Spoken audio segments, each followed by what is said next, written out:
Welcome, family, to another episode of Hebrew Tribes. All praises to Ahaya, Ashur, Ahaya, Bahashem Yeshaya, Ruruwak, which is all praises to the Father, in the name of the Son, through the Holy Spirit. I want to touch a couple things on this video. It's going to be really deep because we're going to be going into the 12 tribes of Israel, the other nations, specifically those that claim to be Israel. We're going to go into the languages and the banking system. You're going to see how all these things are connected as one, okay? Because it's all going to all come together. You're going to see in these last days. But this is why the video is going to be so long. It's going to be 4 different parts, 4 different episodes and 4 different clips, okay? Sets of clips, I should say. Complaints about the length. I just want to touch a few things. Children aged 2 through 11 watch over 24 hours of TV per week. Preteens aged 12 through 17 watch over 22 hours per week. That's over a day for both of them. But it goes further. Adults aged 18 through 24 watch over 25 hours of TV per week. So all those 3 groups watch about a day's worth, 24 hours from 12 midnight to 12 midnight. Just imagine that, okay? Because that's the clock we're working with right now in this society. 24 hours, man, of TV, okay? What are they learning? Even further, adults aged 35 through 49 watch over 33 hours per week. That's a whole full-time job. Now, I'm not even going into the video game time, because it's been studies showing that people that are into those games on a high level spend over 40 hours playing those things. But the average American watches 5 hours of TV per day. And then on top of that, that's 5 hours per day, but the average person spends less than 5 hours a week online. This is the age of information. There's so many free books. There's so much free information through these encyclopedias, through these authors that they're giving us. That's free. We don't even have to go to the library. We don't have to go order no encyclopedia set that used to cost up to $800. We can get that free now. But nobody's worried about it. We're too busy being entertained. My videos, not including this one, altogether in a collective manner, is 10 hours and 20 minutes. That means it would take the average American 2 days, just 2 days, to watch all my videos. And all that information that's in, they would learn something. You can't learn nothing. I was telling this one guy who was commenting, act like it wasn't that entertaining. I'm like, I'm not Family Guy, okay? This isn't BT, this isn't MTV. This is not entertainment, okay? This is enterprise, okay? If you want to call it anything, but it's not my enterprise. It's the Lord. This is of the Lord, okay? This is for building His kingdom. It's not mine. Got that information from nydailynews.com. That's like a high school student challenging a statistician or a geometric engineer on math. If you haven't looked into what this guy who's researching levels above you have looked into, his research, how can you argue with him? You know what I'm saying? How can I argue, if I'm a high school algebra student, argue with somebody that's a professional statistician making $80,000 plus a year about math? And I haven't even looked into his books or what he's been doing. Can't do it, okay? U.S. ranks 36th in education in a survey over 65 countries. This is back in 2013. 36. That should show you. They'll have a conversation about you about all the stars and the quote-unquote Illuminati, which not even what they think it is, okay? And we're going to go into that too. We're going to give some names. I don't use that term, okay? We're going to give some names. This is info I'm going to let y'all know right now that you did not learn in school, and neither did I, okay? This information was not taught to us in school. They taught us the whatever version you want to call that they put out, where they scraped away the bad parts and give us this, and that way when we find how messed up the world is, we like, man, I didn't learn this. So that's what a lot of people tell me, but this is all true. Just like that Gator babies thing, okay? A lot of people didn't know that. A lot of black people, older black people than me, didn't know that, okay?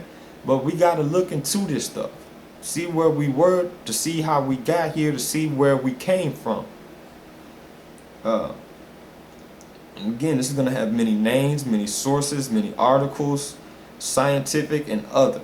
Plenty that you can go research these people. Research your sources, okay? People say the Bible is false because they believe that the government has taught them the truth. I was in a group with some atheists, and they actually believe, and we're going to dwell into this too, they believe that Hitler was a Christian. People believe that George Bush was a Christian. People believe that Obama is a Christian. People believe all that stuff. Like, are you really looking at what these people are doing? And look at what Christ did. Will Christ do anything that these people are doing? The answer is no. You people gotta stop. Everybody that says holy ain't holy, okay?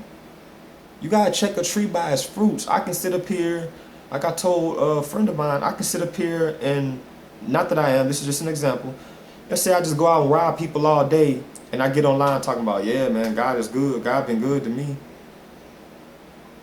What God? The God of the Bible says, thou shalt not steal.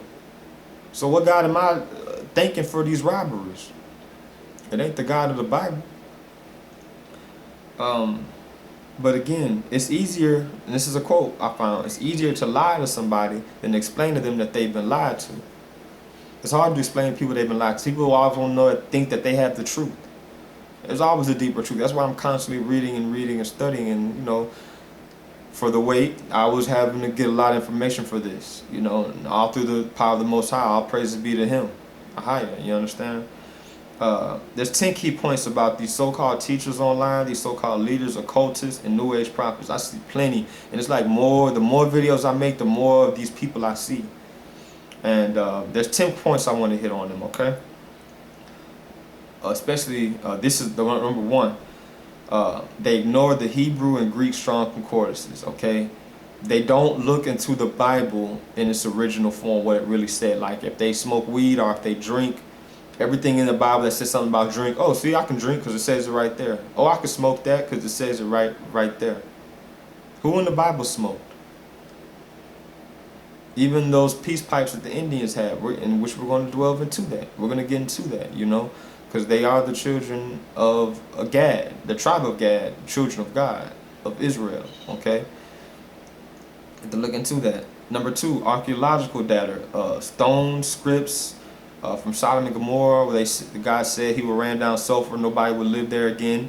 There's sulfur there. They can go in there and dig up and find the sulfur. To this day, nobody's lived there. Another thing, ancient borders. The borders that we have now aren't the borders that they had in ancient times. You can't look, that's like looking at America now, seeing all these people here and thinking, oh, these people were indigenous here. Just ignore the Indians, back to the Indians, you know. Number three, they start their history studies at a concentrated point. They'll start, just like, I'll give you an example, the school system. They start us at slavery. They'll bring it back, you know, they'll talk a little bit about pyramids and the hieroglyphics, but then they'll concentrate the point is slavery. You know, there's grown people out there that think that that's where we started. Grown people, I'm talking about grandfather old, that think that's where we started because they've been taught that their whole life. They haven't looked into the tribes of Africa. And before that, how we ran, how there's plenty of people that so-called conscience that I've ran into that don't even know that blacks ruled Europe first. We ruled Europe. But they don't know that. We ruled it first. They will use disinformation or misinformation if it fits their already established beliefs, and they rely on their emotions, good and bad, which means like these brothers that just hate the white man, they'll just go off on the white man all day, go off on the white man all day. It's not the white man per se. It's not the white man that lives down the street. It's not the white man that lives in the mansions on the other side of town. It's not necessarily him. You gotta understand, this system is built against us by the Zionists, okay? That's why more white people are actually arrested, but more of us are convicted. That has nothing to do with the guy that lives down the street, okay? Even though he might be a racist, I don't know, he might. But that's not the system that we are dealing with today. It's bigger than that, okay? You have to look at the system that we're dealing with, because we went into all countries. Okay, our people, Judah. I'm talking to Judah right now. We went to all countries and being oppressed. Which you're gonna see this in this video. I'm gonna give you proof. I'm not just speaking out of the side of my neck. I'm telling you the truth. Okay, you gotta look into all these cultures, and we're gonna see who's pulling the strings, and the answer is the Zionists. Okay, and we're gonna see what their plans are and who their real enemy is, because it's not really that guy. Even though that guy may be against you, he's not the true enemy. Okay, we battle not against flesh and blood. Okay, that's just a part of the information that they use to get us into just hatred. So we bind together on hatred. How is that gonna stand? We need to bind together on a foundation, on a rock. That rock is going to be Christ. That's the only true foundation. Like I said, how we going to band together and you got brothers that lust after another brother woman? Do you hate that brother as much as you hate the white man? He going after your girl. You see what I'm saying? It's going to always be some hate out there, but we got to go back to the spirit. We started in the spirit. Okay? And do right and live righteously. I'm going to keep saying that. We're not righteous. It don't matter what we dealing with. And I told you the way to be righteous, okay? It's Christ. And we're going to see through all this, the oppression and the people that are on top of this. So just stay tuned to this, okay? Number 5, refusal of information that is solid if it conflicts with their established agenda. I done shown people, and I done seen other people with my own eyes show people, hey, what you thinking about this about the Bible? You actually wrong. It really says this. If you read read these chapters and read this, it says these things. They'll be like, no, it just says what I think it says. Because you already have an established belief system. So if it doesn't fit it, you're just going to scoot it to the side. Because you already have something you're dealing with. Like I said, with the weed and the wine thing. If that's all they're thinking about, if it says wine in the Bible, they think, oh, that's what they're talking about. Just foolishness. They have a failure to realize most things rely on faith at some point. Even current things. When you go drive your car down the street, you have a faith that you're going to make it to where you're going. When you get on the airplane for a vacation, you got a faith that you're going to make it back. Nothing's going to happen to you in between. God forbid anything does happen to anybody. You know, I hate that kind of stuff. You know, I'm very careful with that kind of stuff and watching people on the road and, you know, looking at weather and all that if you are flying or whatever. And because things happen. We have faith. We just think, well, we're going to get there. That relies on faith.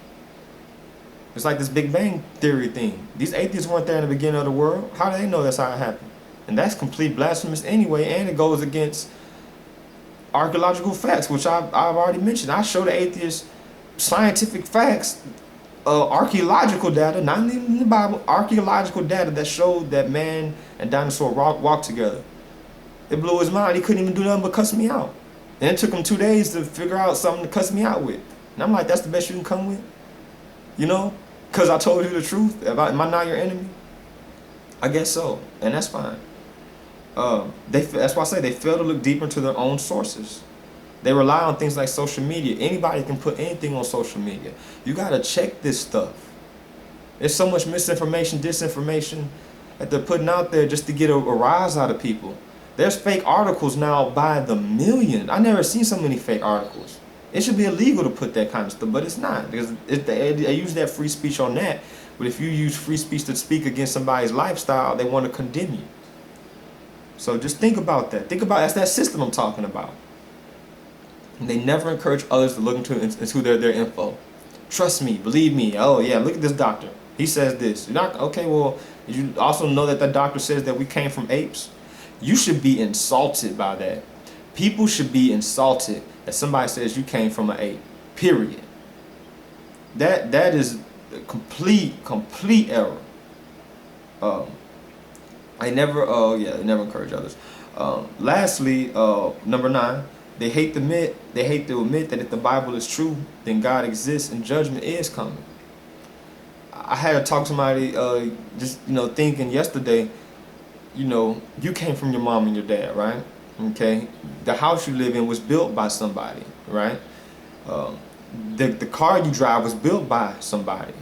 These roads were built by somebody. But this earth came from nothing. You see, how does that break the pattern? It was built by somebody, by the Most High, Ahaya, Ashur, Ahaya, period. And this is the last one, very important. They trust in man more than they trust in the Most High.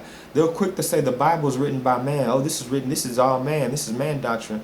In the same breath, they'll say, look at these scripts, look at these scrolls, look at these things from my beliefs. Look at this doctor, look what this doctor says. Isn't that all man too? The doctor's a man, the other stuff's a man. We gotta look at it as if the Bible is inspired by the Most High. You look into it and it's true. There's people that spent their whole lifetime trying to disprove it and find out that it's true, and they become the most hardcore believers that you'll ever see. They have money and all this stuff, and they try to disprove it, and they can't. Let's go into some scriptures. Jeremiah 17:5. Thus saith the Lord of Higher, cursed be the man that trusteth in man, and maketh flesh his arm, and whose heart departed from the Lord. So they believing in their flesh. They'll believe their flesh is going to get us up out of this. They think they can save everybody. That's what people are waiting on the Martin Luther King, waiting on. Why don't we rise up? Why are we waiting for one man to rise up? That's that Antichrist system, man. You're waiting on one man, and the government is the Antichrist. They're already against us. They're already killing us, cutting us food stamps. They're cutting people going out fighting wars, coming back. They're cutting them. Not even letting them get their money or go to the VA doctor. It's insanity. But we're waiting on one man to save it. I can tell you who's going to save it. It's Yeshua. Romans 11:8. According as it is written, God Ahaya hath given them the spirit of slumber, eyes that shall not see, ears that cannot hear, unto this day. Like I said, I done seen people with history books, concordances, dictionaries, all types. They have about 8 books on, and they're talking with somebody. Hey, look at this. This is that religion that you're dealing with. Because this Bible is a book of customs, a book of culture, and a book of history. It's the truth. It relies on faith of the Hebrew people. That's what it is. Just like you read a history book in class, it said 1492, Columbus said the ocean blue. You believe that. So is that your faith? Or is that what you believe? It's your faith and it's what you believe, right? Because you thought that was the truth. Well, I'm telling you, the Bible is the truth. Period. Okay? But these people cannot see, cannot hear, no matter. I've seen people show all these things. I've talked with people, show them all these things about their religion, and telling them, I'm not bashing you, but that religion you're dealing with is wrong. I love you. If I didn't love you, I wouldn't even tell you this stuff. I'd just be like, man, let him go by his way. But I'm telling you, look, brother, that religion you calling this today was called this in another time period. It existed years before what you think it is now. It's like the name of Jesus wasn't Jesus, but you can't tell people that because they're just so stuck on what they believe in instead of seeking what it really is. And yes, Christ is the Son of God, but you got to know who he is. You got to call on his name to be saved. It says that in the book of Romans. He who calls on the Lord will be saved. Isaiah 44:18. They have not known nor understood, for he has shut their eyes that they cannot see, and their hearts that they cannot understand. There you go again. They cannot understand this because they're not looking into it. Their hearts are cold. They're shut off to it. They don't understand the love and the message and what he's trying to convey to us in his word because they're just so shut off.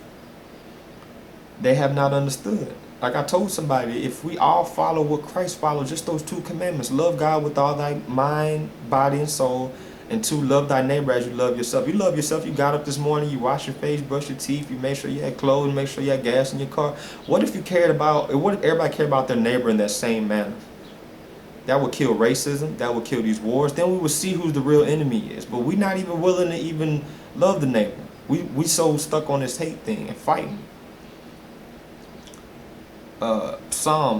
This is Psalms 81:12. So I gave them over to their stubborn hearts to follow their own devices. God gives us free will. And people ask, oh, why is there so much evil happening? Because you're giving over to the evil. If you go out there and get a weapon, go out there and hurt somebody, go out there and rob somebody, God's not going to stop that. He's going to give you, that's what you want to do. But don't curse him and get mad because when the police come and arrest you. You chose that decision. We got to man up to the part that we playing and stop giving over to the evil side. When we give over to that evil side, we got to follow those consequences that come with that. But when we follow the Lord, we get those blessings and those promises that come with that. It's by faith. Romans 1:24, wherefore God a higher also gave them up to the uncleanness through the lust of their own hearts. People love lust. Look at these TV shows, all about lust and women wearing all this craziness, this crazy stuff. And that's what fellas is chasing. It's all about lust. Lust ain't no, man, lust has broken up marriages. Lust has broken homes. I'm telling you because I came from one, okay? I've seen it. I've learned from it though. I understand what that spirit is. And yes, I'm blaming lust, but I'm also blaming those who give over to lust. Because if you don't give over to it, you can't blame it. If you don't go down there and deal with that, you know, to the other side of town, go down to that club and deal with that. If you stay home with your family, or just go out with the fellas, you know, and keep it, you know, keep it 100, man. Do as the word says. Be faithful to your woman, man. Be faithful to your husband. Be faithful to your wife. You won't give over to them. But this is the second part of that. Jeremiah 17:9. The heart is deceitful above all things. People say, oh, it's in my heart. I felt it in my heart. How many times has your heart led you wrong? Has your heart said you need to keep this relationship, this friendship with this person or that person? And down the line, you be like, man, I was dead wrong, man. I shouldn't have did that. I should have been thinking. I should have known this person, da, da, da. It was this person already showed me that they was not giving out good fruit, but I went with them anyway. I've done that before. I can admit it. I done did it before. And I just got burned. And I say that metaphorically as I went to jail. That was just one instance that happened. The other time I got played. I mean, I can go all day. But like I said, I check all these links. I check all the comments. I check all the emails. What I'm not going to deal with is people cussing and people blaspheming the Lord. I'm not going to deal with that. I know this message is heavy. They're like, oh, man. So people are like, I ain't really want to approach you with this question. I ain't want you to get mad. I'm not going to get mad, man. I'm a regular dude, man. I'm just a vessel, man. I'm just a regular dude. I'm not no prophet, no apostle, none of that, okay? I'm just here delivering what the Lord has asked me to. You know what I'm saying? I'm on God's schedule. I'm not on yours. I'm not on mine. People saying, oh, you just need to follow Jesus and the 10 Commandments. Well, okay, first of all, by going to church on Sunday, because I get that mostly from Christians, going to church on Sunday, you breaking the 4th commandment every weekend. Every weekend. The Sunday is not the Sabbath. Nowhere in the Bible is it written that the Sunday is the Sabbath.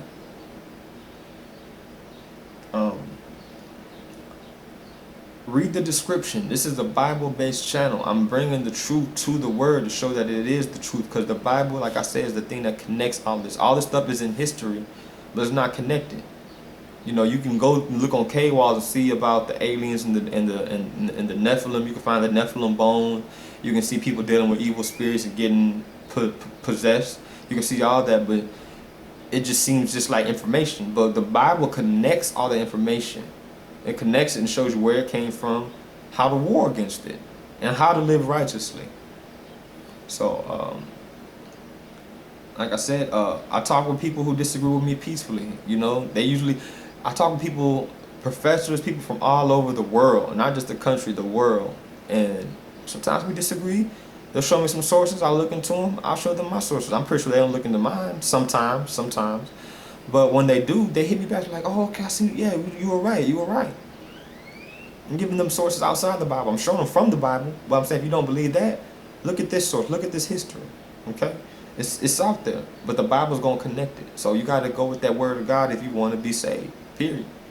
Most people understand the world is in turmoil, but not why.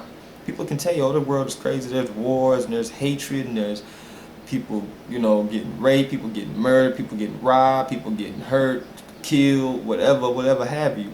But they won't tell you why. We never delve into why, where this stuff came from, why is society like this, who's pulling the strings, who's running the show. Because the world does not have to experience any kind of hunger or pain. There's enough money in earth to go around where we can all have our own land. They won't tell you that though. They won't tell you that. But there's enough areas where they can do that. They're never going to tell you. I'm telling you though. That's why I say you're not going to learn this in school. The world isn't overpopulated. None of that. This is all lies, man. again, these sleeping Christians and hateful Hebrews that reject Christ, you have to explain Isaiah, the book of Isaiah, 2nd Esdras, Moses, and Daniel. And that's just a few. You have to explain, who are they talking about? Christ fulfilled all that. And for you Christians, you do have to look at the First Testament, because you keep saying he fulfilled the law. What law? Look at the First Testament. That's that law. He said, if you love me, keep my commandments. Not willfully break them, knowing that grace, what do you say, grace may abound? Don't do that, man. Because you have to answer to him one day. And I read the Bible even more diligently now than I did in the past, but some things he said really stuck out to me. When they say on that day, Lord, Lord, haven't we cast out demons in your name? And he say, depart from me, you workers of iniquity, I have not known you.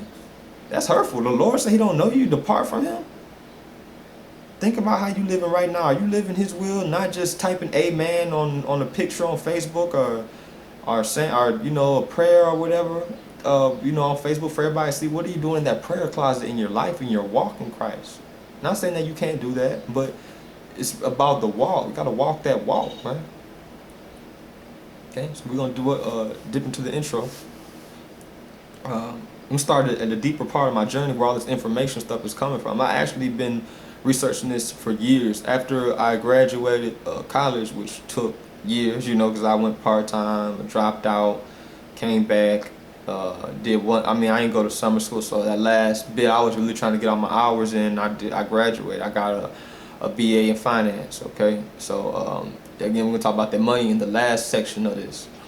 But when I was in grade school, I got in trouble a lot for questioning things. Things didn't seem correct to me, and it didn't seem like they were telling the whole story. Kind of like when I was a Christian, it's like I knew they were saying some things, but it's like it's so much in the Bible I didn't know. I didn't know about, like I said, half the stuff I know now, and it just seemed redundant. You know, the same message that they're teaching, talking about, will a man rob God? They'll relate that to money. They'll relate everything is about money, and it just got to the point where the Lord woke me up. It wasn't on my will; it was on the Lord's will.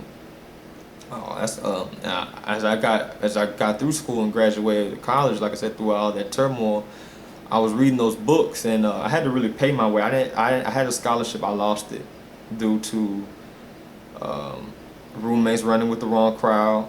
Got some of my stuff stolen. It's a long story. I'll give you my testimony on another tape.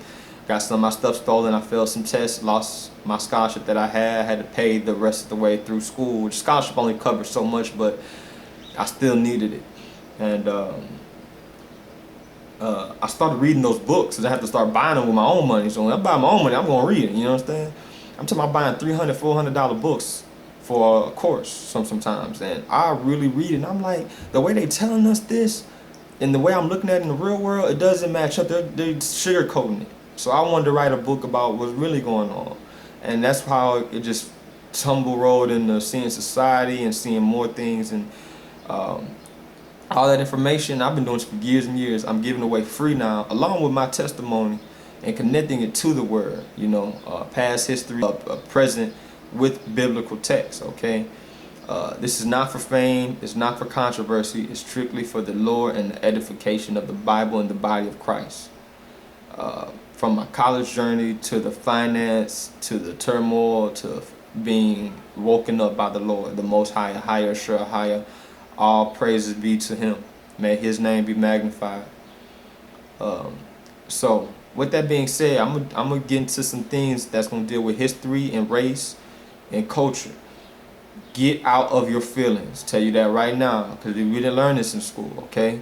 And all races and all people come from something. Yes, we all know we came from Adam, but we're going to break it down even deeper to the nation. In the end, it said nation will rise against nation. Well, obviously, that's nationality rising against nationality. Races. And you should see that out in the media's killing you with this stuff, killing me with this stuff, showing all these things that are going on when they've been going on.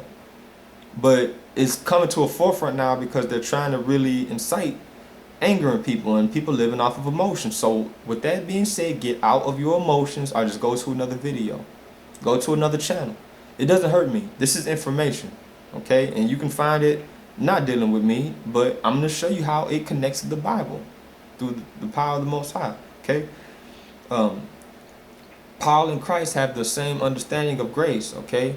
I don't go into atheist groups. I don't go into these Satan worship groups where they have the heavy metal bands and try to preach the word of Christ to them, because they've already have their reprobate mind. They already know what they want to do. Now, if they come and ask me some questions, I'm gonna deal with them just like I deal with anybody, like I deal with a Hebrew. Okay, everybody is the same on that level. Okay, but we come from different places. We have different backgrounds, different histories. And we're gonna go into that, okay? I don't go in these Illuminati disinfo groups where everything's Illuminati. You know, they look at a Dorito chip, it's a triangle, it's Illuminati. Disinformation, man, and that's just an example. But they really got some stupid stuff out there. When there's a group that exists, but they're giving you that Illuminati disinformation. Like I said, we're gonna give you some names of these so-called Illuminati, so we can just stop saying that. Hopefully, I want people to stop saying that. Put a name on it. Okay, and I'm not here to debate. Okay, I'm not here to go back and forth. Now we can build on information. I have people send me books I look into. I send them links. We do it like that. I'm not here to debate you. Truth is true. Truth don't need no debate. Okay, look into my sources. The sources ain't true. Show me what sources are true. 1 Corinthians 6. Know ye not that the unrighteous shall not inherit the kingdom of God? Okay, this is Paul right here. Be not deceived.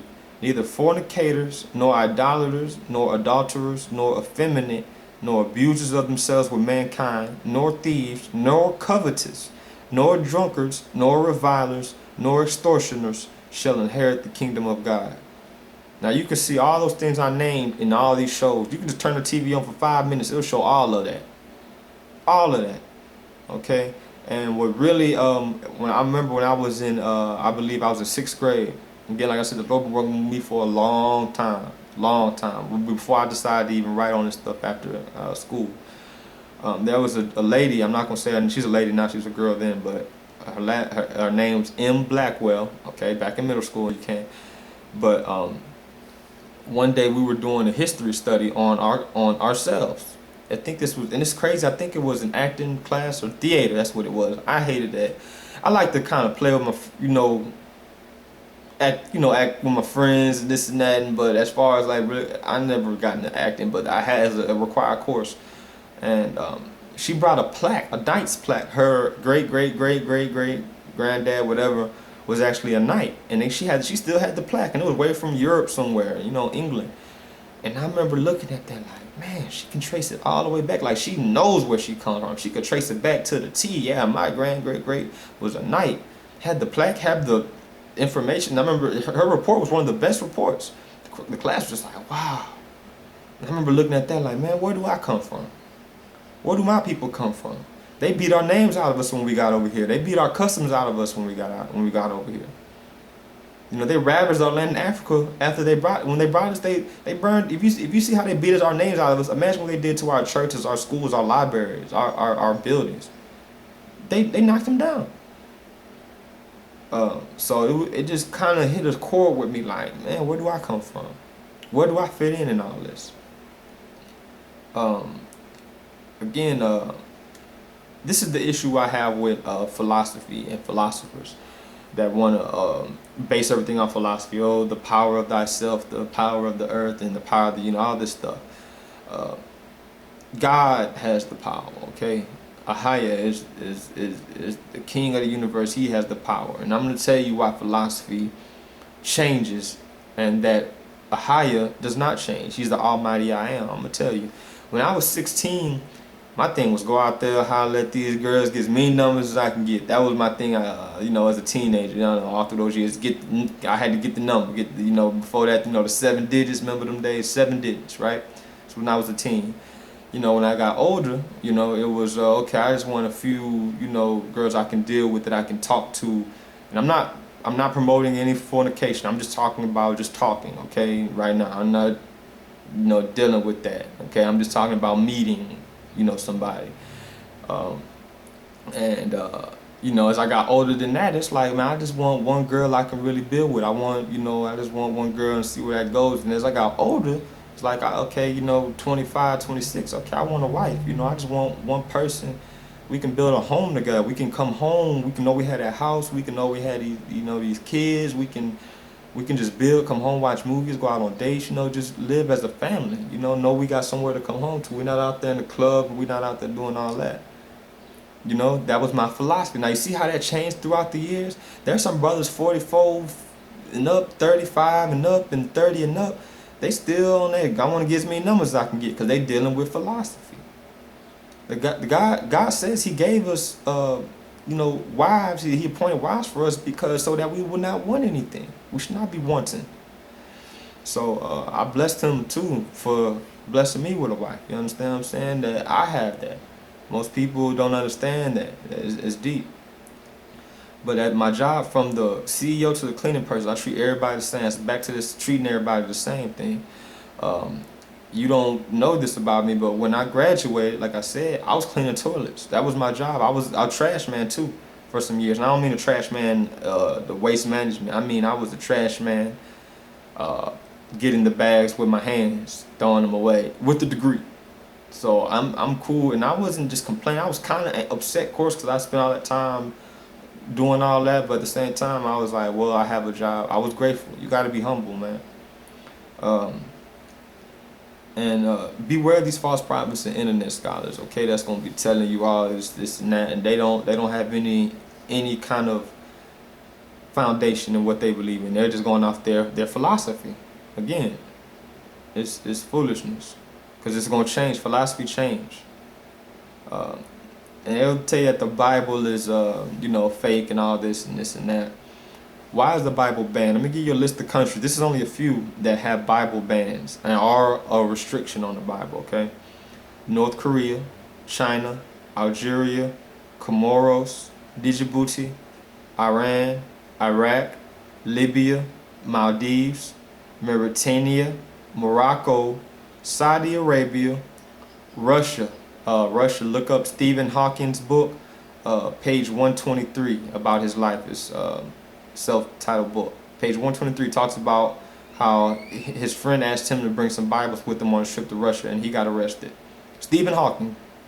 Somalia, Tunisia, Turkmenistan, Uzbekistan, Yemen, and also you need to look this up. You can be arrested in Israel for reading the Second Testament on the street. Like you see brothers out preaching on these streets. If you out in Israel preaching the Second Testament, they can arrest you. I had friends tell me in the past, I don't talk about religion, politics, or race. That's what this video is really about. In a nutshell, it's about more, but in a nutshell, that's what it covers. And I tell them, you're part of the problem. Okay? Just like when Mitt Romney ran and he was a Mormon, everybody's like, oh, he's a Mormon. I'm like, well, okay, that's true, but what do you know about the Mormons? You know that in 2nd Nephi 5:25, it says that black people are cursed, that's why we're black? Did you know that? That's what Mormons believe. And if they don't believe that, then why is it in their book? Politics. Both parties have the same agenda. It's a Willie Lynch thing. It's all about infighting. Because while a Democrat and a Republican will fight all day, both of y'all are being depressed. Uncle Sam's taking money out of both of y'all checks. Both of y'all benefits is being cut. Both of y'all insurances is going up. But y'all fighting on some blue and red stuff. You see what I'm saying? That's politics. Race, talking about it shouldn't, they say I don't talk about it. Race should not be controversial as a subject. Only through discrimination should it be controversial. You know, I can understand that. Somebody saying all white people are this, or all black people are this, or all Asian people are this. It's not, you can't paint a brush. You can't even say everybody in your family is the same way. You can't say my whole family is like this, because there's somebody in your family that ain't like that, whatever you saying. You know what I'm saying? So if you can't say that about your own bloodline, what makes you think you say that about your a whole race of people? It should be a subject, and it's not taught in schools, but I'm going to teach you a little bit about it today, okay? We're going to go through it. And I find it funny, too, for these non-believers, if their airplane is going down, if they're on their deathbed, or if somebody dies, or something bad that's paranormal, God forbid, happens to them, they turn all religious and philosophers. They can, oh, well, you got to understand the I thought you didn't believe. What's all this? Oh, bless this and bless that. I thought you didn't believe. You see what I'm saying? They're so forked tongue. Because one minute they'll be saying this, the next minute they'll be saying they don't believe. So when somebody dies, they're all, oh, he's in paradise. Who? Okay, well, what paradise? They'll say, oh, I meditate. Who do you meditate to? That's like saying I'm on the phone. Who you on the phone with? I'm just meditating to myself. So you talking to yourself on it's to communicate. They're talking to something. If they're talking to themselves, that's self-worship. You can't save yourself. Not fully. Now, it does say, in the last days we should deliver ourselves out of Babylon, but if you think you can save yourself, you can rescue yourself through your own flesh, why are you still in this bad condition that you're in? If you could save yourself, why can't you save anybody else? Why can't you stop these shootings? You can't. Because this is privacy that's happening. And this is in our land. Again, there's 300 sects of Christianity. This is why. They'll read one verse, somebody will take it this way, somebody will take it that way. There's two ways to read the Bible, okay? I'm going to come clean with it for the masses. Two ways to read the Bible. Greek strong and Hebrew strong. That's the only two ways to read it. It ain't no philosophy way or read it. You can't read it like a novel. You can't read it in its English and understand it. You can't. I tried. You can't, because it's going to see some things you're going to be like, that don't make sense. You got to read it in this original text, original language. It says, in God we trust no money, but people kill for money. So what God are they talking about? You got to think about that. Like I said, you got Christians only believe the Second Testament. Hebrews only believe the First Testament. Some believers don't believe in baptism. They don't believe in communion. Christ did all these things. But they love Christ. Look at what Christ did. He says to follow him and do as he did. But, another thing you can look up. Christians are the most persecuted group in the world. Christians are the most persecuted group in the world. Over 110 countries are we persecuted. And I mean, anybody that calls himself a Christian. And this is from cnsnews.com. cnsnews.com. You can search it on Google. I searched it a couple ways and Christians came up every time. John 15, 18 through 20. These are, Christians by believers in Christ, not these New Age church per se, but if you call yourself a Christian, you need to get ready for it, okay? If the world hate you, you know that it hated me before it hated you. If ye were of the world would love its own. But because ye are not of the world, but I have chosen you out of the world, therefore the world hateth you. Remember the word that I said unto you. The servant is not greater than his Lord. If they have persecuted me, they will also persecute you. If they have kept my saying, they will keep yours also. Does the world love thy neighbor? Isn't nation at war with nation? And by nation, this time I'm talking about country. Isn't country at war with? Aren't these kingdoms rising against each other? Again, if the Bible's so fake, why is it banned in 20 plus countries? You know why it's banned? Because for two reasons.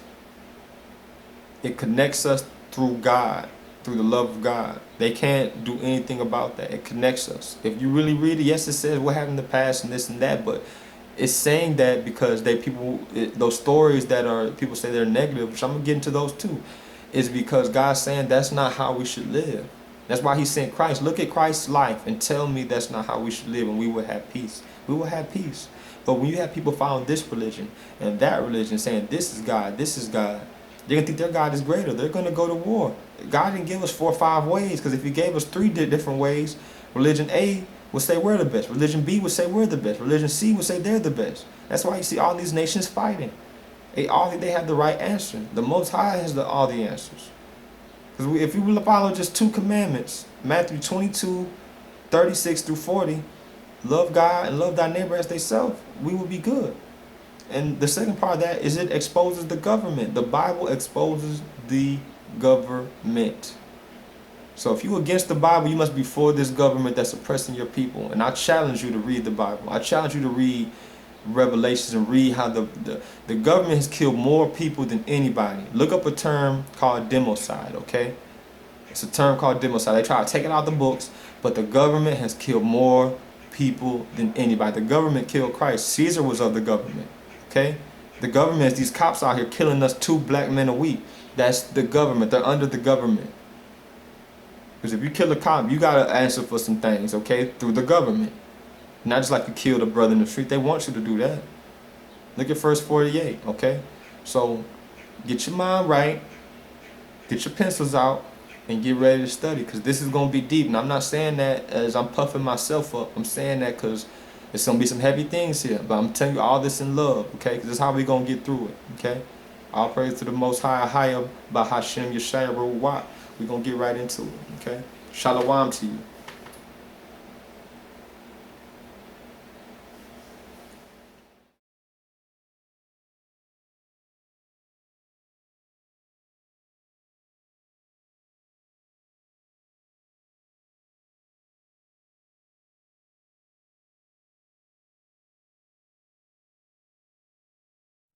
The word Jesus came from a Greek word, Jesus. And the Greek word Jesus was a Greek deity. And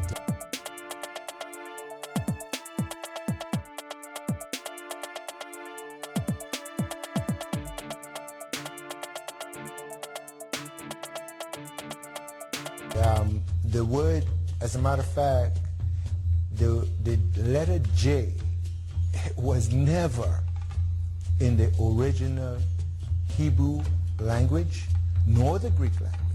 J was never there. Even today, the Hebrew alphabet has no J. The Greek alphabet has no J. The J was the last letter that was introduced into the English language late in the 1500s. And the J letter came because a Catholic monk by the name of Galalitos was experimenting with the I and put the hook on the bottom of the I and made it a J. And that's how the J letter came into the English language. So his name was never Jesus. Her real name was not Mary, that's the English word. But her true name is Miriam, sin. So his name tells who he is. Obadiah Yisrael of the Hebrew Israelites in Chicago points out that one of the facts Scriptures gives us about Israel in regard to their physical appearance is that Israel is described as physically looking like the sons of Ham in appearance. Ham was one of Noah's 3 sons. Shem and Japheth were the other 2. Noah's descendants repopulated the earth after the Great Flood. Ham's descendants are traced to the families of Africa. Ham, Quam in Hebrew, means black, hot, and burnt. Ham had 4 sons.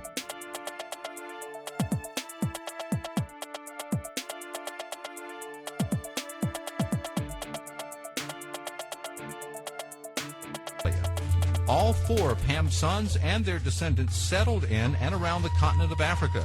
This includes the so-called Middle East, which is also part of the continent of Africa. Ham's sons are the people of the African continent, the ancient Egyptians, Ethiopians, Somalians, Canaanites, etc. The Israelites are descendants of Noah's son Shem through Abraham. He is the father of the Hebrew Israelite nation. Abraham is the father of Isaac. Isaac is the father of Jacob.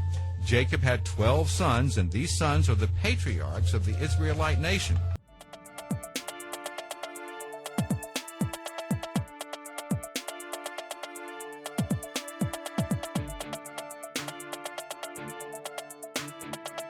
The 12 tribes of Israel are as follows: Reuben, Simeon, Levi, Judah, Dan, Gad, Asher, Naphtali, Zebulun, Issachar, Joseph, Benjamin.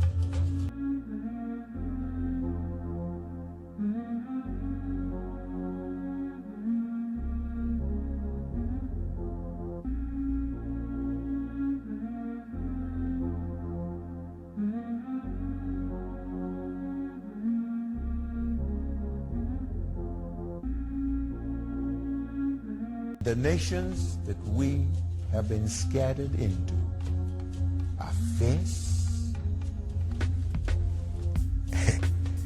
Not only are they fierce, but they have taken everything away from us. They have stripped us of our identity. We no longer know who we are. We no longer know where we belong. Now we have other nations that come into this country. And each one of them could trace their identity. And each one could go back to where their roots are. Where do we come in? Where's our rules? Our identity was stripped away from us. Deuteronomy 28:65. And among these nations shalt thou find no ease, neither shall the sole of thy foot have rest. But the Lord shall give thee there a trembling heart, and failing of eyes, and sorrow of mind. And thy life shall hang in doubt before thee. And thou shalt fear day and night, and shall have none assurance of thy life. Ephesians 6:12. For we wrestle not against flesh and blood, but against principalities, against powers,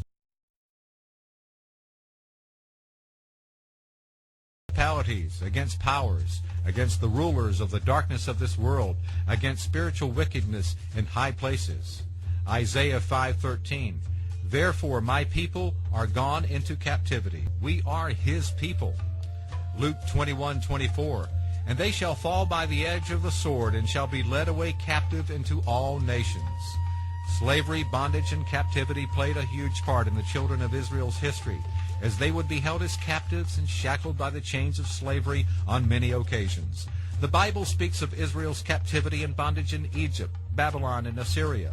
But to be able to identify the modern descendants of Israel would mean having to trace a people who were taken captive and brought by ships into bondage. You could not go from Egypt being a Negro civilization to being a white civilization without rewriting.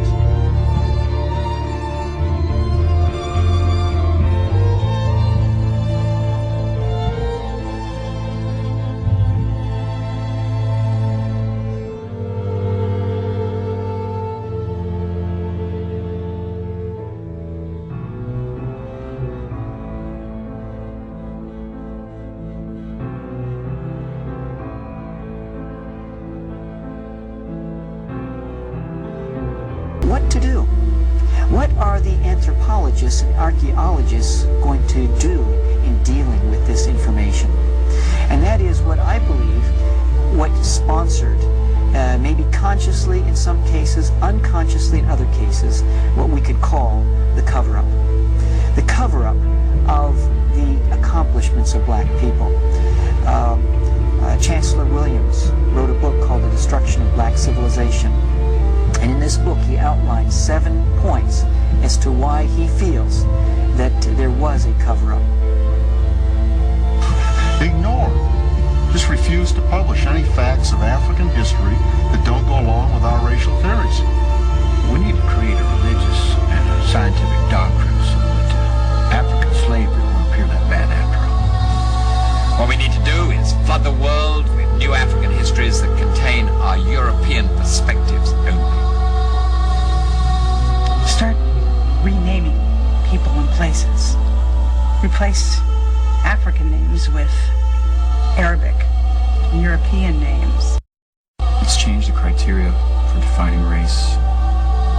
For example, 1 drop of Negro blood in America makes you a Negro, no matter how light the skin. Yes, when reporting ancient African history, reverse the standard. No matter how dark the skin, woolly the hair, or thick the lips, you don't have to be a Negro. When black contribution to civilization is too obvious, let's find a way to attribute it to outside white influences. When all the ancient historians contradict your theory, we'll just discredit them. You could not go from Egypt being a Negro civilization to being a white civilization without rewriting.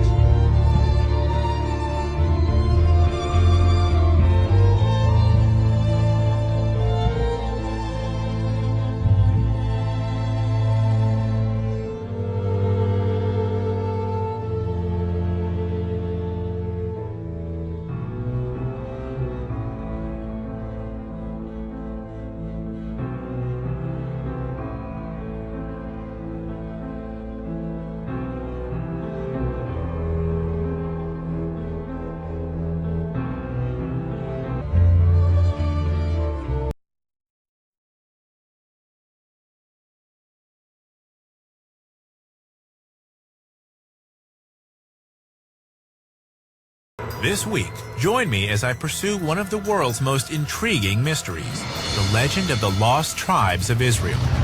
The Bible's Book of Kings tells us that the northern kingdom of Israel was destroyed by a brutal Assyrian invasion in the 8th century BC, and more than land was lost. 10 of the 12 tribes of Israel would vanish into history and myth. But one of these lost tribes may have survived in the unlikeliest of places. Could ancient Jews have journeyed from the Middle East to South Africa? And could these African bloodlines reach back to King Solomon and before? To find out, I'm going to trace their journey. I'll brave an Israeli war zone, fly over the African bush, and explore a 3,000-year-old battlefield and ancient cities of stone. We're digging for the truth, and we're going to extremes to do it. They're a lot bigger than the scorpions in Utah. Oh, don't worry, they get much bigger. Look at the one at your foot.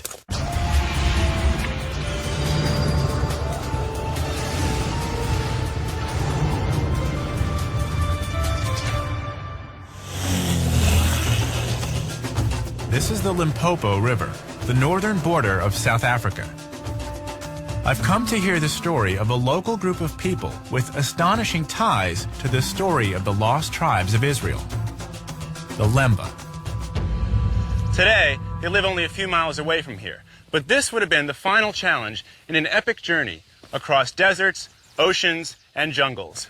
I'm Josh Bernstein, and my goal is to follow in their footsteps to determine if this fascinating story could possibly be true. Today, the Lemba are mainly concentrated in the shadow of the Soutpansberg Mountains in the far north of South Africa. To the casual observer, they look and live much like any other traditional Southern African community. But if you scratch below the surface, there are some intriguing differences. Here I am in South Africa, and there are these men wearing skull caps and talit, shoulder wraps. You would see this in any synagogue in America or Israel, but I never thought I'd see it here in South Africa. I want to find out how these people seem to have Jewish customs. Samuel Moeti is president of the Lemba Cultural Association. Pleasure. So, I'll be honest, I came into this village and the first word I heard was shalom, yes. A Hebrew word. Yes. How is that possible? How is it that the Lemba are speaking Hebrew? The Lembas are the original Hebrews, and they were scattered, as you know, and they crossed into Africa. So they were scattered all over. So in South Africa, in many parts of South Africa, you find the Lembas who are actually Hebrews. Hebrews. So the Lembas claim to be descendants of ancient Israelites? Not claim, they are. They are? They are. Okay. We are the original African Hebrew. We are scattered all over. Can you give me a few examples of some of the Jewish Yes, names? we don't partake of pork. Okay. We don't mix milk with meat. It sounds to me like the Lemba have a unique culture surrounded by others who do not practice the same way. That is correct. We always believe that the Jewish people who live all over the world are our brothers because we come from the same root. Could it be that the Lemba are a lost tribe of Israel? To answer the question, I have to turn the clock back some 2,700 years to the time of the mighty Assyrians. Back then, Assyria was the greatest imperial power the world had ever seen. And it had set its expansionist sights on the northern kingdom of Israel. The northern kingdom, composed of 10 tribal groups, was completely destroyed. Any surviving Israelites were enslaved and taken to Assyria, what is now the nation-states of Iraq and Syria. Little is known about the fate of these lost tribes, but for 2,700 years, hope remained. Could the Israelites have regrouped? Could some have escaped their captors and fled? Could a group of wandering Israelites have survived the elements and continued on, faithful in some land far from home?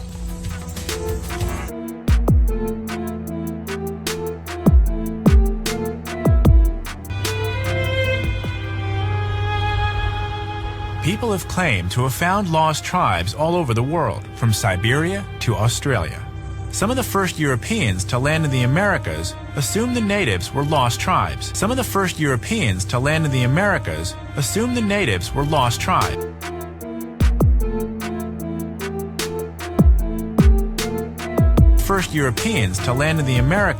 assumed the natives were lost tribes. and even tried to communicate with them in Hebrew.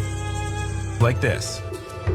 Thousands of years ago, they were forced out of Israel and settled in a place called Senna, which is believed to be the present-day Yemen. There, they lived as traders and craftsmen until war or natural disaster pushed them across the Red Sea and into Africa. Then began a slow migration south. Along the way, according to the Lemba, they built great stone cities. It's a claim that's fascinated archaeologists. Why? Because the ruins of ancient stone cities still exist in southern Africa today. It's also where I need to be exploring next. I had no idea how big this site was. She's been studying the Lemba for years and has just published a book on the similarities between their social customs and those of the Old Testament Israelites.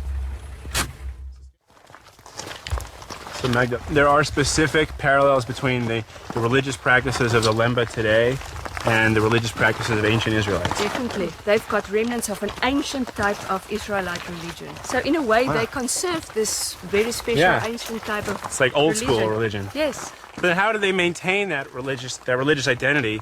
How did they keep it intact for so many years when there was this long journey from Israel down to South Africa? You see, that's a question. I think it's by means of their oral traditions. But they kept themselves separate from other groups. They lived with other peoples, moving with them, migrated southwards. Well, that is one of their salient characteristics, is that they keep up their culture. They just live it. You know, Is this cultural resilience the key to the Lemba's survival during their epic journey across 4,000 miles of land and sea? And could there still be any physical evidence here at Machima which supports the Lemba's claim to having made the journey? This once thriving settlement is now easy to miss, so we've asked one of the farm workers to take us to the site. Waiting for us at the top is archaeologist Richard Wade. He believes he's found some material evidence which links this site with both Yemen and Zimbabwe, two of the places the Lemba say they traveled through. Come and have a look at these amazing things here. There's a potter's weaving weight. Potter's weaving weight. Saw this thing. It's the form of a spinning jenny, and this, of course, is found in Yemen.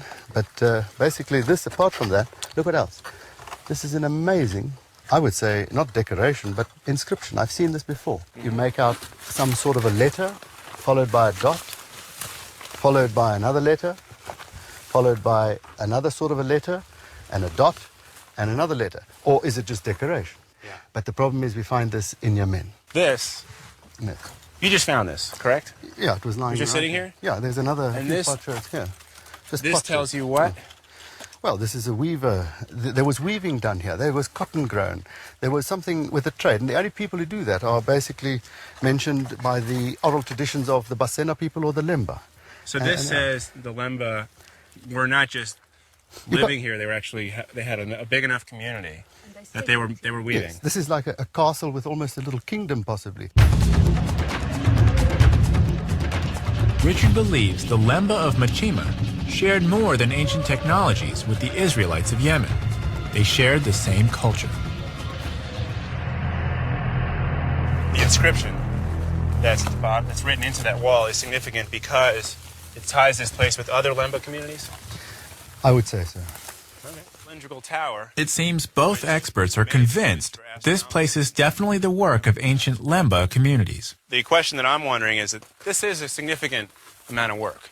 Is there anything physically, archaeologically, that was found here that connects the Lemba with other places that they claim to have traveled through?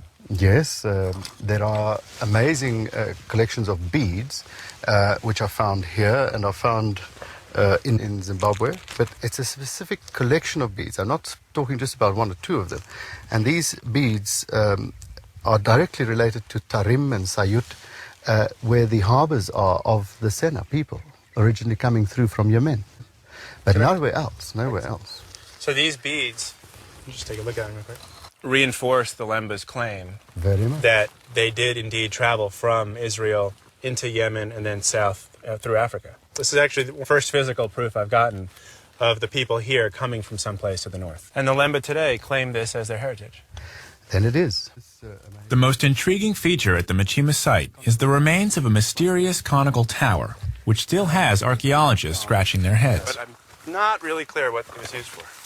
Nobody really could tell you unless they lived there. But is it a lookout tower? No, it's too low for the rest. You would have your lookout tower higher there. So we have a very significant, well-made little conical tower, which is very much the only one I've ever seen south of Zimbabwe. Really? Oh, yes. Oh, yes. Zimbabwe's great enclosure has got the large one. There's quite a few there. There's a small one, but this is not seen in South Africa. A Zimbabwe connection is interesting because that's one of the places the Lemba say they traveled through. And these are the Lemba. Then this was built by the same people who built the one in Zimbabwe? Definitely the same people. The same stonework is here, the same bead types, the same weaving technology. Richard lays out some convincing evidence that the Lemba did indeed build this place, and could also have built the largest ancient stone city in sub-Saharan Africa. Claim them. I'm here to meet Dr. Edward Matenga, the site's curator and an expert on the history of Great Zimbabwe. Wow. So this whole area was a city that ruled the kingdom? Yes, the first buildings were laid on the hill, and then it extended into the valley. You know, I saw parts of those buildings coming up here, but I had no idea how big this site was. In the background, we've got the biggest building, which is the Great Enclosure.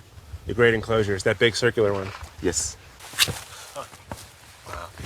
What was this place for? This is the Great Enclosure. Yeah? It was built for the paramount wife of the king. For the first wife of the king? Yes. So Edward tells me that the Great Enclosure was the last structure at the site to be built, around 1400 AD. What I really want to see is the conical tower that Richard Wade says is the same as the one we saw at Machima. It's called the conical tower. Conical tower. What was it used for? Your guess is as good as mine. It wasn't used for anything other than being a sort of a ceremonial monument. Really? Is there an entrance? A door? No. So I don't get it. It's just a big cone of rock. Yeah, it's all sort of it's pegged in stones, and there's no entrance. As Richard Wade told me, no one knows for sure what these towers were for. But the fact that both Machima and Great Zimbabwe have them supports the claim that the same people were involved in building both sites. Which brings me to the big question. Edward, who built this place? This site was built by ancestral Shona communities. The Shona today are the predominant inhabitants of Zimbabwe. They are a segment of the Bantu. Edward believes that it's his ancestors, the Shona, who built this place. So where does that leave the Lemba? So this entire community was built by the Shona? Yes, sir. This is the only site, as I told you. There are about 300 sites. Historian Magda LaRue told me that the Lemba lived and worked alongside other communities while maintaining their own identity and culture. I'm on my way to Shomron, which in English is Samaria. During the time of the Northern Kingdom, Samaria was its capital, and there was a lot of fighting going on. 2,700 years later, there still is. This place is a war zone right in the middle of the West Bank, or occupied territories. So I've had to take a few extra precautions to get there.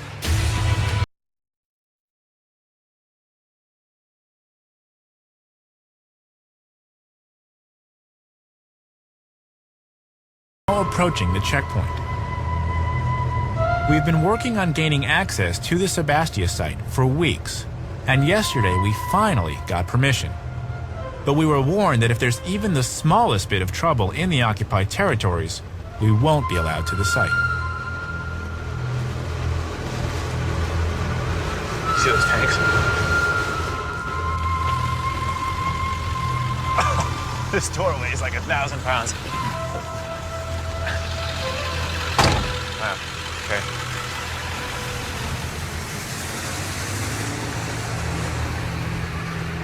Dame de Bel Anglit?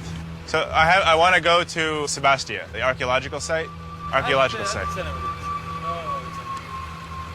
Yeah, is there an officer? We have with the History Channel. يفشل الكنس كان.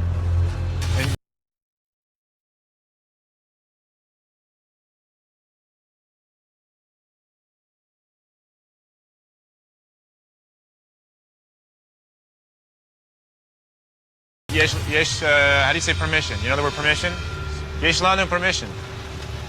It's my horrible Hebrew, you know? I forget all. When he has a rifle, you tend to forget all the words. It's dangerous? Really?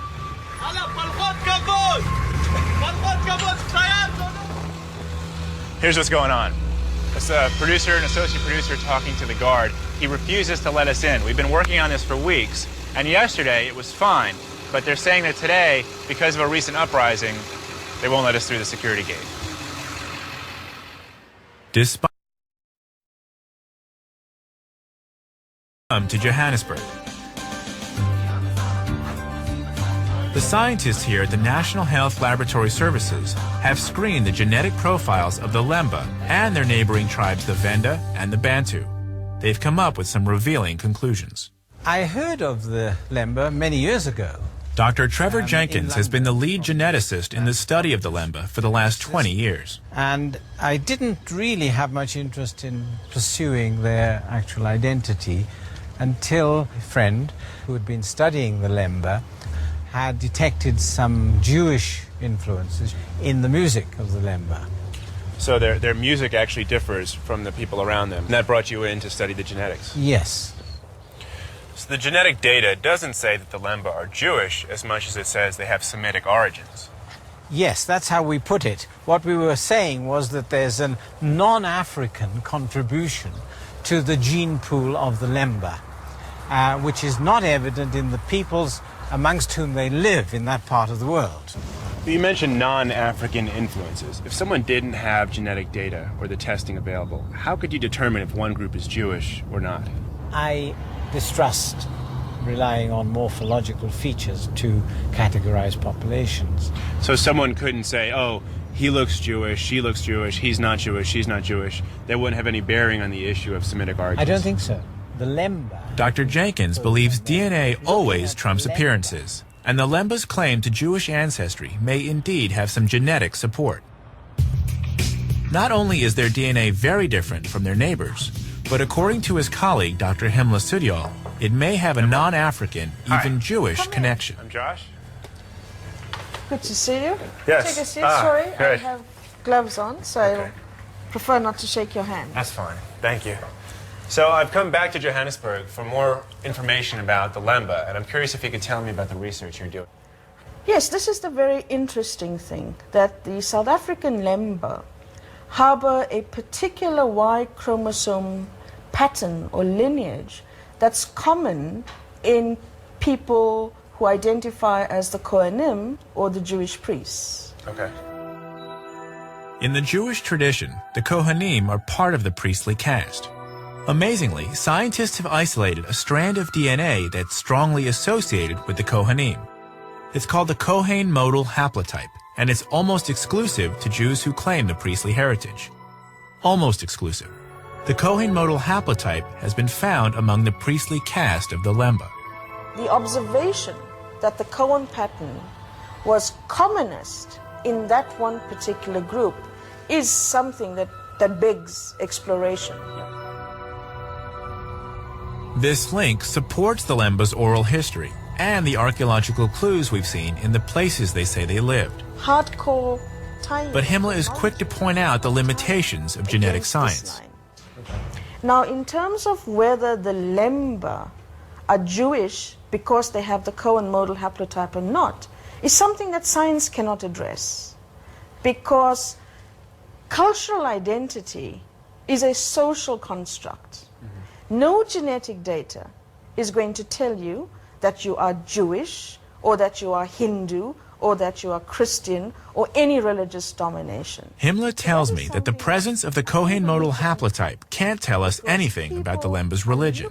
Yet just as remarkably, it can tell us where their ancestors came from, and it's not in Africa. There is this interesting genetic information showing us that some of the original founders did come from other parts of the world, other than Africa. From our data, I would put my money on saying it's the Middle East. Himla is convinced that Lemba ancestors did indeed come from the Middle East. I'm excited to get back to the Lemba to see what they make of this. And I've got the perfect opportunity. It's the Lemba's annual festival, and I've been invited. It's hard to believe that these people, who to the casual observer look just like the other African communities they live among, actually do have DNA passed down from Middle Eastern forefathers. This proves that when it comes to race, looks really can be deceiving. This annual festival is a chance for the oral history and traditional songs of the Lemba to be passed on to the next generation. This song tells the story of the Lemba's journey all the way from Israel to South Africa. Having traced this journey, I'm eager to hear what Samuel Moeti thinks about the DNA evidence. So the genetic testing actually proved to the doubters what you and your forefathers have been saying for generations. That must be exciting news. It is. I'll be honest, I hadn't heard of the Lemba. I knew very little about the people. But having spent time making the journey from Jerusalem down through Zimbabwe, having spent time here at this festival, seeing what your people are all about, I can only sum it up in one word, and it's shalom. Shalom. We've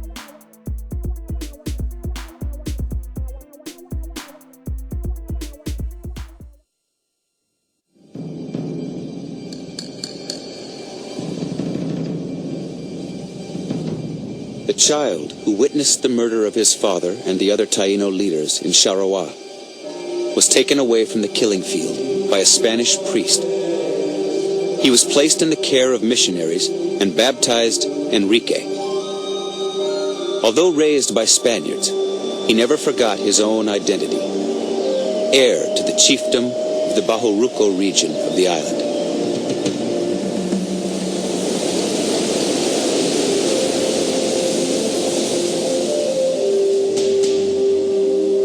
Enrique was a tall and graceful man with a well-proportioned body. His face was neither handsome nor ugly, but that of a serious and stern man. He married a native, a woman of excellent and noble lineage, named Doña Lucia. Bartolomé de las Casas. The Spanish government created a labor grant system under which individual Spanish landholders were given village populations to use as forced labor. Enrique, his wife, and his people were turned over to a debauched young Spaniard named Valenzuela. They were at his mercy. The priest, Las Casas, protested. In a more just world, Enrique would have been the master. Valenzuela viewed Enriquillo as a slave and valued him less than manure in the street. Enrique complied with Valenzuela's tyrannical demands, for which he was rewarded with regular beatings and robbed of his last remaining possessions. His many appeals to Spanish authorities fell on deaf ears. When Valenzuela raped his wife, Enrique reached his breaking point.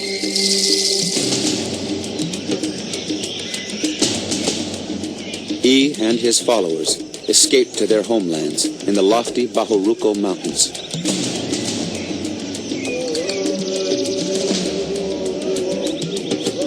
The Spanish came to call him the rebel Enrique, and those who followed him were termed rebels and insurgents. Although in truth they were not rebelling, but only fleeing from their cruel enemies who were misusing and destroying them, just as a cow or an ox tries to escape from the slaughterhouse. Bartolomé de las Casas. Enrique organized his people. Women, children, and elderly were sent into caves high in the mountains, where they raised chickens and cultivated gardens to feed the resistance army. Scouts were posted on every crag and pass. Heavy boulders rolled into place above the footpaths. Enrique instructed his men to fight only in self-defense, to kill Spaniards only in the course of battle, and otherwise to simply deprive them of their arms. At first, the Spanish army was confident they would quickly crush the Taino resistance. But Enrique's people, armed only with spears, iron spikes, fish bones, and bows and arrows, fought with fierce determination against the Spanish and their sophisticated arms. Time after time, they forced the enemy to retreat. During one fierce battle, Valenzuela himself was captured. But even this mortal enemy's life would be spared. Enrique ordered him released. As word of Enrique's victories spread across the island, many Taino fled to his refuge and joined the fight for freedom. His legend grew. It was said that Enrique never slept at night, that he himself patrolled the village until dawn. For over a decade, he fought Spain to a standstill. Finally, unable to defeat the guerrillas on their own territory, an exhausted and humiliated Spanish government made overtures of peace. I know the Spanish very well, because they killed my father and grandfather and all the people of the kingdom of Sharawa, and reduced the population of the entire island of Hispaniola. I have fled to my own land, where neither I nor any of my followers are harming anyone, but are simply defending ourselves against those who came to capture and kill us. I need not talk to another Spaniard. Enrique, Taino. But there was one Spaniard to whom Enrique would still talk, the priest, Las Casas. After many years spent demanding the king act to stop Spanish atrocities in the New World, Las Casas had been officially designated protector of the Indians. He now sought out Enrique in his mountain stronghold. 2 months later, Las Casas and Enrique appeared before Spanish authorities and negotiated a truce. 14 years after it began, the rebellion came to an end, but only after the Spanish agreed to guarantee freedom for Enrique's people.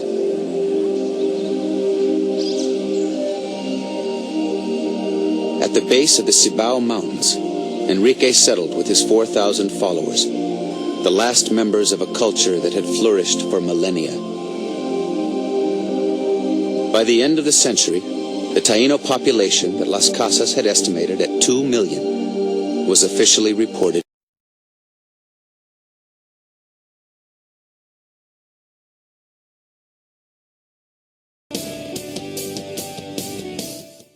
Cuba sticks with you, and you can't just go once. Rick Morris says he's proof of that. The MTSU Spanish professor has traveled to Cuba 7 times. Cuba in the Raw is his first documentary film, growing out of the observation of how little American students know about the history of Cuba. Cubans know a lot more about American history than we do. They know a lot more about the Cuban-American history, the shared history, than we do, and it's a little bit embarrassing. Morris says he produced the documentary to fill in the gaps of Cuban history, which he subtitles A Story of Sugar. Slaves worked it. Europeans consumed it, traded it, and dreamt about it.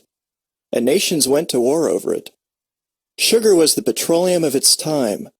Cuba's supply of the world's sugar has declined to just 10%, but at one time the island supplied up to 40% of the world's supply. Sugar plantation owners grew wealthy off the backs of slave labor, working sugar cane fields and processing sugar. And to get at the crystals, the sugar crystals, you have to boil that 80% of water away. And traditionally this was done in a series of kettle-like vats that were tended around the clock by the slaves, usually in 4-hour shifts because the heat was so intense. Using lithographs and paintings, Morris's story of sugar begins with Christopher Columbus's discovery of Cuba in October of 1492. According to legend, on a subsequent voyage from the Canary Islands, Columbus received a parting gift of several sugarcane plants. Morris notes that while sugar was available in Europe at the time, it was exotic and expensive because it had to be transported in caravans from India. As the story goes, Columbus planted a few young plants on Hispaniola, a large island to the east of Cuba. The combination of sun, rain, and fertile soil were perfect, and the plants thrived. It wasn't long before Spaniards and other Europeans were migrating to Cuba and Hispaniola to become sugar farmers. It required heavy labor. When the Tainos resisted, the Spanish forces came down heavily, first on Hispaniola, then on Cuba. With few exceptions, the conquering Spaniards viewed resistance to their authority as treachery. Lost to slaughter and disease, natives dwindled in numbers. The Spanish turned to African slave labor. By 1505, just 13 years after Columbus's first voyage, the first shipments of African slaves arrived in Hispaniola for the primary purpose of working the sugarcane. Morris explains that the work of African plantation slavery was backbreaking. Planting and cultivating resulted in heat exhaustion and heart attack. Boiling and refining sugar in intense heat was equally labor-intensive. To be used, the blocks had to be cracked with an axe or hammer, then trimmed with pliers into smaller pieces. By 1570, Morris says most of the 270 European families settled in Cuba operated sugar mills, and by the 1600s, uses grew beyond table sugar. Sugar brandy was a rich alcoholic beverage distilled from molasses, the dark, syrupy byproduct of the sugar refinement process. Unlike wine and beer, sugar brandy traveled well. As we know, sugar brandy became associated with pirates and came to be refined into what was called rum. Rum manufacturers sprang up across the Caribbean, and by the close of the 17th century, rum was being produced not only in Spanish-speaking Cuba and Hispaniola, but also in English-speaking Barbados and French-speaking Martinique and Guadeloupe. The story of Cuba is also one of warring kingdoms and colonies. In 1762, Britain lusted for the rich territory. 12 British ships laid siege to Havana on June 22nd of that year, cutting off the harbor and pelting the city with cannon fire. Within 2 months, the city was in British hands. In a peace treaty, Britain returned Havana to Spain, but in exchange acquired Florida. Over the next several centuries, the lure of sugar and rum would keep the European powers busy attacking, capturing, and recapturing the islands of the Caribbean. Nearly all the islands would change hands by military force at least once. Britain eventually lost Florida in the American Revolutionary War, and the French eventually lost the island of Hispaniola, now Haiti. 3 years after U.S. independence, an African slave named Toussaint Louverture took up arms against the French government of the western colony of Saint Domingo. For more than a decade, the slaves fought for freedom until the French forces surrendered.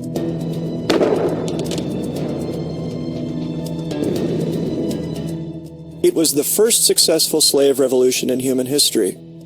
The newly liberated colony adopted the name Haiti. Following the revolution, slave owners fled to neighboring Cuba, where slavery expanded. In 1770, Cuba was home to about 39,000 slaves, about a quarter of the total population of the island. By 1850, the slave population had increased to 436,000, nearly half the population. Morris notes that slaves had become the most important cog in a perfect economic machine. Sugarcane was made into rum. Rum was used to buy slaves, and slaves harvested more sugarcane. Rum production doubled and tripled.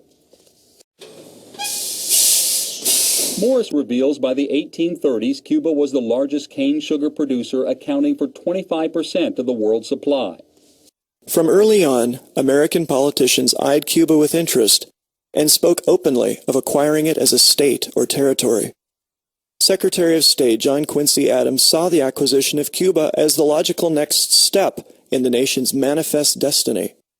He wrote to President James Monroe in a letter, "The annexation of Cuba to our federal republic will be indispensable to the continuance and integrity of the Union itself." So why didn't the U.S. do just that? Morris explains that anti-slavery sentiment and concern over legitimizing Southern slaveholders kept one administration after another from annexing Cuba. Cuba played another significant role in history when a slave ship called the Amistad, leaving Havana, was overpowered by slaves and later taken into custody off New England. Spain claimed ownership. Did the African slaves aboard the Amistad belong to their Spanish buyers? Or had they been illegally abducted, in which case they belonged to no one and were free to return home? The U.S. Supreme Court in 1841 ruled that Amistad slaves had been illegally transported from Africa to Cuba in violation of their human rights. They were ordered back to Africa. They traveled home on a ship called, quite fittingly, the Gentleman. It was a happy ending for a small few. In 1865, when the United States freed all slaves within its borders with passage of the 13th Amendment, a Cuban sugar plantation owner watched with inspiration. On the morning of October 10, 1868, just 3 years after emancipation in the United States, Céspedes announced to his slaves that they were free and invited them to fight alongside him in a war of independence from Spain. His manifesto proclaimed all men are equal and called for gradual emancipation. Within 1 month, Céspedes had recruited 12,000 rebel fighters. 2 years later, his army had grown to 40,000, comprised mostly of freed African slaves.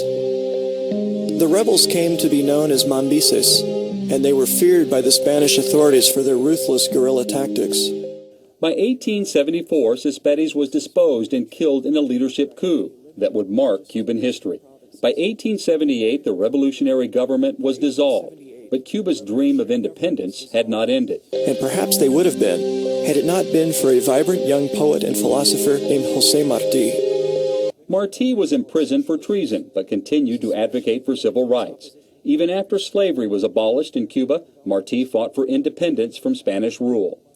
In 1892, Martí entered a bar in Key West, Florida, and met discreetly with 3 other Cuban exiles.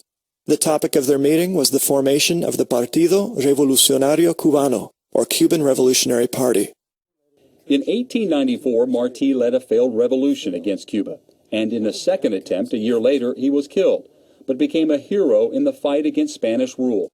A war-weary Spain finally offered Cuba limited autonomy.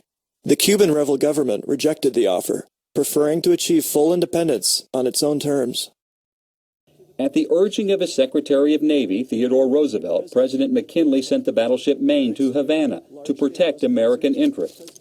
On February 15, 1898, at around 10 p.m., while moored off Havana, the Maine mysteriously exploded and sank to the bottom of the harbor within minutes. 261 servicemen perished. Angered, Americans blamed Spain and began calling for Cuban independence. Knowing that military incursion into Cuba amounted to a declaration of war on Spain, Congress was divided. The stalemate was resolved by the last-minute addition of an amendment, the Teller Amendment, proclaiming that Congress had no disposition of intention to exercise sovereignty, jurisdiction, or control over said island, except for pacification thereof, and asserts its determination, when that is accomplished, to leave the government and control of the island to its people. On April 20th, 1898, the U.S. declared war on Spain in what became known as the Spanish-American War. By August, Spain had surrendered to the United States, and in December, hostilities ceased when the country signed a peace treaty. Under the treaty, Spain was required to give up Puerto Rico and Cuba in the Caribbean, and the Philippines and Guam in the Pacific. Spain gave up Cuba to the United States, and Congress adopted the Platt Amendment to replace the Teller Amendment. That the government of Cuba consents that the United States may exercise the right to intervene for the preservation of Cuban independence. A new Cuba constitution allowed free elections, but history shows the more popular candidate withdrew amid pressure from the American-backed candidate Tomás Estrada Palma, who supported the Platt Amendment. He won the presidential election without even campaigning in December 1901. Using rare archival film, Morris shows American forces pulling out of Cuba, but returning time and again to quell violence sparked by perceived corruption and American influence.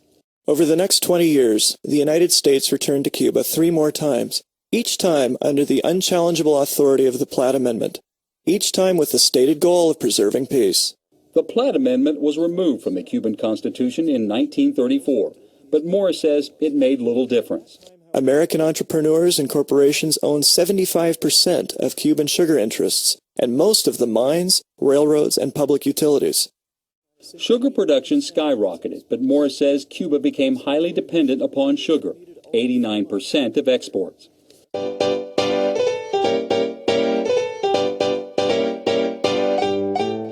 With prohibition in the Roaring '20s, Americans flocked to Cuba to enjoy rum. American thirst for booze was intensified when the Bacardi Company, in business since 1862, ran ads in American magazines inviting them to come to Cuba and bathe in Bacardi rum. Rum demand and air service combined to make the Cuban-American relationship mutually dependent. But when other countries flooded the market with sugar, the price dropped. Cuban-owned sugar mills defaulted on their loans and went bankrupt. Banks folded. The U.S.-owned mills, whose loans were more secure, fared better. American corporations bought up sugar mills and real estate. Cuba at the time was the world's leading producer of sugar, and little else. It devoted virtually all its resources to producing sugar, and it sold more than 80% to the United States. This gave the United States godlike control over the Cuban economy. It is here the documentary ends. History knows after repeated coups, military crackdowns, and economic instability, Fidel Castro led a Cuban revolution in the late 1950s and took control of Cuba. MTSU professor Dr. Maria Clayton remembers. The two older brothers fled with their fortunes. Dad stayed behind with Grandpa because the land is everything. And so they wanted to see what this new system was going to be about. Maybe it'll be a good change for our country. And by October of 1960, they both realized it was not. And Dad, being your stereotypical Latino man, burned his sugar fields down.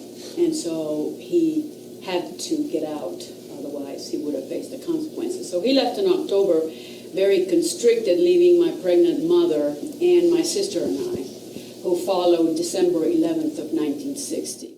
The U.S. imposed an embargo on Cuba in 1961, but Cuba persisted toward Marxist socialism and Soviet influence. Since 1960, more than 1 million have fled Cuba. In 2008, Fidel Castro resigned, and Fidel's brother Raul became president. There's all kinds of people reading tea leaves about whether, in fact, he's more liberal than Fidel was, or whether he's actually pretending to be a little more liberal, but he really isn't. Dr. Livingston suggests the expectation of many is that Raul won't make many major moves for the rest of his life, given his age and the length of time he may be in power. Dr. Morris notes Raul has made a few interesting moves that Fidel would not have made. He made it possible for the first time to sell your house. It used to be that you either had to trade or you could sell your house to the state. You don't hear a whole lot of talk about, we'd like to have a free press, that would be good. You don't hear that very much. And in fact, many Cubans will admit, we don't have a free press. That's not, the purpose of our press is not to tell people any old thing. It's to build a socialist society. And to many Cubans, that's a good thing. As Morris sees it, the Cuban Revolution of 1959 was a way for Cubans to resist the U.S., which has not always been kind to Cuba. And it's very easy to pin the blame on the United States, and say that, we really don't want to go back to that. The alternative, this capitalism, but look at what it did. But Clayton says she longs for the day when the Castros are gone and Cubans see more freedoms.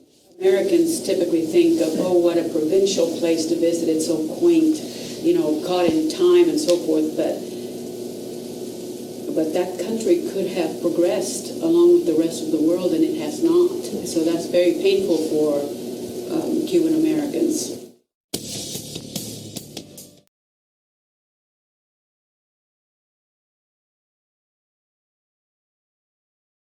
In Europe, the nobles have grown wealthy by trading with the East.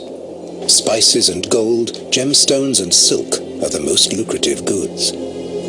But Europeans have lost the Silk Road to the Turks, and foreign trade is in decline. The wealth of kings is in danger. Isabella, Queen of Spain, is desperate to find new routes to India. And she has a plan. Dejadlo pasar. This is the most powerful woman in Europe. A continent of expanding horizons filled with competitive and inventive souls. For 500 years they have been building castles, palaces, centers of trade. Kings and popes have raised armies to fight each other and their enemies on Europe's borders. Nowhere else are rivalries so intense, gold fever so widespread, religious fervor and business expertise as tightly wound as in Europe in 1491. Ideas are advancing. Curiosity and the thirst for power push Europe's limits. They're seeking riches and land, heading towards the frontiers of their world. But no one can guess that far beyond the end of that world lies another, of which they know nothing. The Amazon is a crowded place. The Andes cradle a vast empire ruled by powerful god-kings. Mesoamerica may be the most densely populated place on Earth, home to the most imposing civilizations on the continent. And the Atlantic coast is filled with villages and fields. Along the rivers, great cities are built around monumental plazas and giant earthen mounds.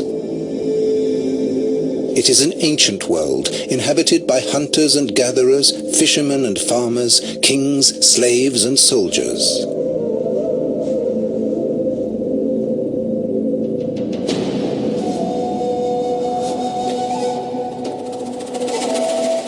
Down amongst the trees, where the Missouri, Illinois and Mississippi rivers merge, in what is today the state of Illinois, lies one of the most fertile zones of North America. It's home to one of the largest civilizations in the continent. The Mississippians, mound builders from the Great Lakes to Florida, flourishing in the year 1150. The first explorers thought these great mounds were natural, carved by retreating glaciers. Now we know that they were the centerpieces of cities like Cahokia, busy trading posts of earth and wood with populations of thousands of people.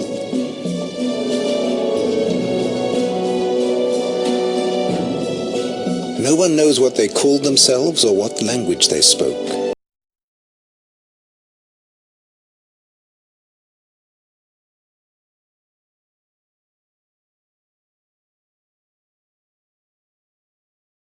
Billions of passenger pigeons, ducks and geese, from horizon to horizon.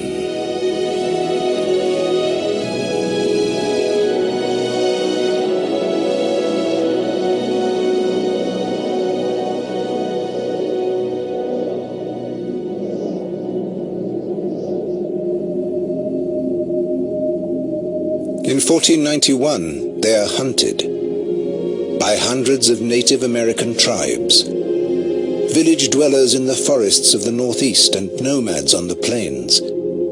These civilizations develop new methods to guarantee their meat supply.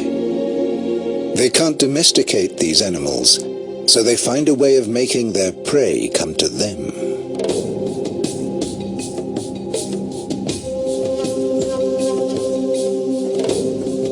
When they notice that grass grows better after being burnt by lightning strikes, they start to burn the prairies themselves. Many tribes such as the Sioux, Cheyenne, Comanche, Shoshone or Blackfoot burn the central plains and the prairies to increase their spread.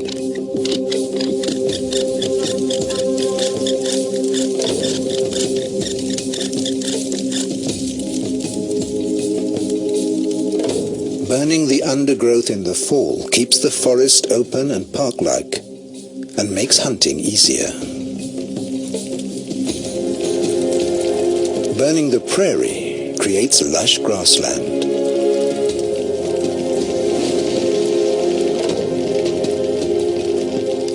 Nomadic Central Plains Indians even lure the biggest mammal in the Americas.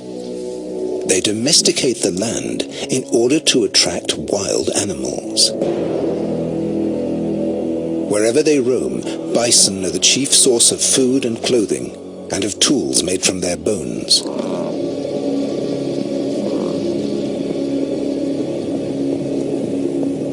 The bison thrive. By 1491, North America is home to perhaps 30 million.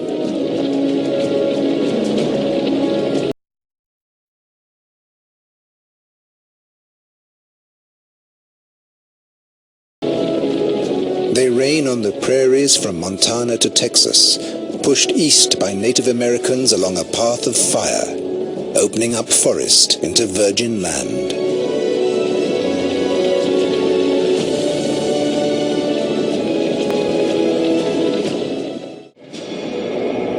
From the year 700 on, the Anasazi built the highest and largest buildings in North America. One is several stories high and has 800 rooms that overlook the majestic canyon. 1,000 people lived here.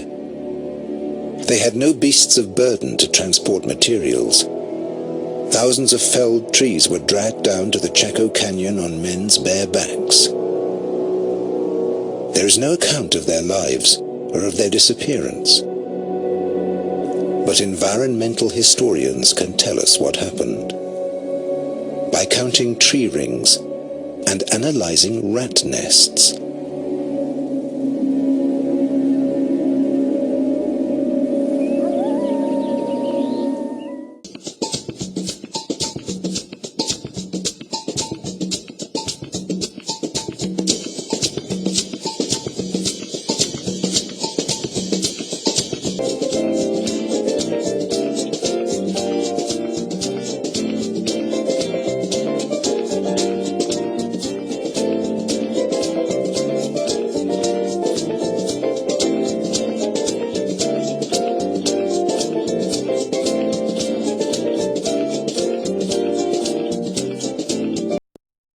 Nation of peoples mirroring the melting pot of America. The Navajo, whose powerful spiritual link to their land inspired a courageous defense of their territory in the great Southwest. The fiercely independent Cheyenne, the beautiful people of the plains, whose families were massacred by U.S. Army soldiers at Sand Creek. And their brothers, the Teton Lakota, the defiant warriors of the West, who united with the Cheyenne to hold back the tide of Western expansion for 50 years. These stories tell only a part of the American Indians' history, yet they paint a picture of the vastness of their domain, the depth of their beliefs and hopes, and the brave defiance of these men and women as they walked into the evening of their time of freedom on this earth.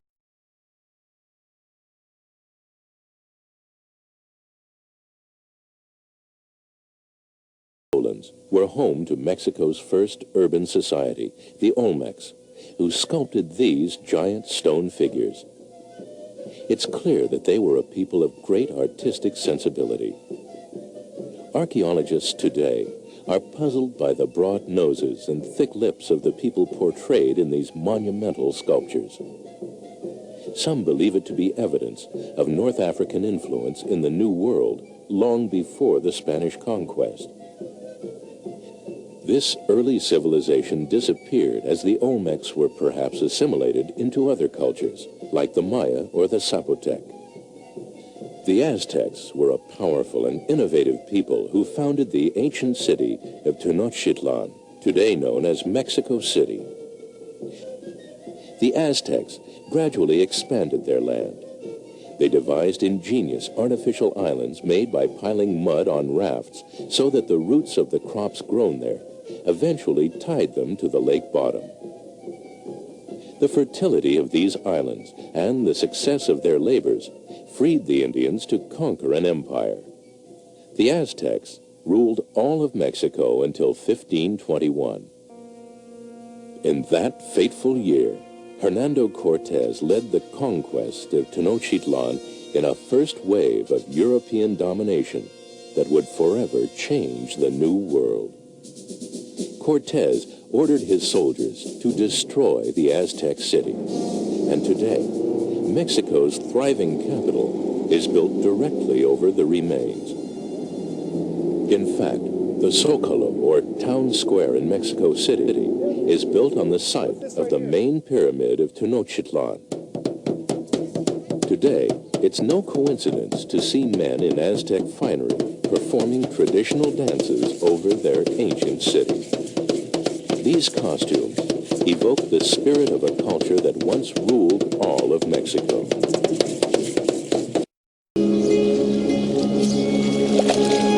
This is what the slaves would have seen first, after surviving the treacherous Middle Passage.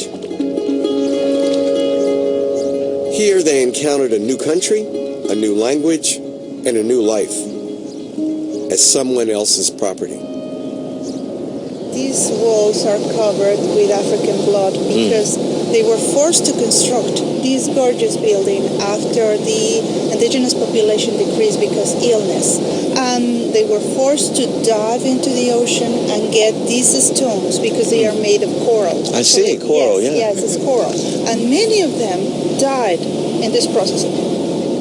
It's a history of death and a history of invisibility. So this is the fingerprint of Black history in Mexico. Right. It's right here. Right, definitely. Death and invisibility.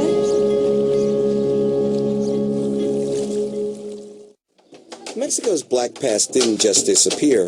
It's still here, and in two forms. It's an essential part of the history, culture, and DNA of the country. But for some, it's written on their faces. The visible remnant of all that didn't melt in the mestizo melting pot that we call Mexico. Mexico is a victim of its own success. It had a noble idea. It abolished slavery in 1830, 33 years before the United States did. But it had a romantic idea that if it eliminated racial categories, it would eliminate racism. But that was really a form of racism itself. You can't be great if you try to suppress a huge aspect of your history and a huge part of the identity of your people. The blackest part of Mexico today is called the Costa Chica. It's on the Pacific coast, on the opposite side of the country from Veracruz, south of Acapulco, and north of Puerto Escondido. The land is swampy, and the towns are extremely poor. Do black people suffer discrimination here in Mexico? Yes, we are a racist society. If you are in the cities, they stop you, ask you for your ID card, they make you sing the national anthem. Is against an African Mexican seeing himself as someone who can lift his head and take his place in Mexican society as an equal. A racial controversy in 2005 brought Mexico unwanted international attention. The Mexican government issued a commemorative stamp featuring the popular black cartoon character Memín Pinguin. Most Mexicans love this character, but African Americans were incensed, calling it a racist throwback. Jesse Jackson even flew to Mexico City to complain about it personally to President Vicente Fox. The stamp became an instant collector's item, and the comic book was reissued from its first printing. The government never apologized and has never recalled the stamp. Memín Penguin. If you're sitting in Boston, you look at it, looks like Sambo. Mexicans who are very intelligent people, their reaction was, you cannot judge him by racist standards of the end of the century because it was based on the 1940s. So there's nothing wrong about Memín Pinguin. You sort of pinch yourself to say, well, is something wrong with me? You free your mind, brother. And you see the extent to which people have really bought into a system which is biased. The first step is being included in the census, to make it known that there are black people in Mexico, and those black people didn't get stuck in colonial times, and they aren't just in history books in the times of slavery. Blacks are here now, right now, today, and they are demanding that their rights be recognized. Do you think your effort will be successful to change the census? We started a process in which we had talks with government authorities. At the last minute, they informed us that it's not possible to include a question on the census, but we are pushing forward a pilot census for the black population in Mexico. Oh, that's good.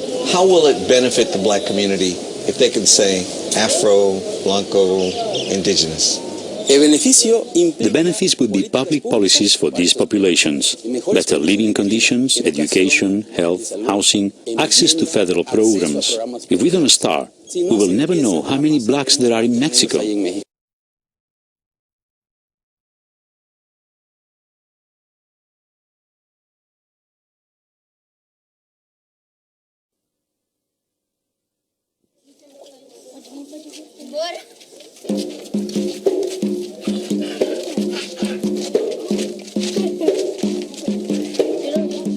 For centuries, it's been like having a guilty secret that you can't hide.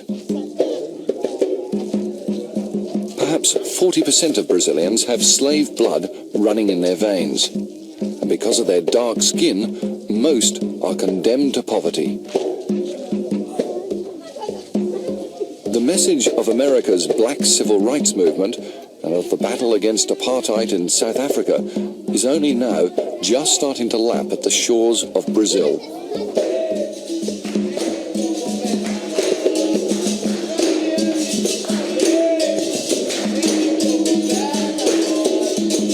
The sound of African drums once terrified Brazil's Portuguese masters.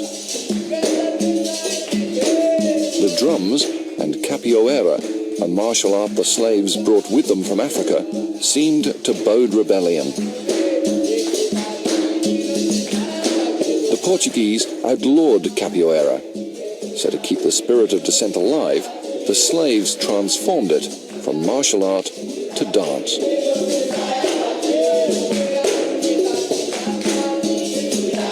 Today, the drums beat out a different message, one that heralds a newly emerging pride in an ancestry that once provoked shame.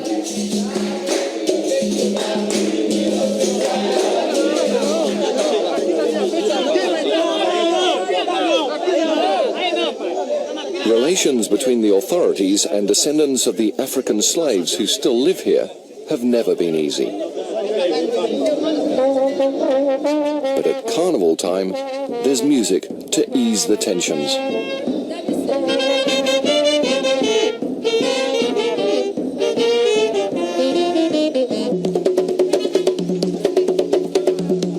From Black Ghetto to international tourist destination, the area called Pelourinho has been transformed in little more than 3 years. A huge success, perhaps. But to make way for the tourists, the black inhabitants for whom Pelourinho was home were forced to move out of sight, out of mind. The government of this country, normally they are white, and they don't care about black people, about black situation, you know. They do everything, you know, to say that there is no racism in this country, and also there is democracy as well. But what we can see all the time is a lack of democracy here. Though slavery was abolished 107 years ago, Brazil's power and wealth is still concentrated in the hands of the fair-skinned, while for the most part, blacks go on serving white masters just as their ancestors did.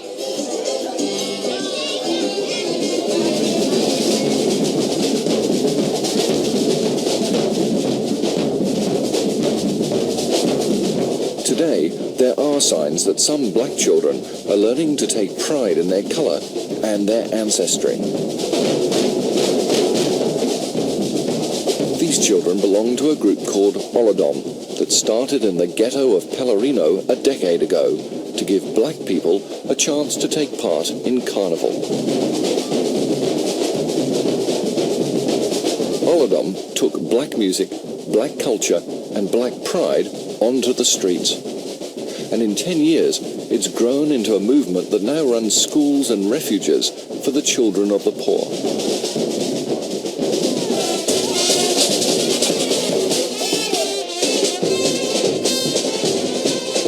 It's early evening. People start arriving hours before the carnival's most highly anticipated moment, Olodom's appearance in the square of the slaves.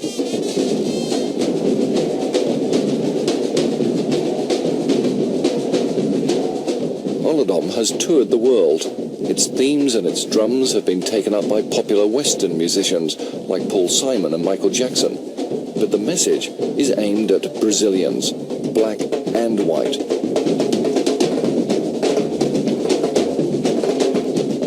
Three decades after Martin Luther King launched the black civil rights movement of the United States, Olodom now represents the birth of a Brazilian movement by blacks who want to assume their rightful place as equal citizens of their country.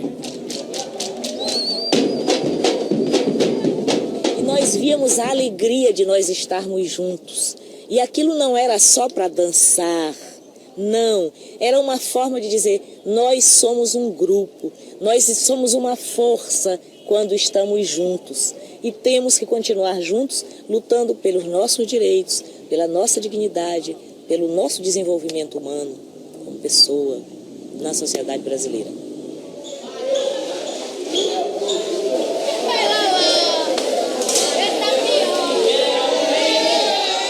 A growing number of black movements has begun to take the future into their own hands.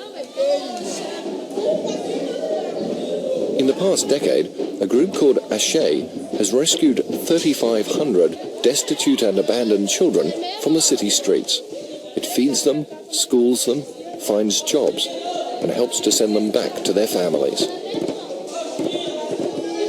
As drogas, a violência policial, sobretudo, que é uma coisa que nós sabemos que há, a fome, tudo isso são aspectos negativos que contribuem, ou seja, que tiram dos meninos uma perspectiva de vida, enfim, uma perspectiva de vida, de futuro para essas crianças, né?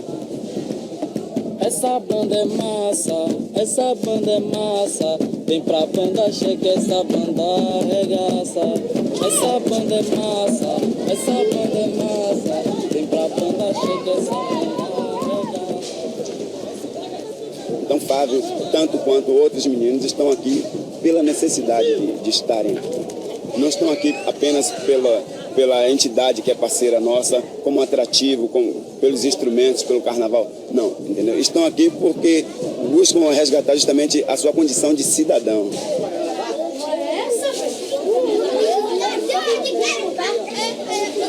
Until now, Fabio's place in society has been the slums or the streets of Salvador. Não vem as coisas, rouba, bafa, pede dinheiro, ou senão tá cheirando o colo e quando vê qualquer coisa, bafa relógio, bafa bolsa. Não, ficava com medo de dormir na rua. Não dormia não, ficava acordado. Com medo de alguém querer me matar, algum vagabundo, alguma polícia. Ficava acordado, mas se de acordar ele vem pra casa. Fabio's home is a couple of rooms, 5 brothers and sisters, and a mother who alone supports them with whatever occasional jobs she can find. Gostou, Fábio, do Rio? Gostei, tá boa. Bom, eu senti o que todas as mães sentem, né? Dificuldade, não dormir direito, né? Tinha muito medo que ele fosse violentado na rua, que alguém pegasse ele, fizesse alguma malvadeza com ele, que morresse, né? It's a source of pride for a family with so little to celebrate that Fabio will now go back out onto the streets, wearing Ashe's carnival costume, so coveted that richer children's parents will pay up to $400 for the privilege of wearing it. Justamente meu filho mais velho, se eu perdesse, né? Sei lá, a gente tem vários filhos, mas se a gente perder um faz muita falta.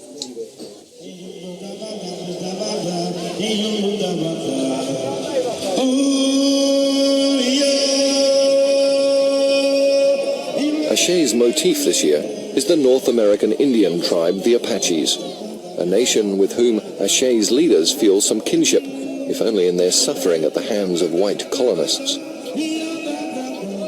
Black leaders see Carnival as merely a truce, 5 days in which black and white contemporarily bury the hatchet. But there is another front on which the battle for equality has to be fought.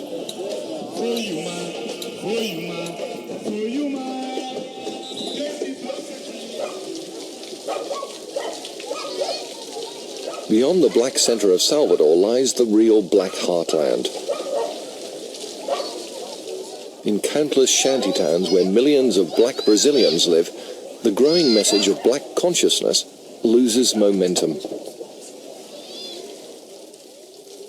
Então nós não temos meios, até porque as organizações que poderiam nos oferecer esses meios, ela não tem interesse que o negro se organize, que o negro se conscientize, porque é melhor ter essa massa negra inconsciente. Nós achamos que nós somos aquelas pessoas inferiores da sociedade, somos as pessoas feias da sociedade, as pessoas sujas da sociedade, as pessoas burras da sociedade, as pessoas mal ajeitadas da sociedade.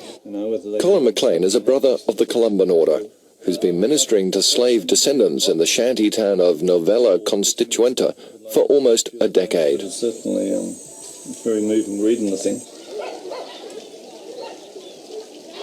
Colin McLean says the brand of slavery remains so deeply etched in the memory of black people that even today, shantytown dwellers rarely question their lot, rarely challenge their role at the bottom of Brazilian society. Driven by the demands of daily survival, few blacks in the favelas have time for political organizations.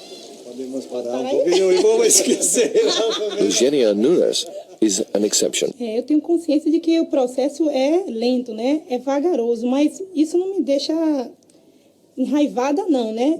Preocupada, mas essa preocupação dá estímulo da gente de lutar mais ainda, né? Não me deixa... Blue eyes, blonde hair, even Eugenia thinks the white establishment's most powerful weapon is control of the mass media, with its constant depiction of a white Brazilian ideal. Nós somos maioria na Bahia negra, né? E quando passa as propagandas, quando é usado comercial, usa o estilo branco. You've got here what looks to be a racial harmony. Everybody arrives and sees blacks and whites walking down the street together and thinks it's all wonderful. But the control is there. It's not in the law, but everyone kind of knows the social controls. You'll find in advertisements in many newspapers, even today, the phrase good appearance normally means, if it's in an advertisement, if you're black, don't even apply for this job. Significa só branco. Significa ser branco. Boa aparência é parecer o máximo. Boa aparência aqui é ser branco, né? Parecer o máximo com esse estilo, né? Com o branco. Se nós, negros, precisamos tomar consciência da nossa realidade, mas a sociedade brasileira precisa mudar a forma com que ela encara o negro, a forma como ela trata o negro, a forma como ela recebe o negro no âmbito dessa sociedade. Nós somos os grandes excluídos, os grandes marginalizados.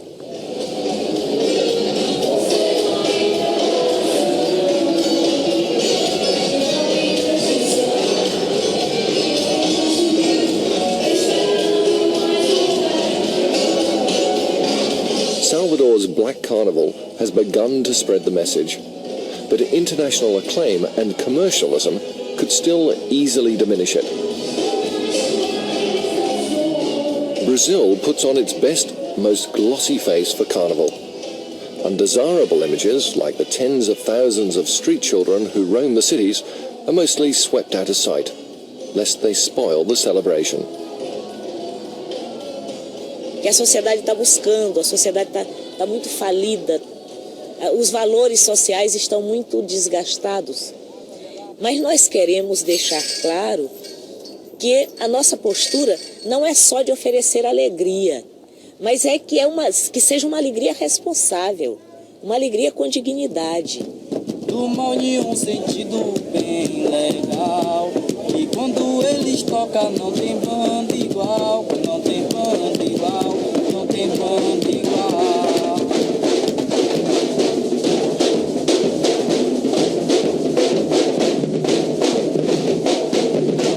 The drums of Olodum will continue to beat out the growing demands of Brazilian blacks for recognition and dignity.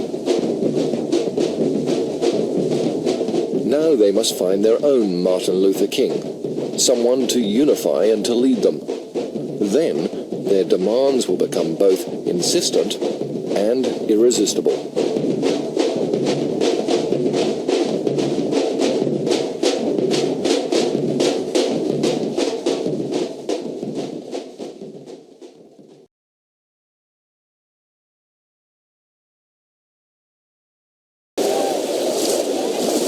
It's market day in Dajabon, here on the Massacre River, which separates Haiti and the Dominican Republic. The border hasn't opened yet, but hundreds of Haitians try to beat the clock to set up their stalls first, over here on the Dominican side. Finally, it's 8 a.m., official opening time.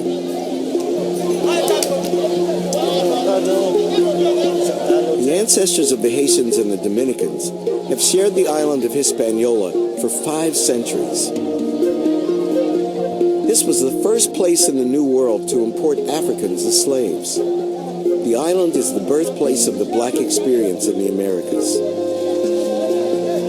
But standing here on the Dominican side of the border, the differences between the two countries couldn't be clearer. It's 8 o'clock on market day on this side of the river. It's 7 o'clock over there. They speak Spanish on this side of the river. They speak Creole over there. The people on this side of the river are proud to be part of a mixed race society. There, they're proud to be black.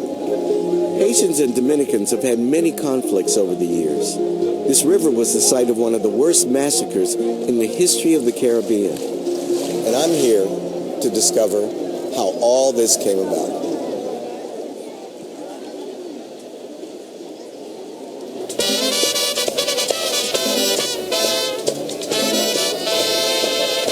I've come to Santo Domingo, the capital of the Dominican Republic, the oldest European city in the New World, the first in the Americas to import African slaves.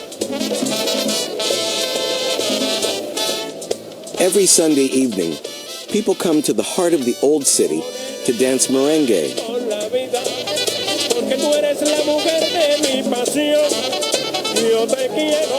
The roots of merengue are as mixed as the people.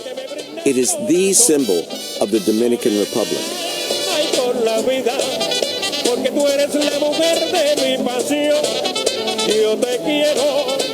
Francis Santana has been singing merengue for 67 years. Merengue has changed a little. It is played faster now. Before, you could put your arm around a girl if you were in love. You would embrace her and dance closely together. Now, one is over here, the other over there.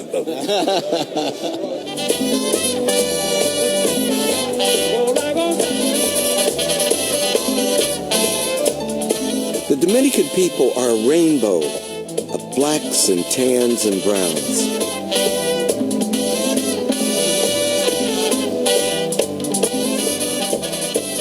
What is it about Dominican Republic that creates? This is our life. Without merengue, we can't live. Merengue is the life, the soul of the people.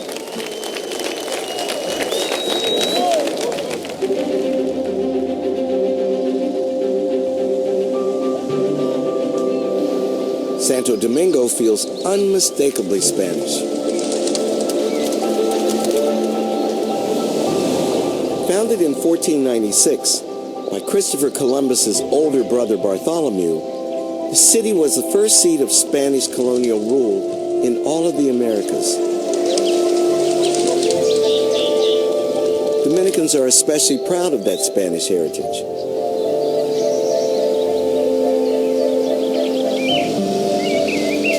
In Columbus Square, opposite the first cathedral in the Americas, sits a monument to the man who first colonized this island. Christopher Columbus certainly has pride of place here in the heart of Santo Domingo. And it says something about the country's sense of itself. Spanish, Catholic, and if not exactly white, then most certainly not black either. I'm curious why there are no statues of famous black heroes here, even though 90% of the Dominicans are Afro-descendants. How do Dominicans see their African heritage, their blackness?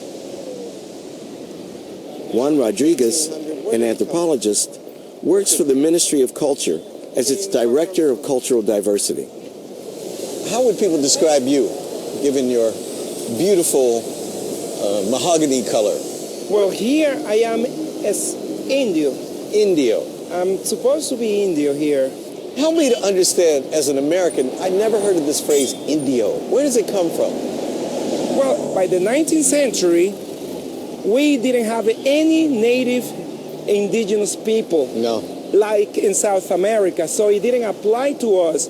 But it was a way to use the word Indio to actually negate our African ancestry and then became something else, because when you look at Dominicans, we cannot say, honestly, that we are Anglo-Saxon. If you look around, I mean, look at me. I am black. You are black. Did you feel this way, Juan, when you were growing up, or did you have to learn that you were black? Actually, and I am sad to say, I had to learn to be black. How did you learn? Well, I went to New York as most Dominican, and all of a sudden I felt that my roots were in Africa, not in Spain like here. Even today, everybody said the motherland here is Spain. So who's black in Dominican society? In America, all these people would be black. But here, who's black? Well, Negro. Who's Negro? I think nobody's Negro here. If we are told you are black, oh no, I'm not black. I am something else. Dominicans are in complete denial of who they are. Look at this. For Dominicans, this represents African heritage, sambos. This is nothing but sambos. So that explains why people, the way they portray Africans, why a kid would not say, I am African, because that's what they give you, that's what they show you.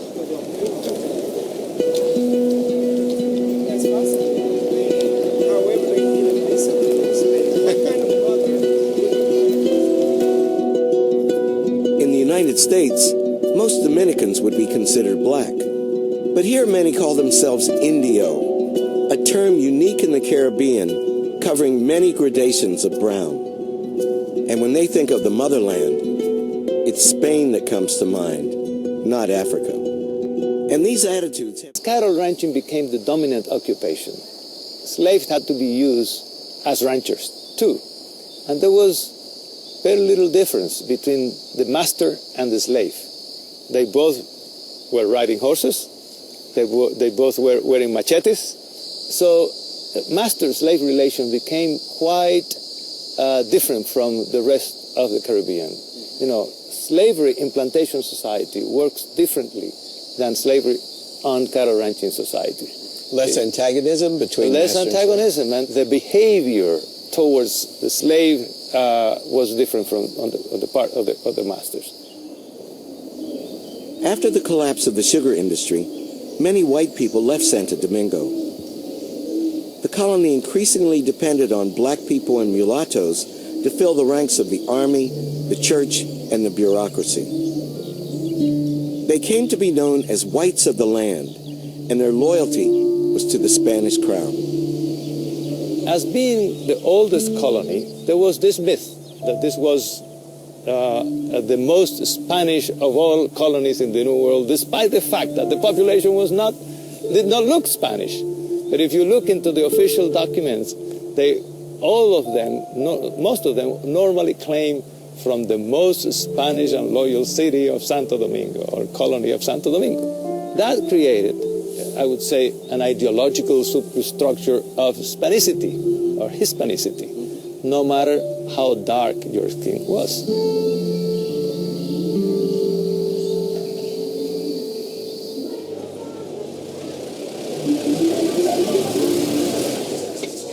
But not everyone embraced this putative Spanish identity.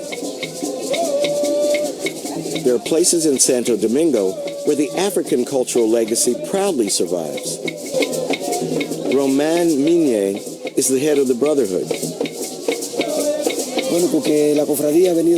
The Brotherhood has been handed down from generation to generation. My great-grandmother, who was called Maximiliana Meniel, was 12 when she was named the Queen of the Brotherhood of the Holy Spirit of the Congos of Villamella. We've had this tradition for over 500 years. In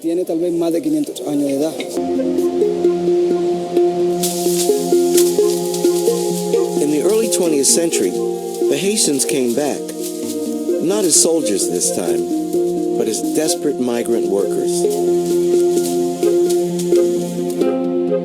Most of them came during the United States occupation, which began in 1916.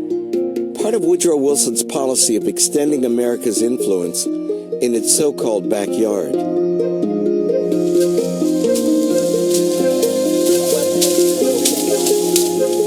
Americans appropriated large tracts of land to expand the profitable sugar industry.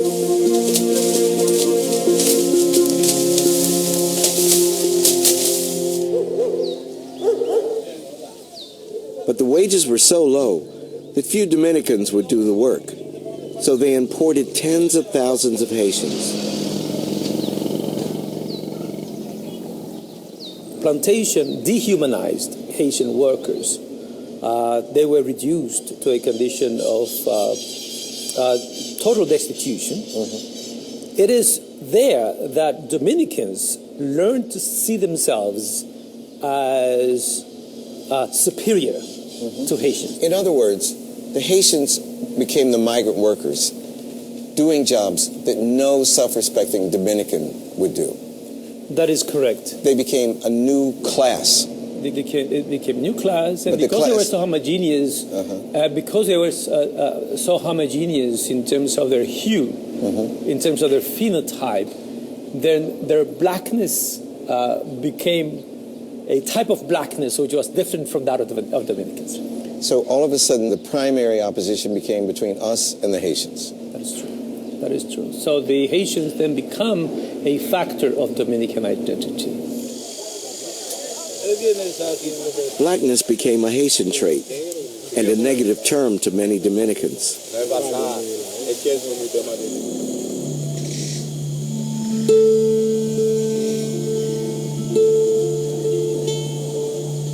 Some Dominicans stereotype Haitians in the same way that white people once stereotyped African Americans.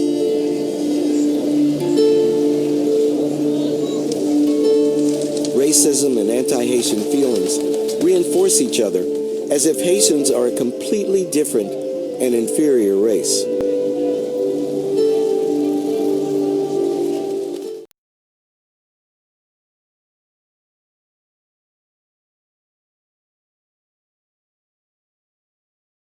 Western Hemisphere.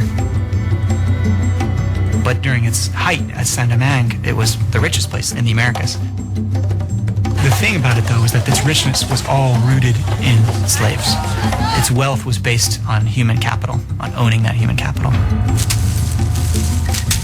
All day, as long as the sun is shining, the men are bending over and swaying a machete at the foot of the sugarcane. The world as you know it disappears. Therefore you become an animal and you expect to live like an animal.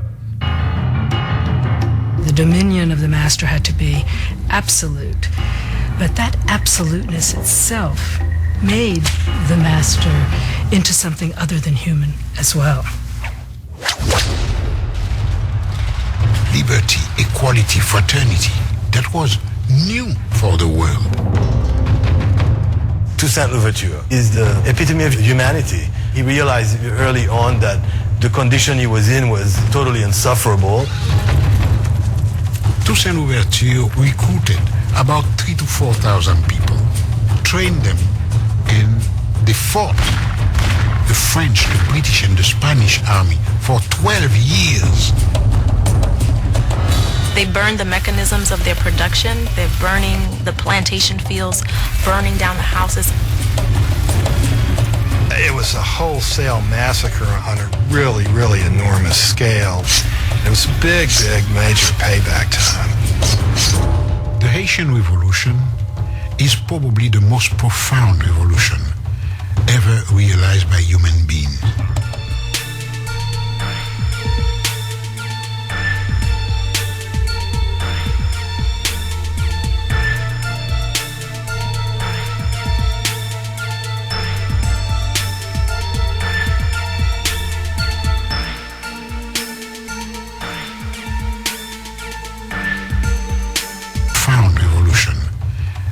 Realized by human beings. The only place where slaves created a nation. But nobody wants to talk about it.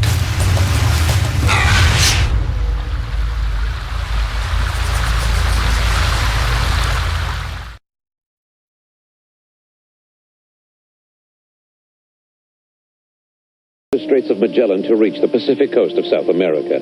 But the Spaniards found another way to get to the land of the Incas.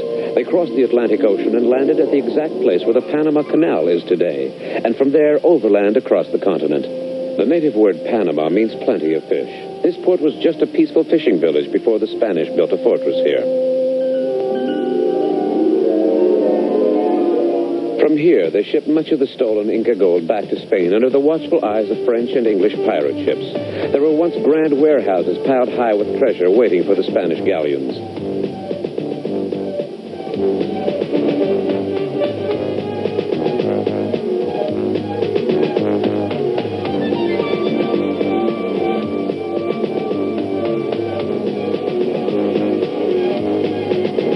Camp, black slaves from Africa once lived and died. Just outside the modern city of Panama lies the ruins of the old city. In the 16th century, it was the center from which the valuable merchandise was shipped to Europe.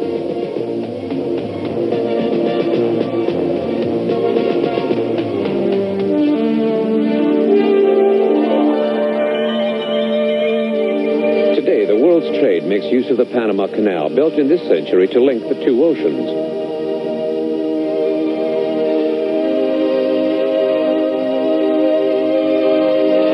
But only a few miles away are the little islands, 160 of them in all, which once gave shelter to pirate ships. Hidden among these islands, they would lie in wait to attack a Spanish galleon laden with gold.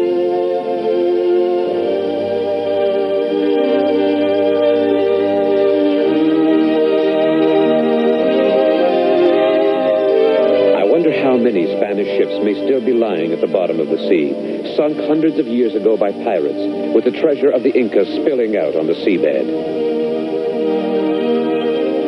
Goodbye. Till next time. The tropical rain breeds killer viruses. The temperature reaches a steaming 130 degrees and stays there. To come here in the early 1900s is to take life in your hands. Daring ventures need bold, passionate leaders. The Panama Canal has President Teddy Roosevelt. He is immensely popular, an adventurer who stops at nothing to achieve his goals. Roosevelt has a grand vision for America to become a global power. He needs a navy to dominate both the Atlantic and Pacific Oceans.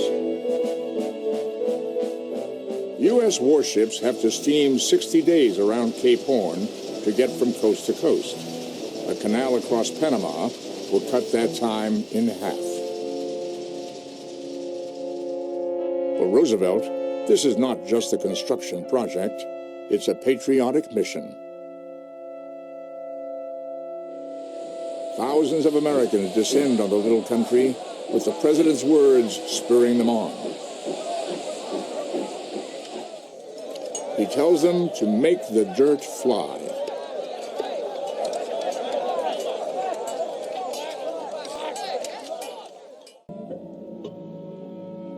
It starts with muscle pain, followed by high body temperature and raging thirst.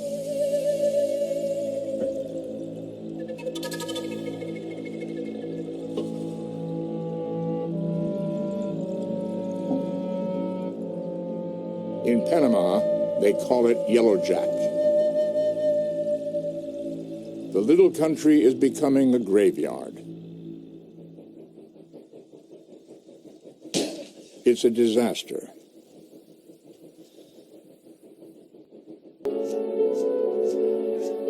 Disease-ridden villages are transformed into clean and safe places to live.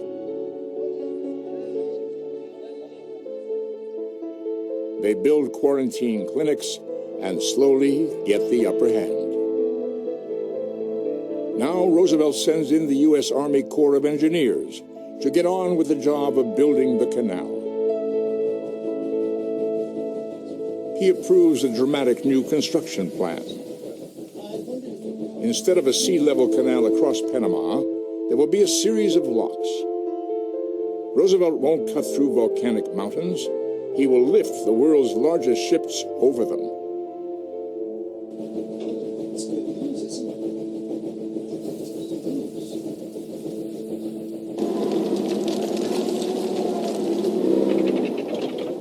The engineers bring in the largest steam shovels in the world.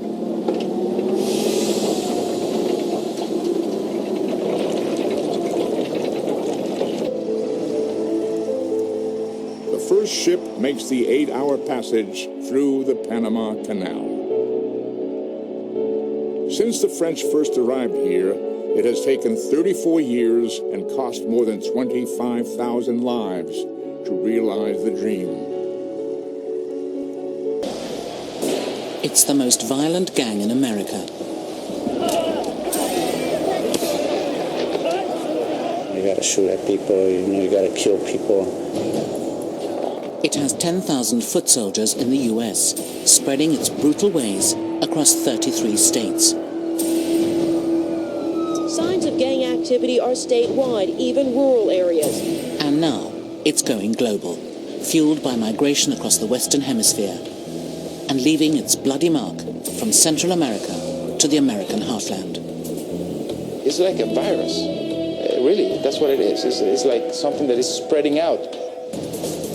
Police in half a dozen countries struggle to crack its code and decipher its methods. Now, for the first time, we get answers from the inside. From a gangster who says he shot his first enemy at age 9. A convicted killer. And an insider with chilling information from beyond the grave. First is God, then your mother, then your gang. You live for God, you live for your mother, you die for your gang. We penetrate a gang that is sweeping across an entire continent and reveal the world that they live, die, and kill for.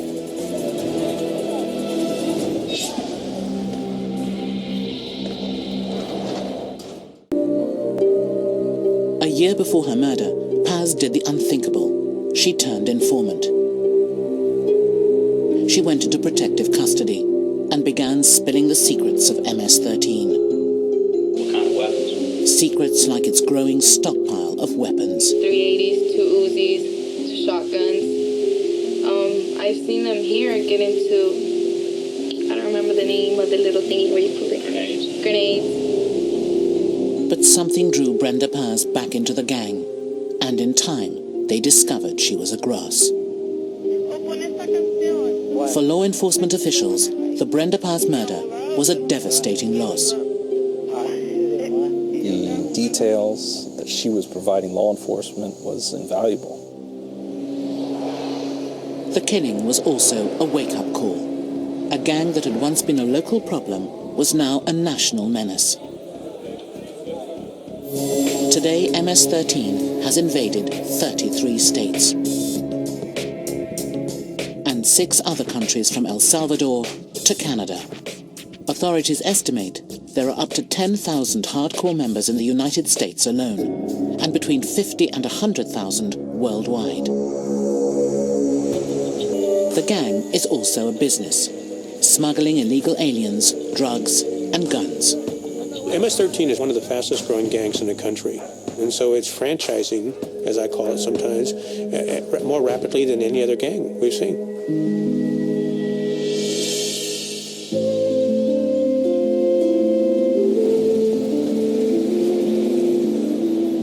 In parts of Central America, the gang has grown so violent that it commits acts of mass murder.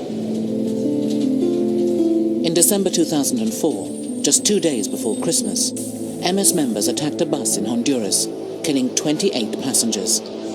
They left a note to the government that said, "Leave MS alone." When immigrant communities move into foreign cities, they're surrounded by strangers and often face alienation. Gangs form because of class distinction. In 1979, Sanchez fled his homeland to escape a civil war, only to arrive on the mean streets of LA.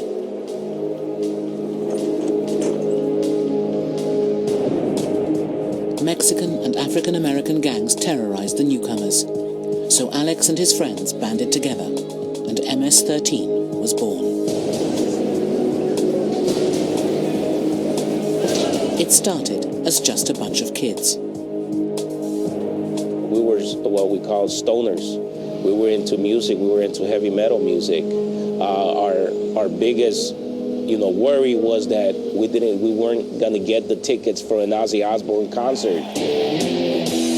They borrowed their gang sign from a popular heavy metal symbol, the devil's horns, turned upside down to form an M.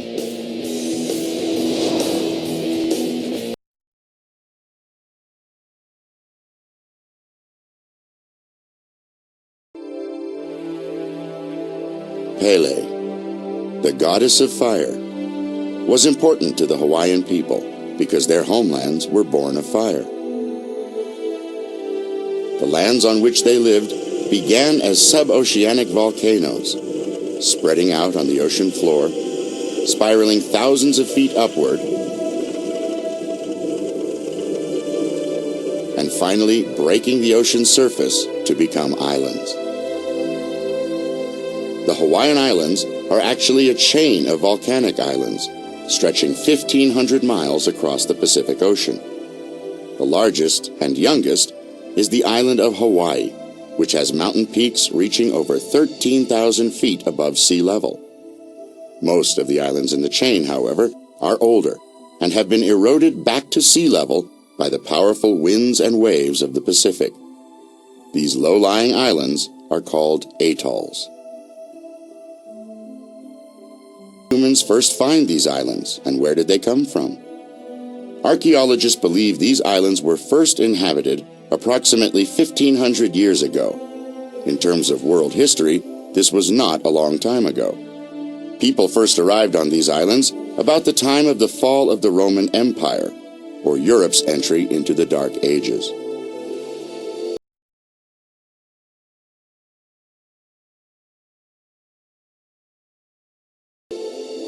Hawaii's first inhabitants were Polynesians, who had migrated northward from Tahiti and the Marquesas Islands. These were bold seafaring people who had developed their navigational skills through centuries of using the sky, stars, seasonal winds, and sea currents to sail throughout the South Pacific Islands. These ancient mariners had developed double-hulled sailing canoes measuring up to 80 to 100 feet in length. These canoes could carry the people, livestock, and plants required to establish island colonies. Hawaii marked the northern extent of this Polynesian culture. The ancient Hawaiians developed an elaborate civilization consisting of ruling chiefs, priests, and commoners. They developed sophisticated agricultural and aquacultural systems, and because of the extensive knowledge of the sea, were excellent fishermen. On the island of Oahu, the bounty of the sea was contained in the lagoon on its southern shore, called Pu'uloa. It was said that these warm, shallow waters, teeming with fish and containing vast beds of shellfish, were patrolled by a powerful shark goddess. One of the many shellfish in Pu'uloa was an oyster that produced small pearls of irregular shape and color. These were not valued by the native Hawaiians, but later, foreigners would be intrigued by their occurrence, and the lagoon would forever be known as Pearl Harbor. After the death of Captain Cook, explorers from many countries showed interest in the islands. But because Hawaii was near the western shores of the United States, American presence became dominant. In the early 1800s, hundreds of ships and thousands of sailors from New England were drawn to the lucrative Pacific whaling industry off the islands of Oahu and Maui. Soon, the subtropical climate, tillable lands, and abundance of fresh water on Oahu were recognized as being ideal for agricultural purposes. Along with the native sugarcane, pineapples were introduced to the island, followed by coffee. By the mid-1800s, plantation agriculture was the backbone of the Hawaiian economy, and the plantation owners were a powerful political force. It was during this period of time that many immigrant workers from East Asia came to the islands, followed later by immigrants from Puerto Rico, Portugal, and other countries. These planters pressured the Hawaiian monarchy to obtain a trade treaty with the United States, giving them access to growing cities along the West Coast and a duty-free, tax-free status. The U.S. government, of course, wanted something in return for this treaty, and in time, discussions centered on securing exclusive rights to Pearl Harbor as a refueling station for its naval operations. This was not a popular idea in Hawaii, but eventually, in 1887, a reciprocity treaty was signed, yielding Pearl Harbor to the United States. In 1893, the monarchy was overthrown, largely by commercial interests in the islands, and the Republic of Hawaii was formed.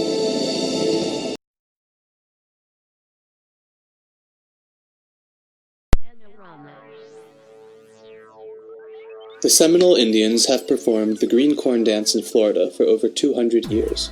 This is their story of struggle to maintain traditional life in the face of colonial encroachment, war with the U.S. government, internal division within the tribe, and most recently, expansive agricultural development. It culminates with groundbreaking success in gaining tribal control over land without government dependence or sacrifice of spiritual values. The Seminole tribe originated from Creek Confederate refugees escaping from a wave of British colonization in the early 18th century. Seminole derives from a Creek word meaning wild or untamed. From the start, there was conflict with the United States government and settlers. After the U.S. won the First Seminole War and Spain ceded Florida to the United States, the tribe was forcibly moved to a reservation in central Florida. 24 million acres of arable land had been traded for 6 million acres of marsh and infertile sandy soil. Less than a decade later, President Jackson tried to move all Native American Indians to west of the Mississippi. 7 Seminoles signed a document agreeing to move the people to Oklahoma, but all the people did not support this decision. Alcohol, bribery, and coercion had played a part in the signing, and those 7 people did not have the authority to speak for the entire tribe. A warrior called Osceola led a resistance against the United States government that lasted into the 1840s until, discouraged from heavy losses in battle and little progress, the government ceased the fighting. When the bloodshed was over, less than 300 Seminoles remained living in the Everglades and Big Cypress Swamp. All the rest had been moved to Oklahoma or killed. Their strongest ally in fighting back against white encroachment had been the unpredictable swampland, with dangerous wildlife, intense heat, and heavy rains. But in the 1840s, the wetlands surrounding Lake Okeechobee in central Florida were drained and converted into farms for citrus and sugarcane. The designation of the Everglades as a national park left many Seminoles homeless or drove them to the reservations. The group that went to the reservation, they were told that they would have federal aid, health aid, and money, and I guess in the modern way, the good life. The Bureau of Indian Affairs persuaded reservation Seminoles to exchange the land rights of the entire tribe for $50 million. Buffalo Tiger, a leader of the traditional Seminoles still living on the land, began a long legal battle against the U.S. government to reacquire their homeland. But traditional Seminole spiritual beliefs prohibit the ownership or sale of land. We were really upset. We're not supposed to sell any land. We feel like it's accepting a couple of dollars for selling a piece of your mother. That's what the people taught us, and this claim, we could see that it was harmful. So that's when we really began to have a fight on our hands.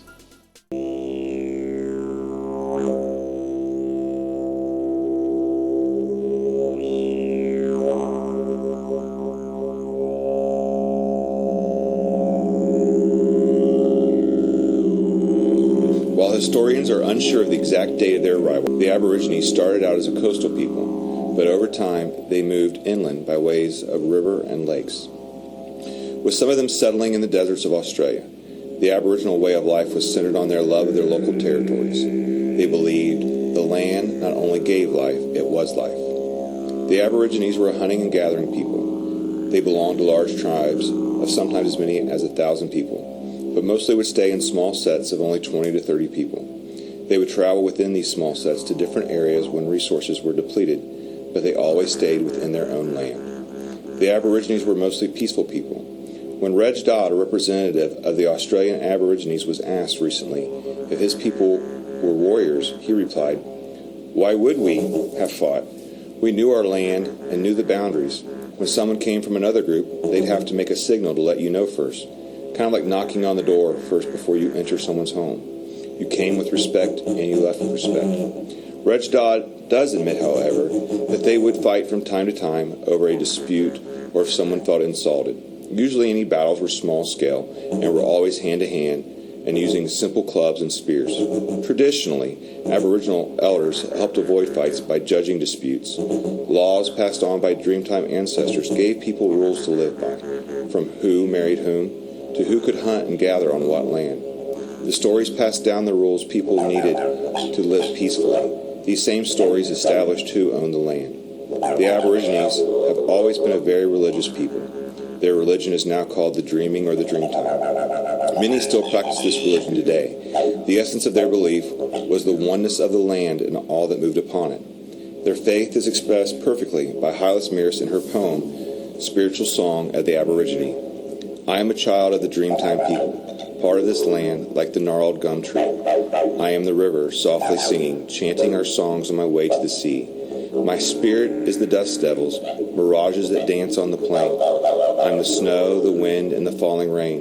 I'm part of the rocks and the red desert earth. Red is the blood that flows in my veins. I am eagle, crow, and snake that glides through the rainforest that climbs to the mountainside. I awakened here when the earth was new. There was emu, wombat, kangaroo. No other man of different hue. I am this land, and this land is me. I am Australia. The Aborigine way of life stayed unchanged for thousands of years until the arrival of Lieutenant James Cook in 1770. Lieutenant Cook claimed the east coast of Australia in the name of Great Britain and named it New South Wales. In 1788, the British colonization of Sydney began. With the colonization, the British brought chickenpox, smallpox, influenza, and measles. The British next began appropriating the land and water resources. The British looked at the indigenous people of Australia as nomads with no claim to any land and drove the Aboriginal people off the land they had lived on and loved for thousands of years. By the 1900s, the Aborigines' population had diminished from approximately 750,000 people when Lieutenant Cook first arrived to only 93,000. During the first half of the 1900s, many Aborigines worked as sheep herders, cattle herders, and stockmen. Few had jobs that were not manual in nature.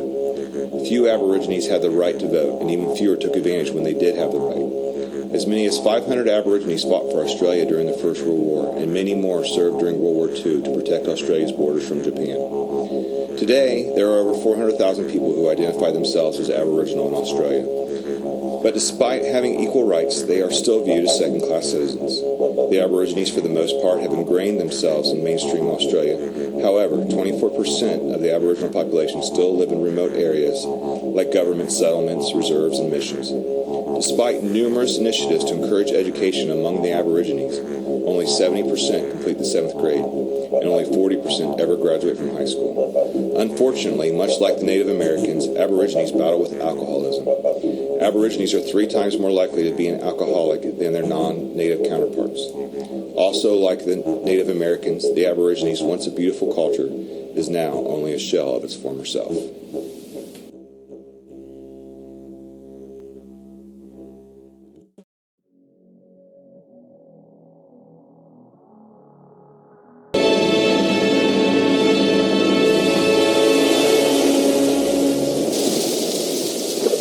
In the 17th century, a rough family of London cloth cutters called Beckford emigrated to the newly conquered colony of Jamaica to seek its fortune. The Beckfords invested in sugar and slaves. Up, on your feet, on your feet. Up, come on your feet. And within 4 generations became one of the richest families in England. They were the yuppies of their day, part of an emerging social class which aspired to become the new aristocracy. There was Beckford the planter, who wrote a unique handbook on how to run a sugar estate. Out of every 4 African slaves, scarcely one produces a really efficient worker. And Beckford the playboy, who used sugar profits to bring about a revival in Gothic architecture. Some people drink to forget their unhappiness. I don't drink. I build. But he'd be best remembered for his part in a notorious sexual scandal. He told his life story to a biographer to try to restore his reputation. While slavery flourished and sugar sales boomed, the Beckfords' world was an orgy of greed and extravagance. But the industry that made them was built on human suffering and greed, and would eventually destroy them. This is the story of the rise and fall of Britain's richest slaving dynasty. See that Israel was it? It's from a protection. Dead by the gun, them say our dead by the gun. You're powerful, you know, come like next to God. And when people hear it, people have to back up, you know, you understand?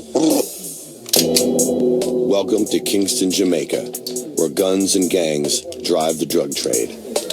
It's late afternoon in the heart of the Kingston Ghetto, and local gunmen are tooling up to protect their turf. It's a serious place, daily you wake up and see people that are dead.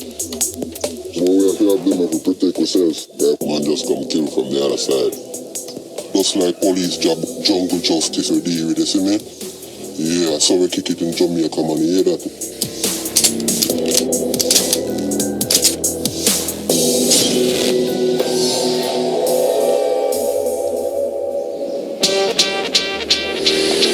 Kingston is Jamaica's capital and largest city. Here, high levels of poverty and unemployment fuel the drug gangs. The most notorious gang in Jamaica is the Shower Posse. They have been key players in the drug and gun supply for over 30 years. Oh, they got everything. They got all the money in the world. You know, these guys bring in containers of guns. They got missiles, all that. When they say jump, they say, oh, aye. Curtis is working his way up the ranks in the Jamaican underworld. He now traffics cocaine for the Shower Posse. And he's always on call. They call me, I got a flight for tomorrow. And I got to do exactly what they said. They watch your car. They will come and kidnap your daughter. They'll come and do anything necessary to get your attention, to tell you to do what you have to do for them. And they're not telling you. They're forcing you.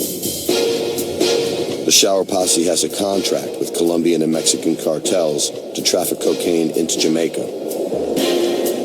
Seven of us take the plane together and go get the stuff and come back. Each one of us bring back 150 kilo in 1 week. According to Curtis, the Shower Posse holds power over the international airport. Well, in the plane land in Jamaica, it's well set up. They know I'm coming. Well, the X-ray machine, when you come up, they turn it off. Before we even go to immigration, somebody there see the number what on your ticket, and that number linked to that luggage, and they took that luggage away. That luggage never go to custom. Custom never see that luggage. And so all this go around to the back gate, and everybody on the payroll. If I don't make it back with their product, but my life is on the line. It can be all my family life too. Successful seizures in Puerto Rico and the Dominican Republic made Jamaica a preferred route for the cocaine traffickers. Jamaica provides a key stepping stone for the cartels. Positioned halfway between Colombia and America, one of the key markets for the product. Welcome back, brothers, and shalom, my sisters, shalom. 2 Corinthians 13 and 11. Finally, brethren, farewell, be perfect, be of good comfort, be of one mind, live in peace, and the God of love and peace shall be with you.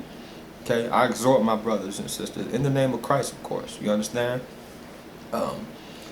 It's not that I'm giving them the credit, but I'm showing them who they are by the way of God, you understand what I'm saying? So, it's okay to give somebody a compliment, to say, hey, this and that, but we gotta understand, we can't let it puff us up. Okay, it's all in the name of Christ. So I'm not saying anything that isn't in the Bible. Okay, this is all true about these people.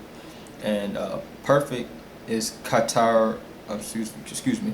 Perfect is katartizo. Greek strong number G2675. Complete, strengthen, or prepare. Excuse me. And comfort is parakaleo. Greek strong number G387. G3870. To exhort, to encourage, to beseech, to admonish. So it's basically to exhort them, to encourage them, to beseech them, and to admonish them, you know, and certain things that they're dealing with, whatever that they're dealing with. That's what we're called to do as brethren. We're the body of Christ, okay? Okay, now to this 12 tribe breakdown. Tribe of Judah. Judah, American blacks, and Negroes. Now, we have Judah all over the world. We were scattered to the four corners of the earth, if you read Isaiah. But we mainly concentrated on these Negroes of America, the blacks of America. We are Judah. I am Judah. Okay? Had a friend tell me prove it. There's the proof through the DNA, okay? And through scripture. Deuteronomy 28:68. And the Lord shall bring you into Egypt, which is slavery, bondage, again with ships. Ships is H0951, Oniah. By the way whereof I spake unto thee, thou shalt not see it no more again. That's Israel. We haven't seen it since we've left. And there ye shall be sold unto your enemies, slave auctions, for bondmen and bondwomen, and no man shall buy, which is the Hebrew Strong 7069, which means redeem or recover. So no man shall buy you. The first black man arrived 1619 AD. Okay, that 400 years is almost up. It speaks of it twice. In Genesis 15:13, he, Ahiah, said unto Abram, know of a surety that thy seed shall be a stranger in the land that is not there, and shall serve them, and they shall afflict them for 400 years. Okay, like I said, the first black 1619. Okay, that was speaking of Moses. Now, were we in slavery the whole time? No, we weren't in slavery the whole time, but we were oppressed. Okay, for that period of time, which is why he brought us out of there. Acts 7:6-8, and God spake on this wise, that his seed shall sojourn in a strange land, and that they shall bring them into bondage and entreat them evil 400 years. This is the book of Acts, chapter 7, verse 6-8. And the nation to whom thou shalt be in bondage I will judge, say Ahiah. And after that they shall come forth and serve me in this place. And he gave them the covenant of circumcision. So Abraham begat Isaac, and circumcised him the 8th day. Isaac begot Jacob, and Jacob begat the 12 patriarchs. These are the 12 tribes. Okay. When you think about it, you look at those leaders of us that rose up and had more influence than the president. Malcolm X and Martin Luther King. Which speaking of president that gave a lot of truth was a Gentile, JFK, John F. Kennedy. They killed him in broad daylight, okay, because he was bringing forth too much truth. It was more on the economic side what he was doing, but they killed him in broad daylight to show you the people in control wanted to show you, if you're going to step out here with this truth, just like they killed Martin and Malcolm in daylight. They didn't kill them. They could have, God forbid that they did it, you know, God's going to judge them. God rest their souls, all three of them. Especially our brothers Malcolm X and Martin Luther King. But if you bring up truth and you get a following and you get that influence more than the president, they coming for you. Okay? We didn't have marches, we didn't have boycotts, we didn't have sit-ins. Nothing's changed our condition here. Okay?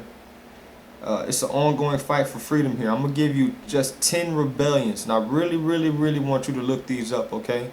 This is for you, Tribe of Judah, my black people. This is for you. And anybody else that wants to look into this, I encourage you as well to look into this. But this is about us, Judah. Gaspar's Yanga's Rebellion of 1570. Gasparyanga. Gaspar Yanga. Cato's Conspiracy of 1719. Haitian Rebellion of 1791. Nat Turner's Rebellion. Louisiana Uprising of 1811. Okay. Denmark Vesey Conspiracy of 1822. The Baptist War of 1831. Excuse me. The Brownsville Affair of 1906. The Ohama Race Riot of 1919. The Harlem Riot of 1935 and of 1946. Okay. Read up on all of those before you jump out there. That I see a lot of people saying, let's go to Baltimore and do this, and that. You got to understand, if you go out to Baltimore, you out there walking with a sign. Let's just say you're being peaceful, right? And you get shot. Is that person that told you to go out there, is he going to protect your family? If they wrongly imprison you up there, something happens, you go to jail, are they going to take care of your family? What about your situation? Okay? Are they going to take care of you? These people that's leading you out there to fight and to do all this madness, look, read those rebellions I gave you and those riots I gave you first. This is nothing new under the sun. Okay? They're just using media right now to push this message on you so that we will go out there and riot and loot, which we should not do. That's not of the spirit of the Lord. Okay? We need to have a sit down as black people, period. I know that's a broad term to put out there, but I'm putting it out there. We need that. We don't need to march. We need to sit down. If we're going to march and fight with each other the next week, we need to sit down. The Negroes, okay, they actually have a slave, that slave name you seen, the Hebos. Now, why would they have the Hebos on there? You got to get familiar with the Ibu tribe, the Higbo tribe of Africa, the Igbo tribe, okay? Those tribes, too, are Hebrew descent. These people are real. We are the tribe of Judah, okay? We got to rise up. We got to Kwam Yasharala. We going to be the ones everybody looking at. Even people that don't believe see that. They're waiting for blacks in America to rise up. But it's a way we got to rise up. And it ain't out there fighting and shooting and looting. Burning down a liquor store ain't going to save nothing. You just dealing with emotion. Again, dealing with that emotion. Get out of your emotions, man. We are men, okay? We supposed to operate on logic, okay? Revelations 2 and 9. A lot of people saying, what about the Jews over there? Which we're going to get into that in the next section. But Revelations 2 and 9, he says, I know thy works in tribulation and poverty, but thou art rich. Who works hard and goes through tribulation and poverty more than black people in America? What? I had somebody tell me once, this is a while ago, tell me, oh, black people just need to pull together our resources and then we can rise. What resources? What land, what large mass of land do we own? What corporation do we own? What in industry do we have the majority ownership of? Not one, nothing. And we've been over here, we built this country. I told the coworker, we built the White House. Our forefathers built the White House that they're living in. We built this country, we built these roads. Well, Obama told me, you didn't build that. Yes, we did. You didn't build that, brother. I said use the term brother with him loosely, okay?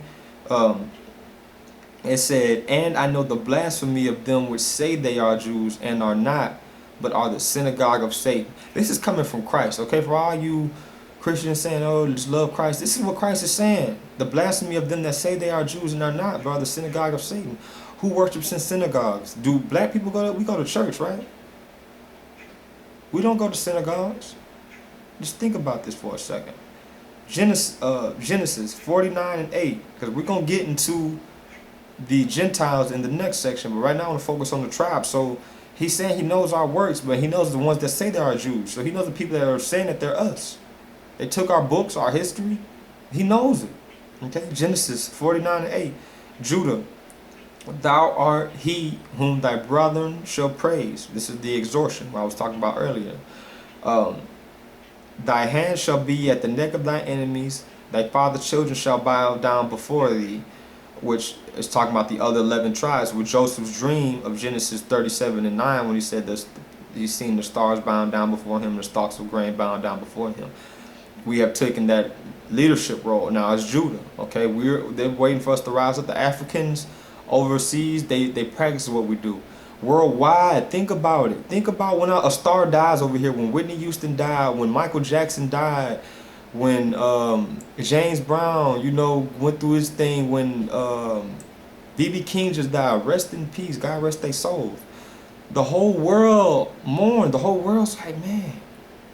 Because they follow what we do over here. As much as we are hated, we are also the best at everything we do. Best football players, best basketball players, best singers, best writers, best dancers, best models. I mean, Why, through all this racism that's been going on, I want to point this out to you, Judah. Through all this racism that's going on, why you, since you're watching so much TV, as I pointed out earlier, count how many black people are in these commercials that we're watching that's used to advertise the so-called white man's goods. And by white man, I mean the corporations, okay? The Zionists, okay? Look how many, we are on the Cheerios commercial, we on the Popeyes commercial, all these stuff. We don't own it, but they're using us to sell it. You see what I'm saying? You see how much influence we have? Think about that. Think about that, Judah. Genesis 29:35, and she conceived again and bare a son. And she said, now I will praise the Lord Ahiah. Therefore she called his name Judah. Okay, he was the fourth son. Matthew 2:13, the Lord sent an angel to Joseph telling him to hide in Egypt because King Herod sought to kill him. Now I got people like, oh, why he skipped from Genesis 29 all the way to the gospel, Matthew 2:13. The Lord sent an angel to Joseph to tell him to hide in Egypt. Now you see that depiction of Christ, which is Caesar Borgia, the Pope's son, which was a guy that slept with his sister, slept with men. I mean, this guy was horrible. This guy was evil. Okay, that's who that picture is.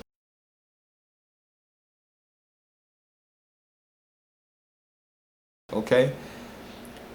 When he said that he sent an angel to tell him to hide in Egypt, could that Christ hide in Egypt?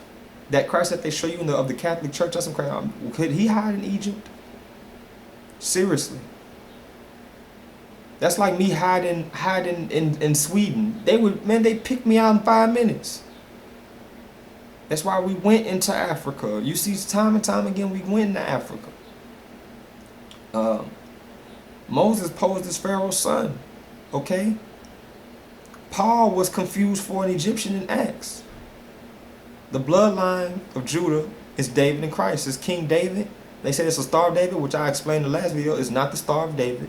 Okay? No prophet or king had a symbol. Okay? There's no symbols that we deal with. That's the Star of Moloch. Okay? Read the book of Amos. Hebrew Strong, number 3063, Yehuda. That's Judah, and it means praised. She said she praised God when she had him. Praised. You see how much, and I'm not saying praise us like God. I'm not saying that, okay? Worship God only, okay? Christ said that. You serve the Father only.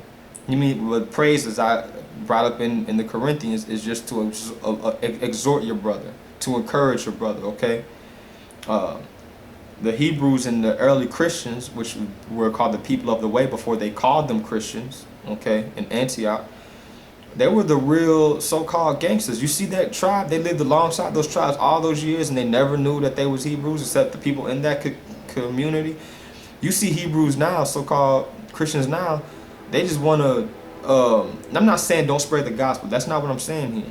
What I'm saying here is you do the Lord's work. If you spreading it, you speaking on the Lord, speak on it, and then just go back to following his word. It's like people live in their words and not in their actions. You know what I'm saying? They'll sit up here and speak and speak and speak. I think, I believe. Look into that word and see what it says. Study to show thyself approved. They going off thinking and this and that, just want to talk about Jesus. I have people tell me all the time, oh, just love Jesus and the 10 Commandments. His name wasn't Jesus, okay? There was no J in that time. There was no J before 300-400 years ago. So why are you calling him something he's not? Then when I tell people the real name, show them in the Hebrew Strong's what his real name is. I'm showing you right now. Showing you in the Hebrew Strong what his name is. They go right back to calling him Yahushai and all these. Y'all just want to sound holy, man. If I told you my name was Frankie and you walked around calling me Stevie, you think I'm going to be cool with that?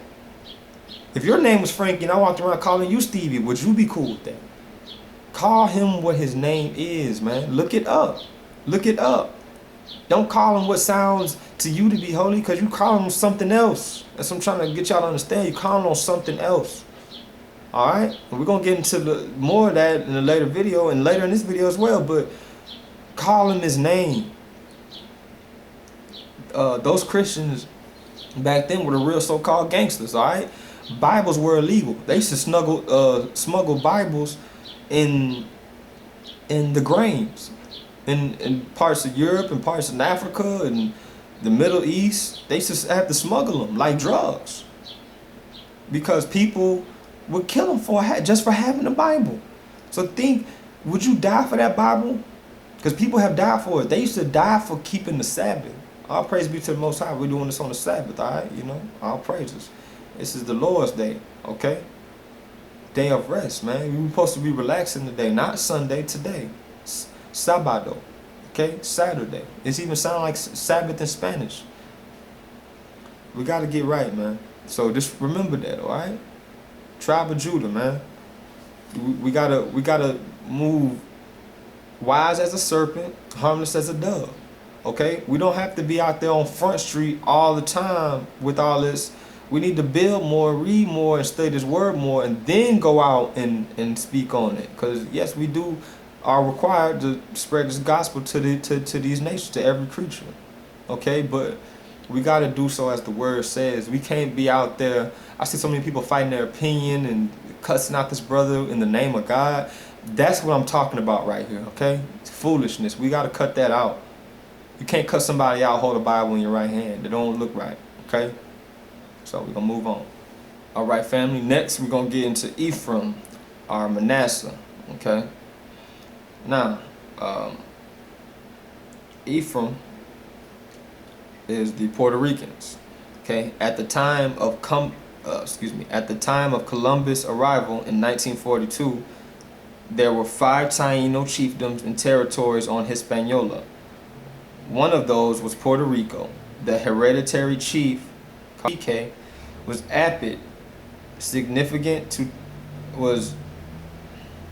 given significant tribute. Just as with the Mexicans, Issachar, their women were taken captive. In just 8 years, almost completely desecrated the people, and Christopher Columbus sent off for slaves from West Africa. The Hebrews, the Negroes, and their tribe names were erased. Genesis 49, 22, and 24. Joseph is a fruitful bough, and even a fruitful bough, whose branches run over the wall. So they have many children. You know, branches, you know, the tree, we have many children in our branches, okay? Just as when in Egypt, you see how many kids, you know, he had. The archers, the Spaniards, have sorely grieved him and shot at him and hated him. The Spanish hated them, okay? But his bow abode in strength, and the arms of his hand were made strong by the hands of the mighty God of Jacob, which is Ahia. Okay? Puerto Rico means rich port, or port of riches. Okay? You see how rich that their customs are. The Puerto Rican Day Parade, and shalom and salute the Puerto Ricans, man. Y'all are my brothers, man. We need to come together, because I have seen some even in high school. You gotta understand, when I went to high school, it was a lot of these people I'm about to bring up, from the Cubans to the Colombians. A lot of them went to and it was fighting in between all of us, and against the blacks too, and us against them. So I just want to be going record saying, man, I love y'all, man. Okay, we need to cut all that out. Y'all passion that y'all got is very close to our passion. This is the reason that we connect and we have this kind of spirit and this soul within us. Okay, y'all are our family, man. That Puerto Rican Day Parade, I get sucked up into it watching that. In New York, man, hey, y'all are of us, man. Okay? Straight up. And we are of y'all. Okay? We got the same forefathers, alright? So let's get it on. Manasseh, the Cubans. Hebrew strong 45:19. Manasseh means cause to forget. Okay? And the story of Joseph and his brothers in Genesis 37. Okay, we're going to read a little bit about that. Genesis 48:19 through 20. And his father refused and said, I know it, my son, I know it. He also shall become a people, and he also shall become great. But truly his younger brother shall be greater than he, and his seed shall become a multitude of nations. And be blessed, and he blessed them in that day, saying, in thee shall Israel bless, saying, God made thee Ephraim and as Manasseh. And he said Manasseh before Ephraim, because he was saying bless Ephraim first. He blessed Manasseh, okay, the Cubans, all right? Genesis 41:51. And Joseph called the firstborn Manasseh, for God said, he hath made me forget my toil. And I told you the word Manasseh in Hebrew means to made to forget. Now, it's not made to forget them as a people. None of that is mean. it made him forget thy toil, that what he went through in his father's house and all the trouble of his father's house. Okay, he made him forget that the bad times he had with his brothers. All right, that's what it's saying. And you even heard what the professor said. He goes there, he can't stop going there. It's like they knew more about American culture than what Americans know. Like I said, we 36 on the scale. It's sad, man, but they have a rich culture, man. Cubans got a rich culture. We can get into more of that. The Conquest of Cuba by Christopher Columbus, and you're gonna find out too. You're gonna see every word Christopher Columbus touched, because he read the book of Esdras, Second Esdras. He read that book. He knew where these 12 tribes were. Go back to that first section when it said many Europeans that was find these islands was suspecting these of being the lost tribes. They knew, for the most part, they knew. They not just out there in the boat just looking willy-nilly. He knew what he was doing. He knew what he was doing. The conquest of Cuba began in 1510, Christopher Columbus, and he also brought some West African slaves. Again, Judah, we all over it. We gonna see we everywhere. He also brought some West African slaves that arrived around 1527. So we was over there as well as the Americans, all right? Really before we got to the Americans, we was over there. The Pact of Zanjan ended the 10-year War of 1878. Okay, so the Cubans also mixed with Judah. A line held in our rightful share. Okay, it reads, only a few outstanding Afro-Cubans were distinguished themselves by very exceptional military abilities. Remember, I said our hand will be at their neck. We great fighters. Look at the greatest boxers. Judah. Let's make it happen, all right? Military abilities, our Western educational standards had access to white privileged circles, and this was in 1898. Okay, the Spanish removed Don and Doña titles from their IDs and La Igualdad in 1893. That's when around, like I said, Judah was joined in. Like I said, they always change the names. Because if you have your name, you can trace it back more easily. You know what I'm saying? Many Cubans in Florida were both former Spanish, also former Spanish owned. The Spanish owned Florida. Okay. Thomas Estrada was American backed. Okay, and he won in Cuba without campaigning. That shows you who's running this. Okay, you've seen Bush take 2 elections, especially the second one. Okay, presidents are appointed. Before you get mad and you voting for Hillary, you voting for this person, who runs the electoral college? Who graduated from the electoral college? Do you know somebody that has? Because I don't know nobody that has. They pick the president, not your votes. Your votes are just so they got your information. Sorry to tell you that, but the truth is the truth. They get your information. They know they got your party, they got your address, they got all types of information. Government owns media, just like the U.S. You've seen what the Cuban woman was saying. She's still living. She's just from a few generations, and they're telling you it's the same thing. It's still going on today. It's just on a different scale. We got all this technology now. People think that we just above, but really we could just see more. And the fact is, most people don't even see this. The manifest destiny thing is satanic in nature. How can I kick you out your house and tell you God said I should have this house? Does that make any sense to you? People talking about, we got our rights. Talk to the Indians about rights. Well, you're going to get to the Indians. But talk to them about rights and going downtown with a deed, okay? They can tell you way more than I can tell you. Again, the Cubans, look how us blacks related to these Cubans, man. Salute y'all, man. Tribe of Manasseh, man. Kwame Yasharala, rise with us. You know what I'm saying? 12,000 from each tribe. Remember that Scarface movie? We blacks, we ate that up. Not saying that Cubans didn't feel that movie. Of course, but we blacks. One of my favorite movies back in the Gap was Paid in Full. That scene where they was watching it, you seen them wilding out in New York behind that movie? Like, that's how it was everywhere. Even though it was a negative connotation, because they always use us negative, just like they use the Cubans negatively, drug dealers and whatnot. They use us negatively. But even so, you see how we connected, though? See how we connected with them? Because they are brothers, man. Okay, Kwame Yashawali to y'all.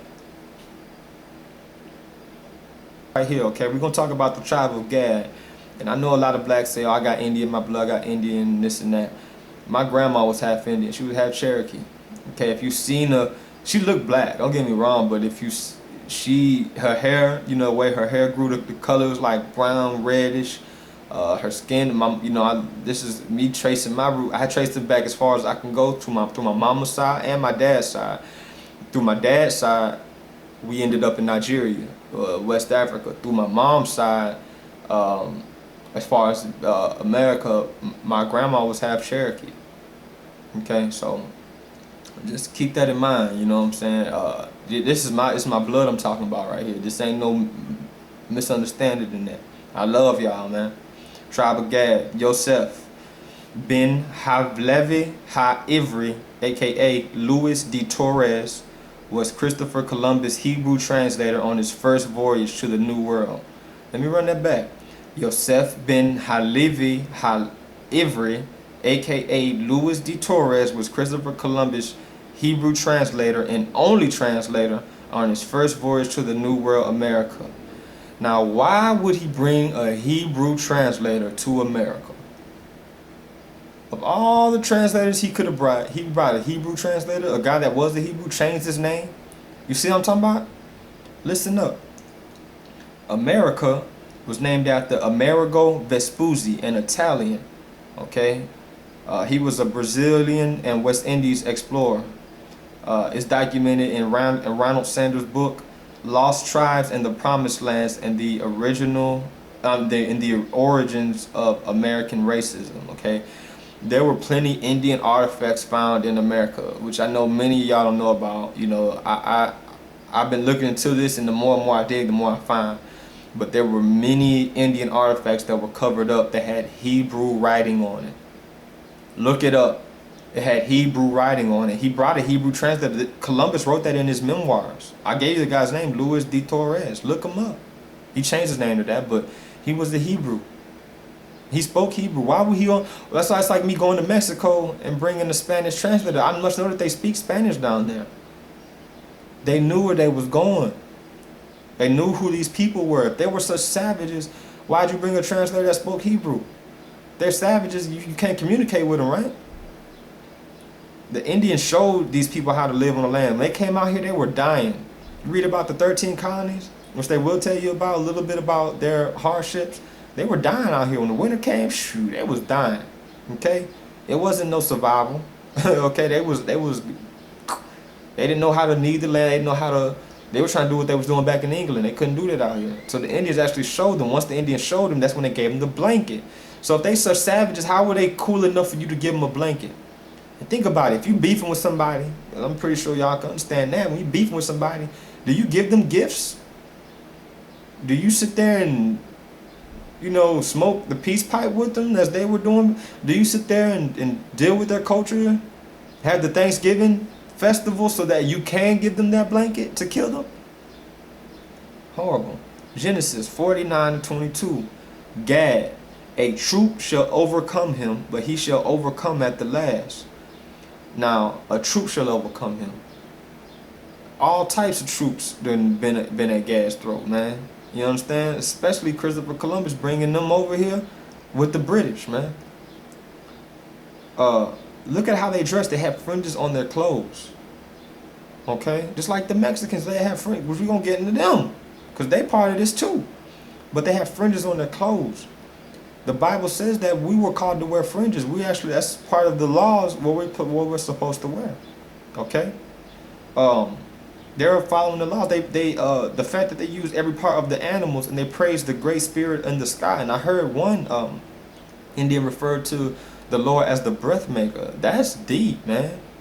Remember I said the breath is the ruach. That's the you know, and the Holy Spirit is wisdom. So that's deep, man. That is deep. And they praise, look, the great spirit in the sky. What did they march around the fire saying? Higher, higher, higher, higher, I am. In Hebrew, just brought a Hebrew translator. You got to start connecting these things. They telling you truth. second address 40 through 55, okay? Those are the 10 tribes which were carried away prisoners out of their own land at the time of Hosea the king. And when Salmanasar, the king of Assyria, led away captive, and he carried them over the waters, so they came to other land. But they took counsel among themselves that they would lead the multitude of the heathen and go forth into a further country where never mankind dwelt, that they might keep their statutes, which they never kept in their own land, and they enter into Euphrates by the narrow places of the river, for the Most High had then shewed signs for them, and held still the flood that they were passed over. Okay, and it's not talking about the flood, but this means the waters. You understand, they didn't have the boats like we have now, so they, he held them still so they can get over. He led his people just like he led us through Egypt, all right? Through the wilderness when we were in the desert. This is a fact, okay? This is a fact. In 455 AD, 1,037 years before Christopher Columbus, a Buddhist monk, Hu Shin, Huishen, sailed to a land he called Fusheng, a land which we now call America. He reported the people in the lands were similar to the habitation of Mexico. He noted his travels in a book called the Book of Liang by Yao Silian. So, like I said, they knew people was over here. Christopher Columbus didn't just pop up over here by 1492 sailing the ocean blue. That's a lie. You should have questioned your teachers. Much y'all question me, I wish y'all would have questioned y'all teachers in school. Because I'm giving you the facts to look up books and everything. So check these things out. Oh, let me get this. This is gonna be the killer right here though. The Jewish Encyclopedia. Now this is the Jewish, okay? Encyclopedia. Arzareth, Arzareth, has a Christopher Columbus reference next to it. Okay? That Arzareth is actually America. That's what they called it before, Amerigo and all that. Because like I said, Amerigo was here a little bit before Christopher Columbus. There was actually a big dispute over what to call it. But it's Washington, D.C. District of Columbia. Come on. So you see where the names still they resonate today. The natives knew how to till the land as the ancient Hebrews were great farmers. We're going to show that in the next section, okay? More about the farming. Even in the early days of the earth, the white Europeans were dying when they first arrived, but the natives taught them. They hunted and killed off all the buffalo for sport and for prestige. Now, I'm talking about not the natives, but the Europeans. You seen the pictures of the piles and piles of buffalo they had just laying up. They wasn't trying to, hunt for food or for what they needed. They were just killing just to kill. Just murdering. You see, they have a history, these people that are in government have a history of murdering people, enslaving them, oppressing them, killing them. It's over and over and over and over. The nobles were good. For the nobles, hunting was good. But if a poor peasant was found hunting, say a so-called free slave or Indian, it was considered poaching. Okay, very funny. Just like today, same things going on. Very little studies about these hit the mainstream. Okay, about the Indians. Just like the last series, like where I played, they play them off as savages, and this kind of dates back to the whole media thing. They don't talk about the oppression and the things that are happening to us. They will never tell you at least two black men die per week from a police shooting. But they'll show you how we burned down the store. Not saying that either one is right, but they threw the first punch. They threw it. We didn't just go out there and it's like, hey, we're going to burn down some stuff and riot. They did that. That's why we got to we got to know our enemy, man. You know your enemy in war, how you going to lose that war? But you got to train yourself, because what untrained soldier is going to win the war? What trained soldier is going to win? The trained soldier is going to win. Issachar, the modern day Mexicans, the Aztecs, you know what I'm saying? Some even say the Mayan Indians.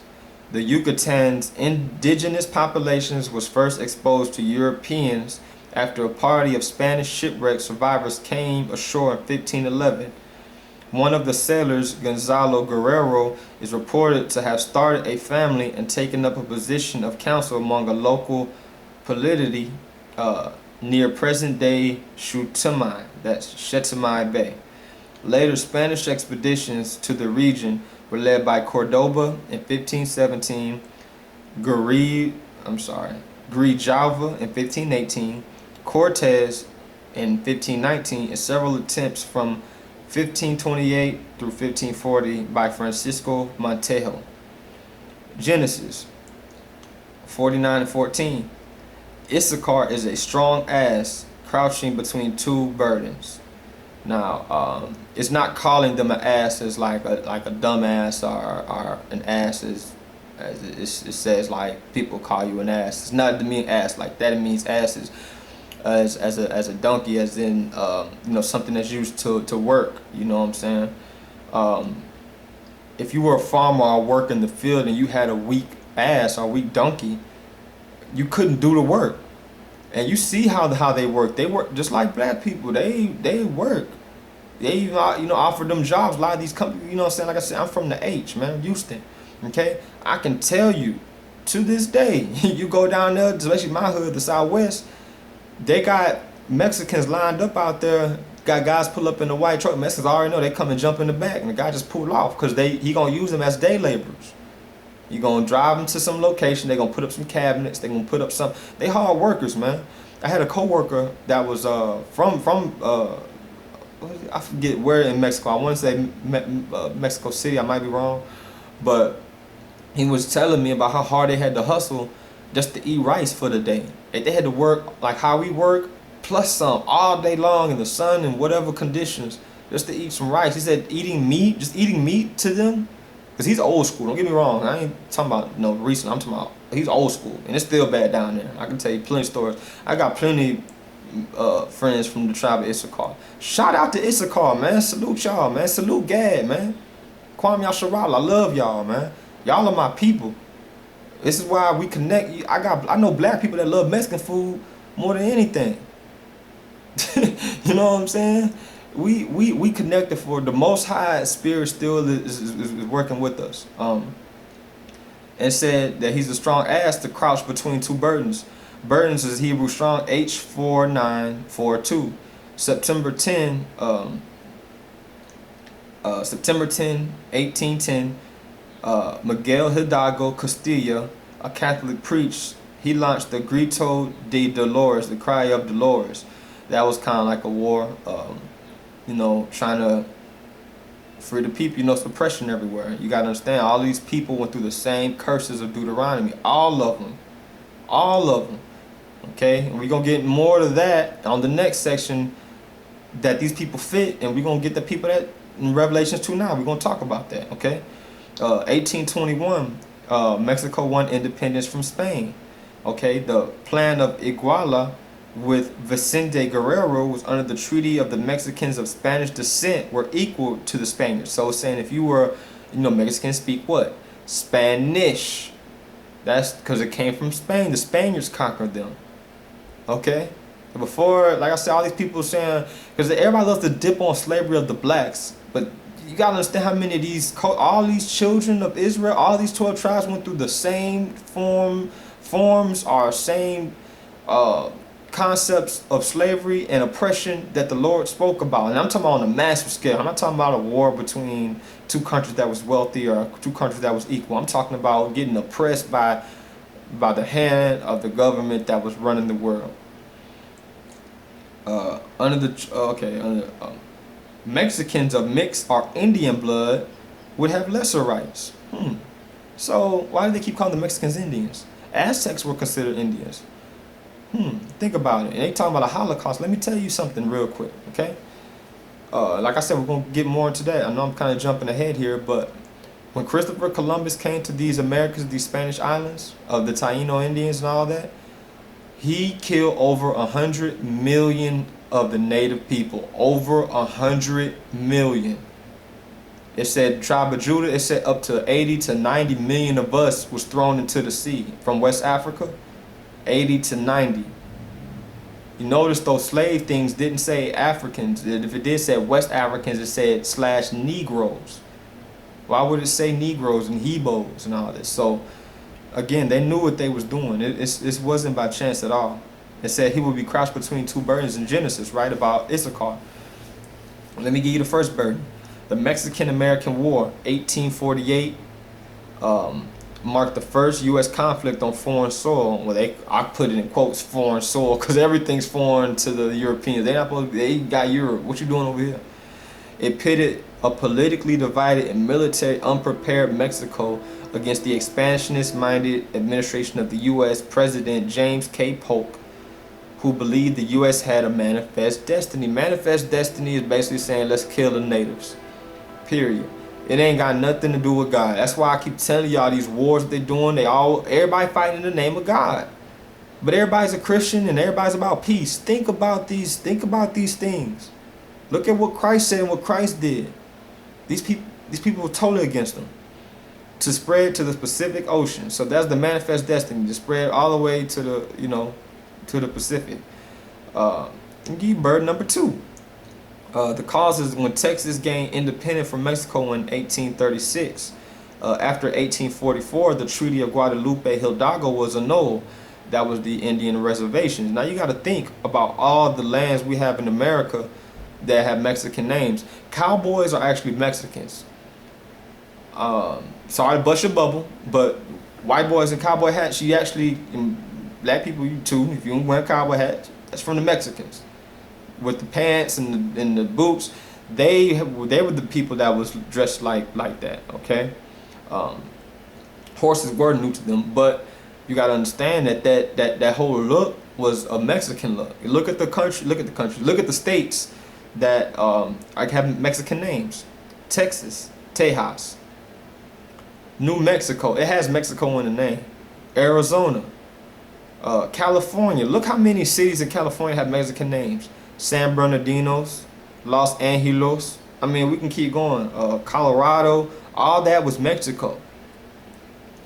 The Raramuri, the Tarahumara tribe of Northwest Mexico. I want to talk about, it's called them a tribe. I want to talk about them because they broke the paradigm. You know how we have these Boston marathons and these different races where people run 26 miles, 26K, 20K, 15K, 10K. They ran, these two tribes, the Raramuri and Tarahumara tribe of Northwest Mexico, they ran a 200-mile marathon. 200 miles. And they had no Nikes and Adidas and Reebok. And that was their customs. It's deep. It's deep, man. And there's some tribes that still practice this. The plates that separated Israel and North Africa, the Arabian plate and the East African plate, had it not split, Israel would still be part of North Africa, okay? And the reason I'm bringing that up is how they divided the Europeans and Spaniards against blacks. The Europeans against the Spaniards, how they divided the Europeans against the Spaniards, the same way that they divided the Europeans and the Spaniards against the Mexicans. They divided the Mexicans against the blacks. It's the same in the hood. I remember growing up, don't get me wrong, it's different in different places, but they divide the Mexicans and blacks. The Mexicans think they got their own thing, the blacks think we got our own thing, when in reality, we do. Because I believe Judah is more oppressed, of course, overall. But they're experiencing the same type of oppression, though. And just in a different way, because Mexico is right there. But look how they got Mexico looking. They got look up Eric Holder in the Fast and Furious. They giving the Mexican gangs guns. And they dream of acting them over here, but then what happens when they get over here? Look how they treated in Arizona. You know what I'm saying? They get stopped and have to say the national anthem and show the ID. It's like back at the slavery, boy, where you from? Any white person, there was a law in Texas, any white person could ask any black person for their ID. And check them right there. Any white, don't have to be a cop, any white person. A white kid could stop you on the street and say, nigga, where's your ID? I hate to put it like that, but let's be talking about history right now, okay? Like I said, Mexicans were the original cowboys. A little bit of my personal life. if you, I was in Houston, and like I said, I never really dealt with cable. But one time I was just bored, and I'm just flicking through the channels. I just go to the Spanish stations. I'm like, man, ain't nothing on. So I got bored. Just put the TV on, because I think I was doing something. I just wanted to watch some TV, and I seen black Mexicans. You know those countries you go, show Miami and show this and that. And it was somewhere in Mexico, and they was dancing, you know, partying, you know, and you know, fiesta and this and that. And I seen people blacker than me. I'm like, oh, they go brother out there. I'm thinking, yo, what's up, bro? And this dude started talking straight Spanish. And he got girls around, people around. I'm like, man, hold up, he's Mexican. It blew my mind back then, because I didn't know that Mexicans could be that dark. I knew there were dark Mexicans. I never seen them darker than me. And I'm black. So, well, I'm Judah. You understand what I'm saying? So, salute y'all, man. Salute Issachar, man. Holla at me, man. I'm loving the love I'm getting from y'all on Facebook, too, man. Y'all got a spirit in y'all. I mess with y'all, man. You know what I'm saying? Y'all coming to this truth with boldness. You know what I'm saying? Just as Judah and the rest of y'all. You know what I'm saying? Let's keep this Kwame Yasharala going. We gonna go to the next tribe, all right? Simeon. These are the Dominicans. Now I know some Dominicans, and I want to salute y'all first off and foremost. Y'all know what's up. Y'all know y'all black, man. And you know, y'all cool with as far as back in the ancient times was cool with the Haitians. And I see it's funny how they divided y'all. The Dominicans and the Haitians, it's a beef between y'all. Now this ain't painting everybody with paintbrush. It's just showing for the most part, the norms of these societies. Okay. The Levites were ancient priests, the same bloodline of Moses and Aaron. Genesis chapter 34 talks about their swords of violence. Okay. In verse 7, it said. Now I want to talk about when people say. Now, this is another misinformation thing. I just gotta touch this. They say that the Bible says rape is okay, and they'll point to Genesis 34, and they'll talk about how their sister was raped, and they tried to, you know, make her marry this guy. Okay, not necessarily what happened, but we're gonna break it down. Okay, first of all, yes, she was raped. Okay, she was cool with this guy. She liked this guy, and the guy pushed up on her and took it too far. Okay. Verse 7, they were grieved and very angry, and they were saying that it ought not to be done. They weren't saying, yeah, you should have raped and now go marry. No, they was angry. They was grieved because, you know, they raped their sister. Come on. Okay. In verse 11 through 12, the guy asked for forgiveness, and he asked for a favor, and he said he would pay whatever, do whatever that they asked for forgiveness. He really liked their sister. He was sorry for taking it that far. He was asking them for forgiveness. Now, verse 19, Hamor, which was the guy, he became circumcised. Because that's, they say, okay, be circumcised, follow our God, and we can stay here with the land, and we'll go from there. So they agreed, okay? And verse 24, not just them, but the whole city. It said all who went out the gate were circumcised. All who went out the gate. So they said, okay, we'll be circumcised. We just don't want no war with y'all. We're sorry. He took it too far. Don't turn this into a war. In verse 25, the very next verse, after they got circumcised, Simeon, the Dominicans, and Levi, the Haitians, killed every male in the city, including Sheshem and Hammer. Hammer was the guy that was with their sister. Sheshem was the father. Killed all of them, all the men, by the sword of violence. In Exodus 20 and 14 just says, thou shalt not commit adultery. Okay? So God didn't want this. This story isn't saying it's okay to rape, just marry the rapist to make it right in God's eyes. No, that's not what it's saying. The guy did wrong. He apologized for doing wrong. Now, instead of them saying, you know what, don't worry about the circumcision, we're going to fight for what you did. We're going to get out there in that field, we're going to fight. No, they didn't do that. They were truce breakers. Because instead of telling, if they were that mad, they should have told them right then, and just handled it right, however it was going to go down. But they didn't. They said, you know what, be circumcised, serve our Lord. They were trying to be righteous. I'm thinking because that's what we should do. We should forgive and do these things. We should follow the Lord. And from the text, they did have a relationship before he did that. She was fond of him. He was fond of her. He just took it too far. Okay, and that's not no excuse for men to do that. Okay. You know what I'm saying? Because like I said, Exodus 20:14, thou shalt not commit adultery. there was a death for that, okay? But they weren't under the law, okay? So once he put him under the law, if he would have did that to any other woman or anything, he would have been killed by the law, okay?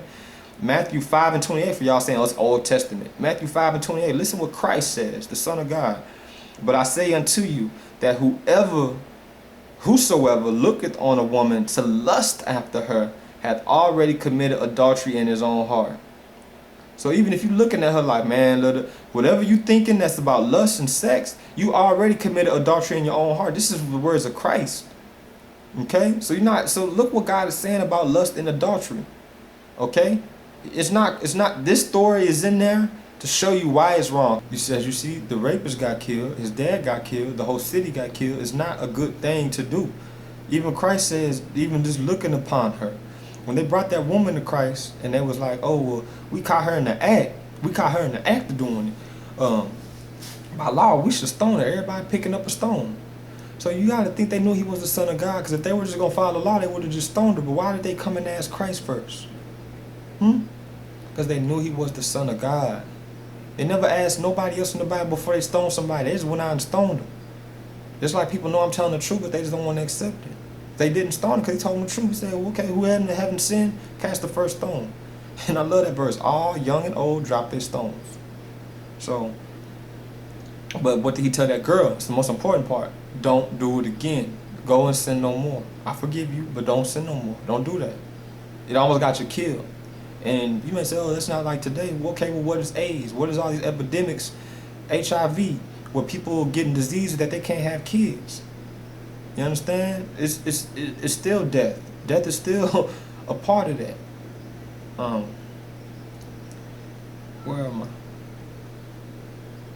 I? Colossians 3:13. Forbearing one another and forgiving one another, if any man have a quarrel against any, even as Christ forgive you, also do ye. So just like they forgave me, said, okay, just serve our God, they should have stuck with that. Don't be no truce breakers. That's like somebody saying you have a fallout with somebody, and I know y'all done been through this, because I done been through it. When you have a fallout with somebody and they be like, you know what, well, you was wrong and they was wrong, you be like, you know what, we cool, squash it. And then they bring it up again a month later. Like, man, you did that. Bruh, I thought we was done with that. You know what I'm saying? So, you still had that on your heart. You ready to break a truce or try to get some revenge because of that, man. Revenge is of the Lord, man. Revenge don't do nothing but cause more heartache and strife. Again, sugar plantations. You see how they did us. They used voodoo magic and old rituals. Now, this is the tribe of Levi for those to get out of slavery. Like I said, they were all old priests. They gave it over to the dark side. Okay? That was the Haitian the Haitian Revolution of 1791, the only one of its kinds against the European Christopher Columbus and them. That was because it was the French. It was all those nations. You understand? America was made by Spain, France, and England. And you look at all the oppression that they have done. France, if you talk about France, who's that? France was the one that the Haitian had their revolution against. France is the one that gave us that idol, that Statue of Liberty in New York, okay? That's who France is, okay? You already know what Britain did, all right? You know Spain was Christopher Columbus. Put it all together, all right? Christopher Columbus named it Isla Española, okay, the Spanish island. You see how the Dominicans claim Spanish and the Haitians claim black, when really they both got the same forefathers, but they use that to divide us, just like blacks and the Mexicans in the hood. We sitting there fighting, and we pretty much a little bit in the same condition, us more than them, because like I said, they're bringing them down too. They're all, like I said, it's just different levels of this. You understand what I'm saying? But Judah, you see, we everywhere in this. We everywhere. You know what I'm saying? So let's get into it. 1541, Spain built 1541, Spain built Santo Domingo fortified wall. In 1560, they restricted sea travel, okay? Again, all these people, these islands, they were originally part of the Taino peoples, okay, which were of the children of Israel.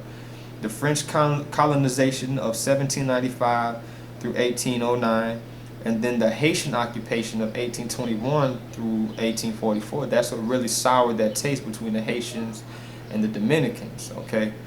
And again, they're a strong people. I don't know if you ever met a Haitian or a Dominican, But man, those strong-willed people. Like I see in the Bible, they talking about they killed a whole town, 2 people. Like yeah, they some fighters, man. You know what I'm saying? Straight up. First independence and constitutions, 1844 and November 6. Santana Pedro V. Buenaventura Baez, he was a leader. He went through extortion and oppression of the people.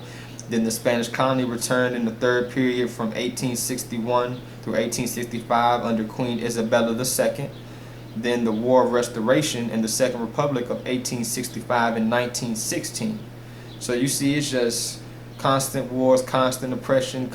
Think about the people. You know what I'm saying? The people, the moms and the dads and the aunties and the nieces and the nephews and the sons and daughters that are just out there trying to live. They got to go through all this, man. You understand what I'm saying? This oppression hits all these tribes, man. Deuteronomy 28, man. Genesis 49, verse 5 through 7. Simeon and Levi are brethren.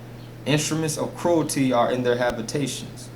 O my soul, come not thou unto their secret, unto their assembly, mine honor. Be thou united, be but thou in honor. Be not thou united. For in their anger they slew a man. So when they were united, they in evil, they slew a man. You know what I'm saying? That truce breaking. In their self-will, they dig down a wall, cursed their anger, for it was a fierce, and in their wrath, for it was cruel. I will divide them in Jacob and scatter them in Israel. Okay? So, as you see, it's just like a parent. You got to think about this. When I was reading this, the Lord put the Spirit on me. Just like a parent, when you got, let's say you got 5 kids, right? You got these 2 that when they get together, you can talk to parents that got multiple kids and they'll tell you, yeah, I have to separate. All of them pretty cool, you know, they all getting their stuff. But these 2, they can't be together. Because when they get together, that's what the Lord is our Father, man. He was trying to separate them. And now they're separated, but for the wrong reason. They need to get together and look into this word. Because I guarantee if these tribes, all these tribes I mentioned, and just look into these things I'm talking about, we'll see we have one oppressor. We fight, all these tribes are fighting against each other. You know what I'm saying? I noticed that going through the study. But go on. Brothers that fight ended up in the same island, but they got good music. You know what I'm saying? 90% of the Dominicans are African Americans. Their descendants. When I say African American, of course, I mean what they call black. You know what that's Judah. They're part of Judah. And they're Taino, you know, so they're still the Dominican. They just have some of our blood in them, you know what I'm saying? They're still Simeon. Notice that the statue of Christopher Columbus and the Catholicism, they claim Spain as their motherland. You see what I'm saying? You see how we agree with our oppressor? I feel the same way when I see a black man celebrating July 4th. You weren't independent then. When they wrote that, we were still slaves. They didn't write that when we was in the army and we still not free. Okay? You out here having barbecues, which I already told you what barbecues is about. That's how they burned our bodies after they hung us. Barbecue. You understand? You out here celebrating having a bar. It's like, man, you might as well just put on a KKK outfit. And I don't mean to get that deep into it, but it's the truth. The slave owners wrote the Declaration of Independence, man. We still listed as 3/5 of it. They haven't erased it. They talking about it's been amended. Take it out. If you really about that, take it out. We still 3/5 a person, man. 20 years of that Haitian takeover changed and shaped the relations, okay? Again, we gotta forgive, man. 1821 through 1844, and they still going through the same thing today. You see what I'm talking about? All that family feud stuff. You know, this person on this side of the family don't like this person. Man, y'all need to just kill that noise, man. Agree to disagree. Y'all still got the same blood running through y'all, man. It's insane, man. You know, like I said, Levi, Moses and Aaron, they were the ancient priests, you know, instruments of cruelty. The Lord said, you know, do not dwell into them.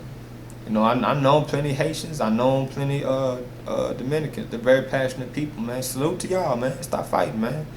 For real. It's time to stop fighting each other. The neighbor is not the enemy. We fighting the unseen enemy, man. The enemy that you need to be fighting against, you can't see him. Alright? All right, man. It's one of my favorite parts. Brazilians, Argentina. Salute. Tribe of Asher. You understand what I'm saying? The Hebrew strong 836 means happy one. Okay. Look at Brazilian. Look at Rio Grande. Look how people go down there to party. You know what I'm saying? People, especially brothers I ran into recently and before, they love going to Brazil. I haven't been, you know, but I've known Brazilians. I've talked to some way back in school too. You know what I'm saying? Chill with them, hung with them. Cool people, man. Cool people. Excuse me. Genesis 49:20. Out of Asher his bread shall be fat, and he shall yield royal dainties. Deuteronomy 33:24-25. And of Asher he said, let Asher be blessed with children, let him dip his foot in oil, your locks will be iron and bronze, but according to your days, so will your leisurely. Like I said, people love to go down there to relax, chill, you know what I'm saying? And we're going to talk about that iron and bronze, I'm sorry. Brazil is 9th in oil production. Crude oil is about 2.75 million. Reserve is 12.8 billion. The U.S. export is about 271,000. They're number 3 in iron exports and former number 1 in diamonds before 1870 when they started to ravage in Africa. So Argentina is number 1 in bronze and copper. Brazil is number 15. And Argentina being number 1, I mean, they're number 1 by a long shot. They do 5.4 million tons of bronze and copper. Big number. Brazil hair, they talk about the dainties. Look how black women go after that Brazil hair. Look at how these black rappers go for these Brazil models. They look black, but they're Spanish. You see what I'm saying? Because they are our blood, man. That's the tribe of Asher, man. We don't even see how much we just gravitate right back to these tribes I'm mentioning. You gravitate to them in some form. You know what I'm saying? And in the tourism, as far as the dainties, it's Hebrew strong number 4574. It means delight. Google Brazilian cuisine, because it has a lot of African, Spanish, and Amerindian recipes. Amerindian, just Indians of the Americas, South America, Central America, whatever. Because they had to just kind of put it all together in one, because we all migrated, we all mixed together in that kind of thing. So it's just amazing. It's just amazing that all these things are still, you can still see it today if you look. Same story, different country. Did you see those dances that they was doing? Did you hear those drums? Okay. Did you notice how they moved the blacker and darker skin out of the nice parts of the ghettos? Like I said, I'm from Houston. Look what they doing on the north side. Look what they doing in Third Ward. They kicking us out, crashing down the houses, building up nicer houses, raising up the rent, and pushing us up out of there. Okay, a lot of them hoods don't even look the same. A lot of areas don't even look the same. Not all of them, but a lot of them. They were also influenced by MLK, again, the tribe of Judah. We got so much influence, man. We got so much influence. And you'll be surprised at the number of undefeated Brazil MMA fighters. Shout out to the tribe of Asher. You know, nothing but love for y'all, man. I love y'all in Christ's name. May y'all rise with us. All right. Again, I went to school. I guarantee I talked to somebody that, and this is before I even start getting into this, studies about these tribes. Okay, Zebulon. Shout out to the Panamanians, the Colombians. You understand? Genesis 49:13. Zebulon shall dwell at the haven of the sea, and he shall be for a haven of ships. His border will be unto Zidion. Now, when it says be unto Zidion, I mean it'll be like Zidion, okay? Because they want to say, oh, that's what you're talking about. No, it said be unto. It'll be like that. Hebrew strong H6721 to Zidon. Okay, that's what they're talking about. Hebrew strong H6679 in the sense of catching fish, hunt. Okay, that's what they're talking about with the fishing. Millions of pounds of fish and ships come through there per year. The annual traffic has risen from about 1,000 ships in 1914 to 14,702 in 2008. The American Society of Engineers have named the Panama Canal one of the 7 wonders of the world as of February 21st, 2011. Okay, you see the construction of it. France tried from 1881 to 1894 by Ferdinand de Lesseps, because he made the Suez Canal in Egypt. They thought he can come out here and do it, which the conditions were totally different. The dry seasons only 4 out of 12 months. In the rainy seasons, the Charges River became a raging torrent. It would rise up 35 feet. Now that's a lot, 35 feet. You know what I'm saying? The dense jungle had a list of things: venomous snakes, insects, spiders, yellow fever, malaria. The death rate was 200 per month. Okay, and they did false advertisement for jobs, getting people out there. You know, but they couldn't keep up with it, so they had to clean it up. The conclusion was they went bankrupt, and this is what I mean cleaned up. The U.S. had to clean it up once they dealt with these same issues. The conclusion was they went bankrupt in 1889 after 287 million and 22,000 lives were lost, mostly blacks from the Caribbean, because they got us blacks, of course, because we don't, you know, like I said, we at the bottom of this thing, so they got us to come over, we can make some money. And you see what happened. 1894, the company Nouvelle des Canaux de Panama took over to only make a lock and lake canal, so they didn't finish. The finale in 1903, March Secretary of State John Hay and Thomas Horan signed the Hay-Horan Treaty. That's 2 men under the authority of Roosevelt. You see how high up I'm talking about? These are the people, you want to talk about racists or whatnot, these are people we need to be looking at. These higher ups that are running the system, okay? That's where it really starts, because they filter that down. Now, if you want to run with that, you part of the problem, whether you, whatever color, okay?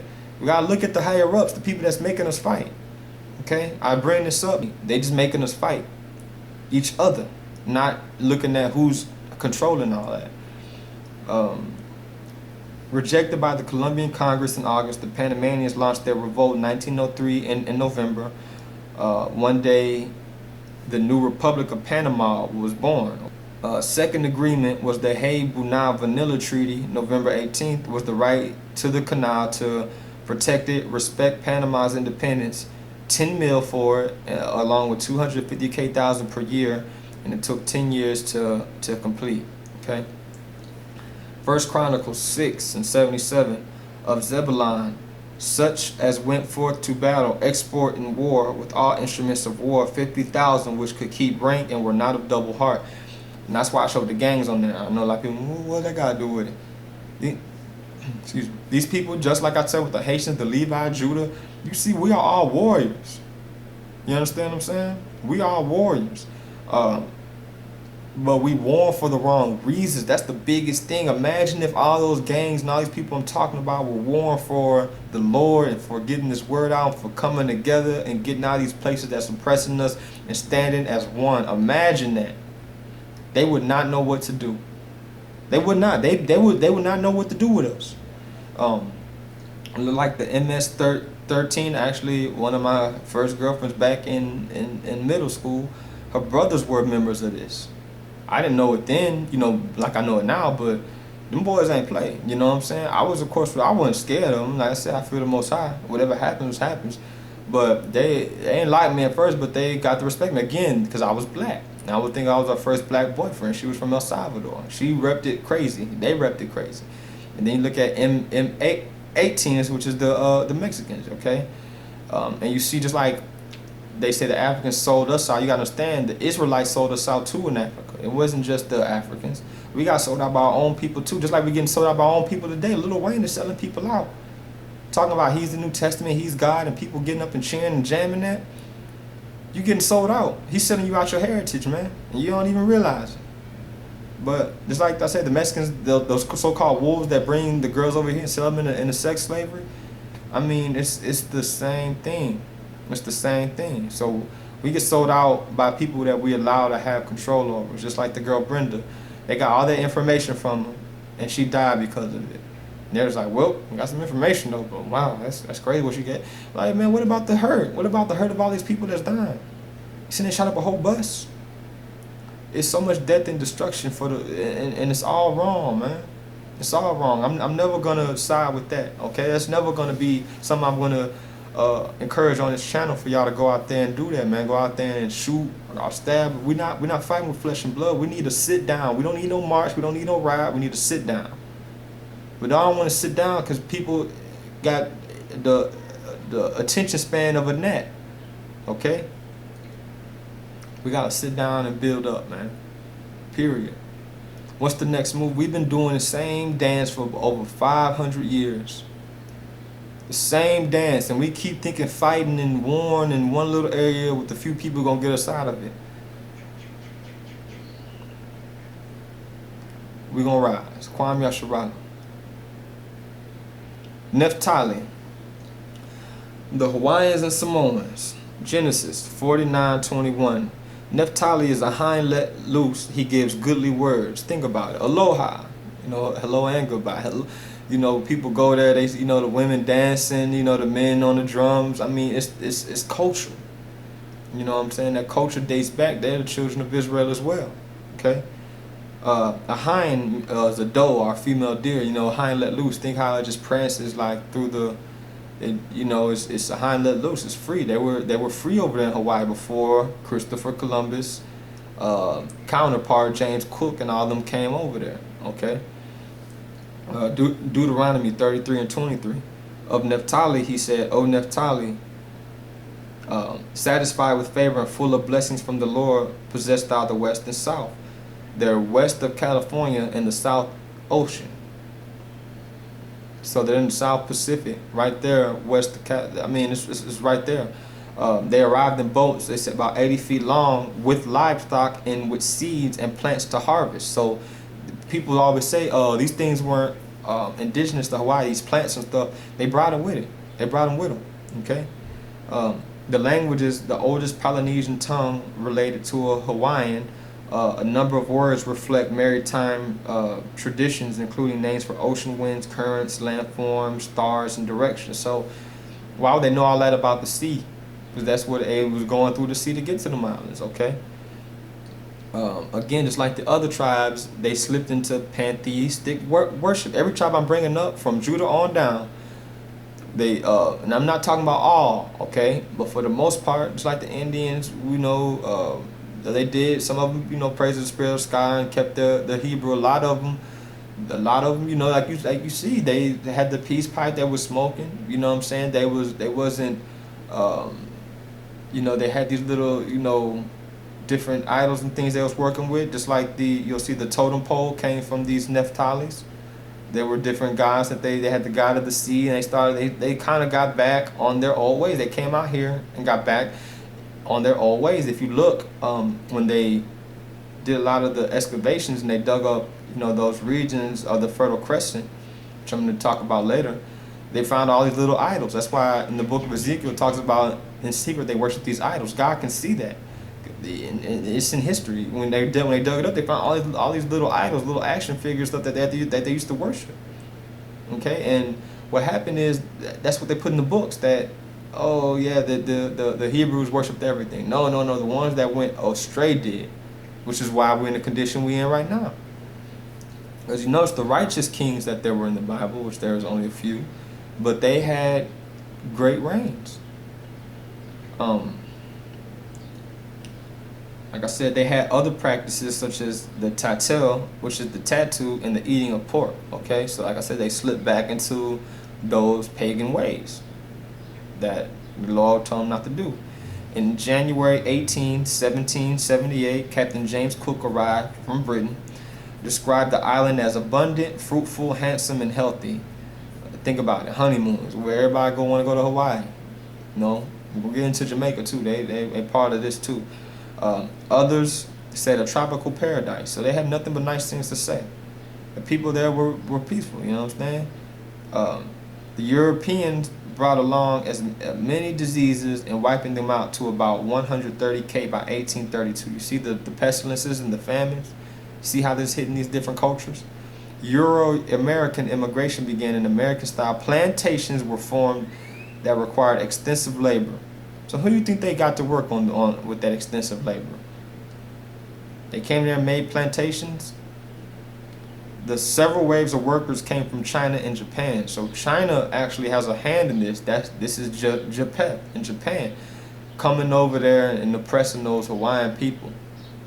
You know what I'm saying? It's deep, man. War While the early kingdom, Protestants argued to deport French Catholics. King Kamehameha III signed the Edict of Toleration under the threat of war in 1839, under the threat of Captain Lepelisse of France. Okay. Then came the Constitution of 1840 for the Kingdom of Hawaii. Okay, Christianity. Okay, a lot of them were getting into Christ. You know, like I said, a lot of these people, they've been migrating there for a long time, but a lot of these people were spread out before the time of Christ. Okay, we've been spread out from our land. Where am I? 1849, Louis Tromillion, 10 demands for Catholics that he had, because they were getting partial rights. So since they didn't give them the full rights, the Catholics, because the Protestants were like, nah, we're not, this Catholic stuff is wrong. They overwhelmed them and took over. So they were occupied by the British from 1943 through the Paulette Affair. And King K had wrote, "Where are you chiefs, people, and commons from my ancestors? I am in perplexity of reasons. I have been brought without cause. I have hope the land will be restored when my actions are justified." So she was trying to save her people, and her people were just like nowhere to be found, you know. And that's very interesting. You know, you're trying to help somebody, and like Harriet Tubman said, I freed 1,000 slaves. Could have freed 1,000 more if only they knew they were slaves. She's like, where y'all at? What's going on? The Morgan Report, page 500 through 503. By the 1900s, the U.S. Annexation Treaty, Grover Cleveland tried to restore Hawaii, but public sentiment was against it. It was a territory. Then by 1959, it was granted statehood as the 50th state. So they went ahead and grafted them in. You know, notice they said that the population grew in the Dark Ages. Okay, think about the King James 1611. Okay, the life is in the blood. However, they did human sacrifice. Okay, so yeah, like I said, they was going back to them pagan ways, throwing people in them volcanoes and all types of stuff. Just as the Indian tribes did, just as tribes in Africa still do. There's some that still do it, and they did in the past. Now, of course, not to the same extent, but in other places, you know, it's pagan worship. You know, and the Asian influence was the plantation. They came and got a hand in that. You know what I'm saying? That's why God said Japan should be in the tents of Shem. They need to be lifting us up, but they're oppressing us. Like I said, the Chinese come in the hood, make money, but we won't spend money with each other. We want a hookup when it comes to the black man, but we'll go quick to spend money with them. But it's not a shot against them, because I know a lot of the Chinese over there are being oppressed, and the Bible's illegal in China and in North Korea, as I said earlier. So there's a lot of righteous people over there. But I'm just speaking as far as like I said, on the whole, speaking especially from the government standpoint, they against Christianity. You know what I'm saying? But shout out to the righteous ones over there. Shout out, you know, to the tribe of Naphtali.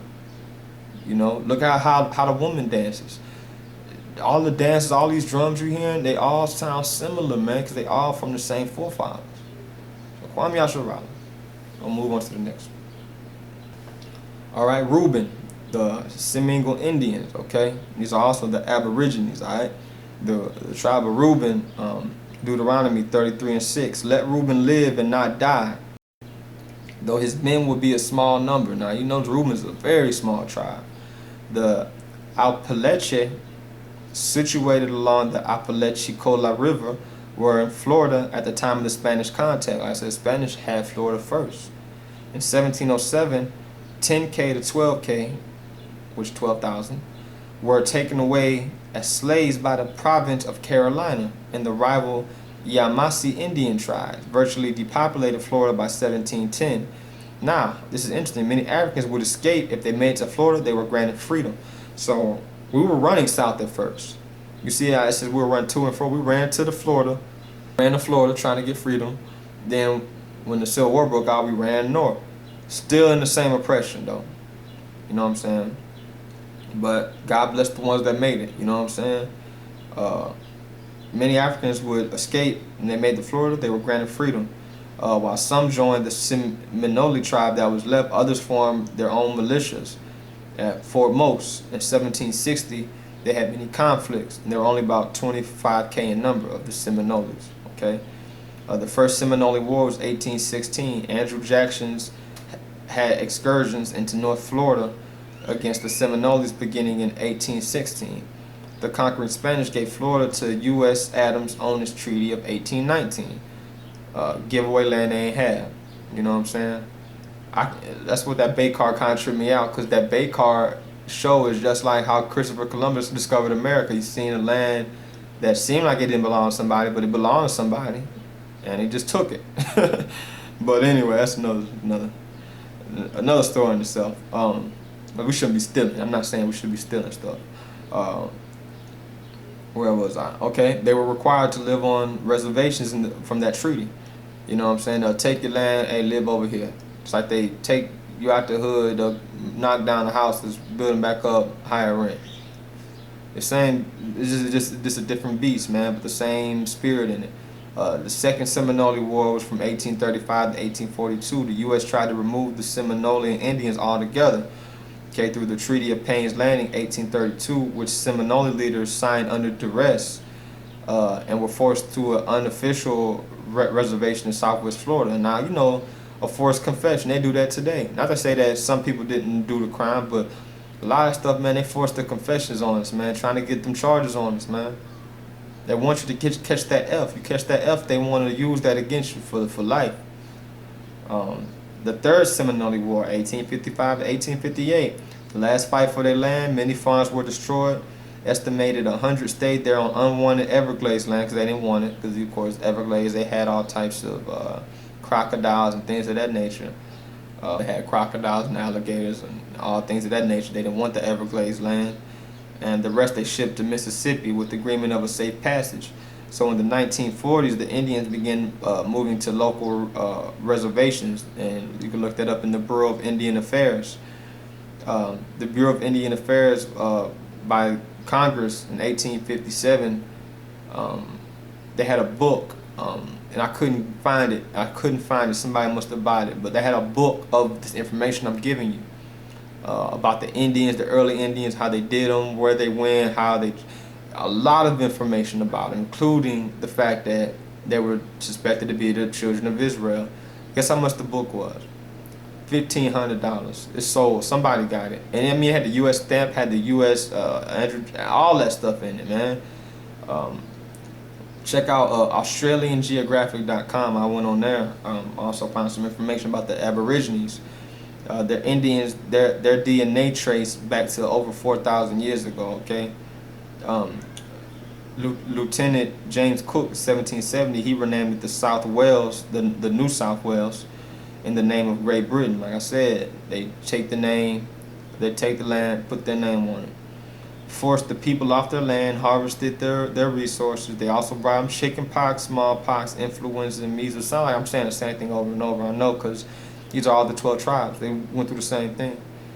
From 750K to 93K, which means 750,000, 93,000, from 1770 to the 1900s. They're still viewed as second class even today. Like I said, woe to you truce breakers. They sit there, oh, okay, we agree, we're going to take this much land, you can have the rest. Okay, we're going to take this land, you can have the rest. We're going to so they have no land. They gave them, the Native Americans and the West Africans, liquor to subdue them, just like they did. I mean, that's what they do. There's a story in Africa that how they poured liquor in the well, got the warriors drunk. They couldn't fight us sober. That's why they got a liquor store in every corner in the hood, man. Think about it, brother. Okay. They brought idols along with them, just like the Aztecs, the Indians, and the Haitians. I find it interesting that they followed the laws from their ancestors, and their elders were peacekeepers. That's actually in the Bible.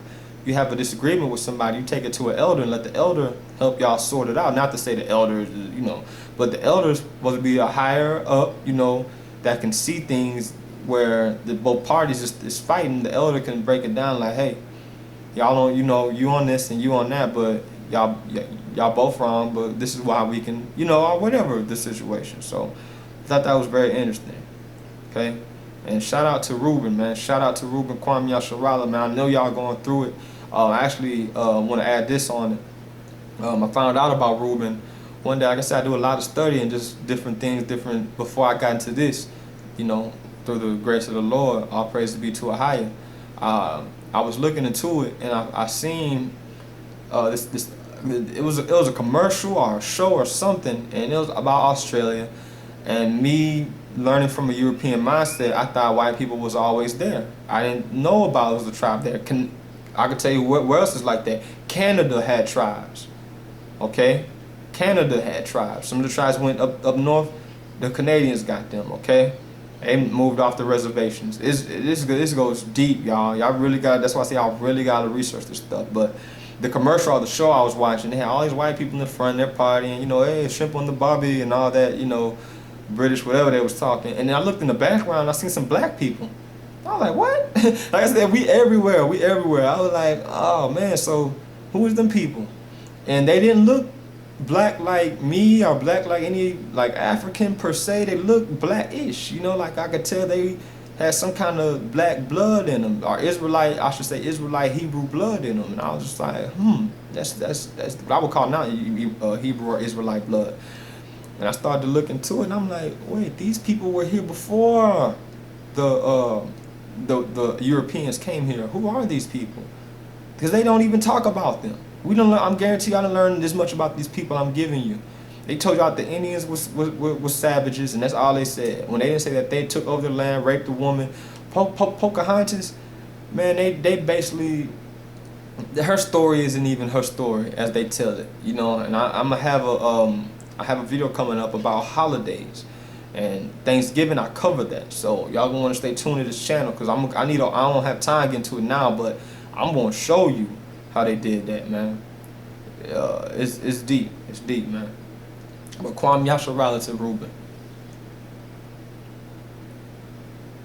All right, lastly, and this is one, it really hit close to home, because I love Jamaican music, man. Kwame Yasharala Benjamin, the Jamaicans and West Indians, all right? Hebrew strong, it means son of the right hand, you know what I'm saying, righteous. Genesis 49:27. Benjamin shall be raven as a wolf. In the morning he shall devour the prey, and at night he shall divide the spoil. Okay? And you see the singers, none howl like the Jamaicans howl, like the wolf howls. Listen to Bob Marley was my favorite. Actually, I'm going to get into some things about him. There's some things about him that you may not know that missed the mainstream. It's like Amari Stoudemire knows he's a Hebrew, but they're not going to put that in the mainstream. I'm going to show you some things about Bob Marley that you can go look up, that he believed in Christ toward the end of his life, of course, but he gave his life over to Christ. So, but they howl. They even howl in a different way than the soul singers. I love soul music. They howl, you can't match it. You can't match it. They're really, really talented people, real spiritual people. www.osac.gov. Okay, like I said, they devour the prey and divide the spoil. You've seen the guns and stuff I showed you on there. Organized crime and other criminal elements are prevalent and extremely active. Most criminal activity is gang related. The cops only arrest about 45% of the homicides annually and only convict about 80% of them. Okay, and I say that, you know, not down them, but hey, it's rough out there, man. I'm telling you the truth. Cause I had a friend in high school that was a Jamaican. His name was Drew. I had another friend before that was Jamaican. His name was Troy. And when I went to their house, oh man, you talking about love. The woman cooked, made sure you was overly full. You know what I'm saying? Made sure you ate. You couldn't come over the house and leave hungry. That was disrespect. The way that the woman treat the man, and in return the man treats the woman, it was I noticed it was different from how we do in America. You know, it's all messed up here.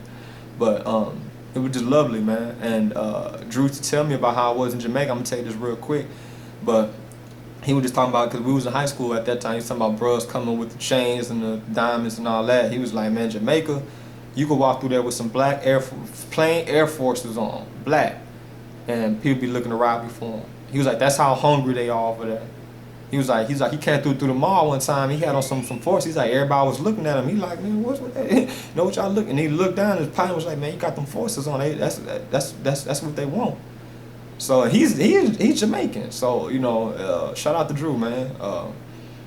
But yeah, that's what it is, though, man. It's these countries, they're really going through it, man. I know we go to Cuba to vacation, Jamaica to vacation, and Mexico, Cancun to vacation. There's a large remnant of people that's hurting in these countries, man. And don't get mad, don't kill the messenger, 'cause I'm telling you the truth about these people. Yeah, you can, like I said, you can have your little piece of heaven on earth, what you call it, but that don't mean somebody ain't out there hurting. These countries are hurting. They pushing all these poor people to the back. When you go visit, they push all of them to the back so you can have a good time and have to let their poorness hurt your vacation. That's how selfish this society has gotten. So the first artifacts are traced back to about 600 BC from a culture known as the Red Ware people. Little is known about the red pottery, about them. Little is known about these people except the red pottery that they left.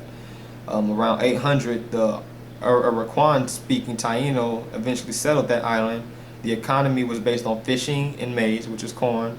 Some trace it back to 1000 BC. They called them the Taino of Jamaica. I found this on Jamaicans.com. So this is on their website, Jamaicans.com. They were the Taino people too.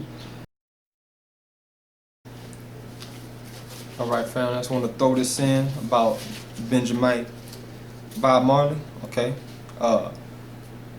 Tommy Cowan, a legend in the Jamaican music industry, was Bob Marley's business manager for years while Marley was touring the world.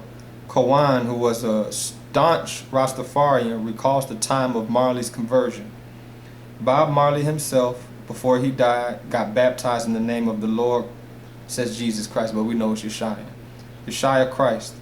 Tommy says with much conviction, what does Selassie teaches that Jesus Christ is the way? So Selassie, all these people that's doing this Selassie worship, Selassie believed in Christ. The more I researched about it, he believed in Christ. People thought he was Christ, but he was telling them, no, I believe in Christ. Christ is the way, the truth, and the life.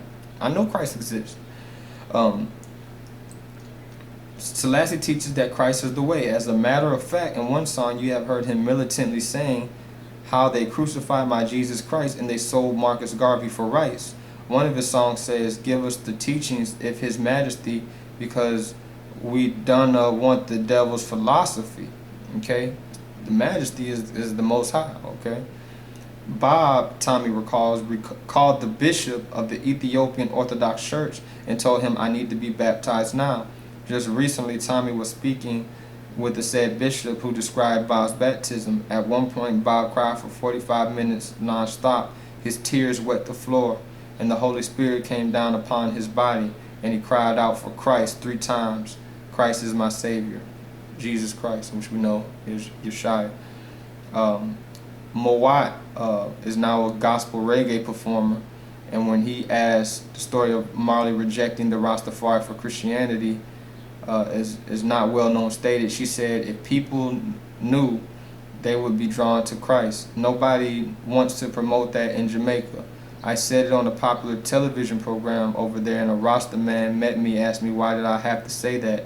I told him because it's the truth, but he never wanted me to reveal that, and I think nobody wants it to be revealed because so many people would be drawn to Jesus, which is Yeshua. Bob Marley's official website doesn't even mention his conversion, although a number of his fan sites do. So you got to see that. You know, like I said, Benjamites are very spiritual, so I just want to throw that out there. You can look that up on Bob Marley and his conversion, and he got a lot of people to convert because they knew he was spiritually a spiritual man, and he found Christ toward the end of his life, and God rest his soul. And all praises be to the higher. All praise be to the higher in the name of Yeshua through the Holy Spirit. Amen. Christopher Columbus sighted the island in 1494. He called it the fairest isle that eyes have ever beheld. Spanish colonists have almost exterminated all the Taino people by the time the English and British seized the island in 1655, bringing in African slaves with them. Sir William Penn and General Robert, Europeans, brought in diseases but fared better than the slaves, of course, who were in harsher working conditions. So you see how they did them. The yellow fever, malaria, etc. You know, again, same thing. Around the 1680s, the population grew to about 18,000, with more than half becoming slaves. The end game is that it became an independent nation with dominion status, with the Commonwealth under a constitution of the British monarch in 1962. In 1963, it joined the IMF, which is the International Monetary Fund. In Deuteronomy 33:12, and of Benjamin he said, "The beloved of the Lord shall dwell safely by him, and the Lord shall cover him all the day long, and he shall dwell between his shoulders," which means, like the Shaw, they're spiritual people, very spiritual people. Genesis 35:18 through 19. Rachel, being the mother, died giving birth, called him Ben-Oni, meaning son of my sorrow, because she was sorry to not have lived to raise them. She said that with her last breath. The first king of Israel, Saul, was a Benjamite. Okay, Israel was Saul. He was a Benjamite. Okay, he was followed by David, which was of Judah. Okay, 1 Samuel 9 verses 1 through 3. You can check that out. In Romans 11:1, you know, I say then, hath God, Ahiah, cast away his people? God forbid, for I also am an Israelite, the seed of Abraham, the tribe of Benjamin. You know who said that? Paul said that. Okay? So just think about that. When you look at the disciples, remember one of them was a Benjamite, aka a Jamaican. It should open your eyes up to who these people are, who Christ was. The end note. Beckford, the richest slave dynasty, was a closet homosexual. It was found in letters, okay? You seen in the other video, they had the Israeli Uzi, not even knowing that they're the children of Israel. You have an Israeli, it's like right in your face, you know? They allowed drug trafficking by the elites. Check the CIA and their history of crack. They bringing this stuff in, not to say that we're wrong. I mean, not to say that we're the only ones wrong, but they're wrong. They brought this in us to, just like in the Bible, they didn't just curse the Israelites. They put idols and these swine in front of us and made us eat, and we went to go eat it. Not made us, because we could have said no, but we went to go eat it. They put prostitutes in our hoods. I'm talking about ancient times. They did this because they couldn't curse us, so they got us to curse ourselves. Just like they give us crack and cocaine, letting it through. You see that? They drug our people and keep us lost and distracted. Like I said, if you smoking, you getting high as you want to get, right? And something bad happens, God forbid, your reaction time will be delayed. Your thinking is altered because you're high, you're drunk, you're messed up. That's what they want. Many use it for spiritualism, not knowing that it actually blocks the spirituality of the Bible. It's a spiritualism to it, but it's not the spirituality of the Bible that it's referring to, okay? For example, okay, imagine you smoke a 5-pack of Swishers by yourself, right? Of the highest grade marijuana you can get. And 30 minutes later, after you put it out, you get a call from, you know, your child or a parent or somebody in your family that is in serious danger, God forbid, and you must rush out to go check on them. You high as a kite. How much, you know, how, of course you can talk about blows, but you still high. You just put it in your system. You see what I'm saying? You can't react the same way you would act if you were sober. If you just woke up, you didn't do it, you know what I'm saying, you wasn't smoking, you wasn't drinking last night, you just woke up, and something happens, you could, snap, get right on it. But if you've been smoking, drinking, something happens, you got a delayed reaction. You might be too messed up to even answer the phone. You see what I'm saying? Like I said, this is a reality check. When you high on drugs, are we, after you can say all this spiritualism, this and that high leaves you though. So that spiritualism, if that's part, that leaves you. You understand what I'm saying? And I'm not getting on you as a person, but I'm getting on you as what you're practicing at, okay? It's your practice, not you. It's your practice. Because how you claim to see everything through Scripture, but Scripture is a culture, okay? Scripture is a faith. Scripture is Christ. This Bible Okay, it's the word of God. Okay, it never leaves you. As long as you keep it and you follow these commandments, you keep the Sabbath holy and all these things that Christ have done. You be baptized. You understand all these things. That spirit will never leave you. That high will leave you. You understand? When you die, they're not gonna say, "Oh man, I wish I had some more weed." They're gonna be crying out to the Lord, man. You know what I'm saying? But and it's funny how you said all these tribes. Y'all are the children of Israel. These drugs and liquor, they've been using that against us since the beginning. Okay, this isn't anything new. It just put a different twist. They poured liquor in the wells in Africa. They put crack in the ghettos in America. And everywhere in between, they did something. They sent prostitutes in there after us. You understand?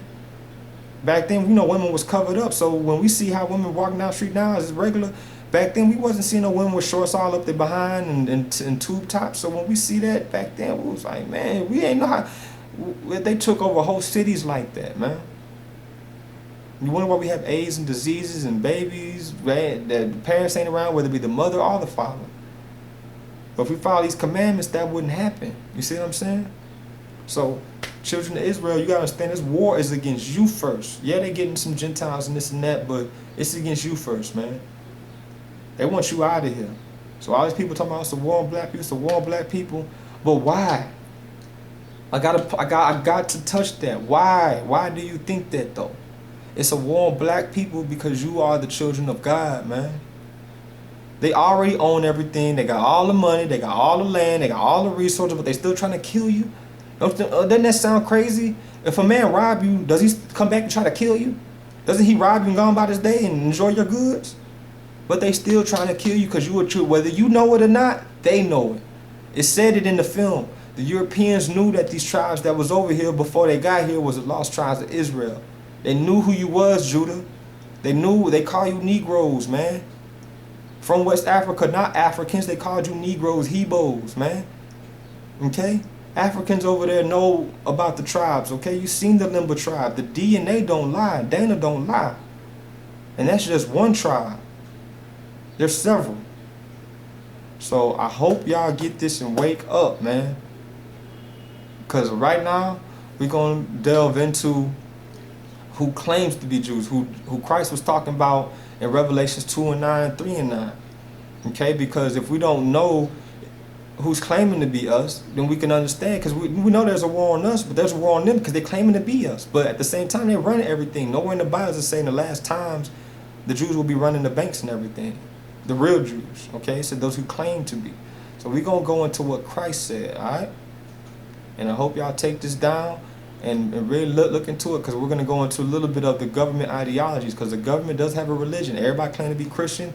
They're thinking Hitler's Christian, Obama's Christian, Bush is Christian, Clinton's Christian. You think Hillary's a Christian. Y'all are tripping, okay? Like I said, everybody just says Christian because that's something that you can easily relate to. It's not they call themselves Christian because they really follow these ideals. Christ came back right now. He said not one of them will be with him, okay? So we're going to get into this. We're going to look at the so-called enemy that we need to be looking at, okay? Okay, we're going to be talking about Revelation 2:9, 3:9. Who is he talking about? Let's get into it, man.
Shortly after the death of the Prophet sallallahu alaihi wasallam, something very mysterious happened in that part of the world that historians have chosen to bury.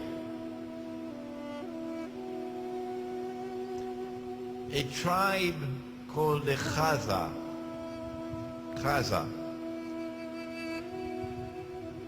chose to embrace Judaism.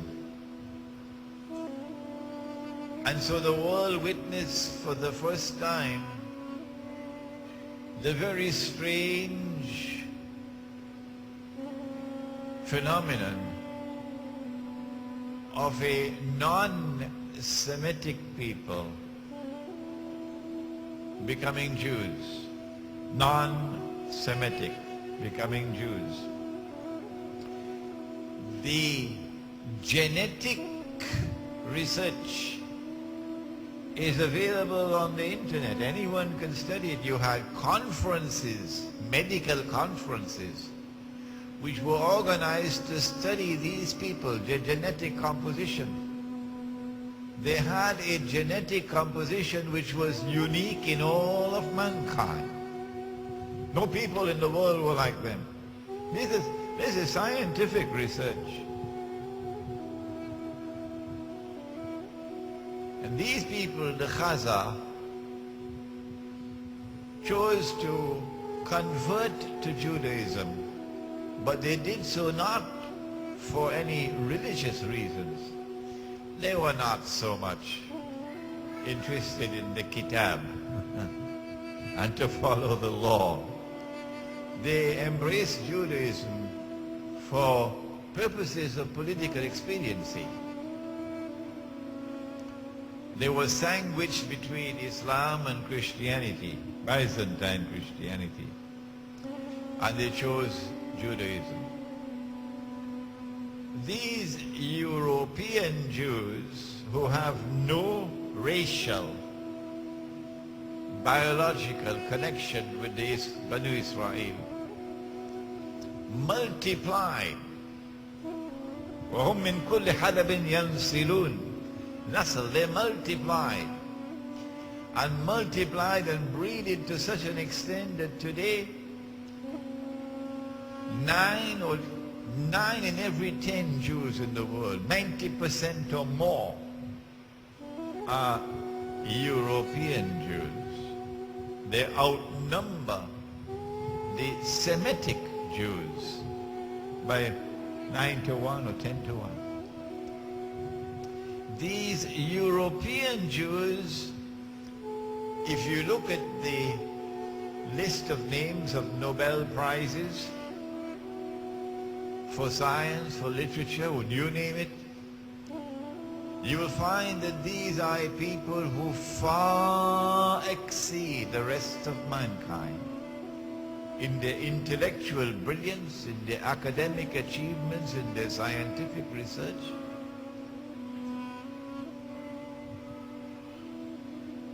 They are a people different from the rest of mankind. And then you find that these Khaza who became Jews also chose to become Christians. So you have the Khaza infiltrating the camp of Judaism and infiltrating the camp of Christianity as well. And from the ranks of these Khaza Jews and Khaza Christians, the emergence of the Jewish-Christian alliance can be traced.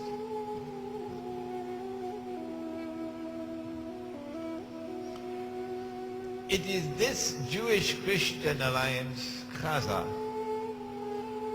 which eventually gives birth to the Zionist movement. The Zionist movement has absolutely nothing to do with Banu Israel. It is an essentially and an exclusively European achievement. It is these Khaza who, having become Jews, first Jews and secondary Christians, who built an empire that was the most powerful in Europe and Central Asia. And when the armies of Islam had simultaneously defeated the two superpowers in the world, the Persian Empire and Byzantium, and had emerged as the most powerful military force in the world, Khaza blocked our way. We could not defeat them. And so it would be quite correct to say that the Khaza demonstrated a military power without equal in the world at that time. It is from this part of the world that they spread out. They spread out to Eastern Europe, they spread to Russia, and eventually crossed the sea to the United States. And they are at the heart of the revolutions which transformed Europe from Christendom into modern Western civilization. They are at the heart of the Bolshevik Revolution in Russia, which overturned Christianity in Russia. They are at the heart of the French Revolution, in consequence of which the back of the Christian church is broken. The prohibition of riba is now consigned to the garbage bin. And they are at the heart of the creation of the Zionist movement. It is these Khaza, Jewish and Christian, who now move to the Holy Land, assisted by a strange and mysterious Jewish Holocaust. And the history of that will one day be revealed on Judgment Day. How much was their input into the Holocaust? So that you have an exodus now of these European Jews to the Holy Land. When the state of Israel comes into being, who it is who controls power in Israel? Not the Oriental Jews, the darker-skinned Jews. No, they are second-class citizens. The ones who control power in Israel are the European Jews.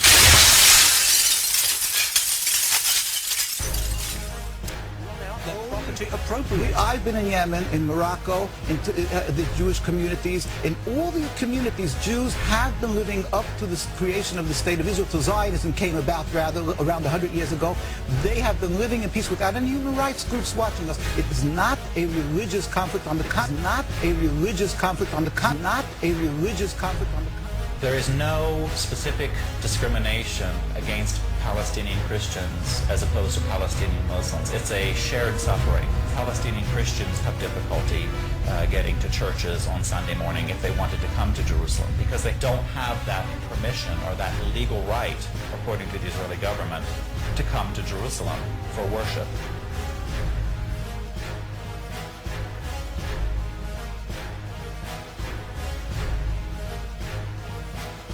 $54 million Chinese Muslims. 54 million. And Muhammad only died in 620 AD, so in that time, 54 million Chinese have accepted Islam as their religious belief. Now imagine in China, 2,000 miles away from Arabia, where the city of Mecca is located, where Muhammad was born. Imagine if the 54 million Chinese called themselves Arabs. Imagine. Why, you say they're lunatics. Bahrain live in enmity with their Palestinian neighbors who don't dare come near. While other settlements are fenced in, the people here prefer a different approach: deterrence. The Arab knows that when a Jew fences himself in, the rest of the land is his. We want to prevent that.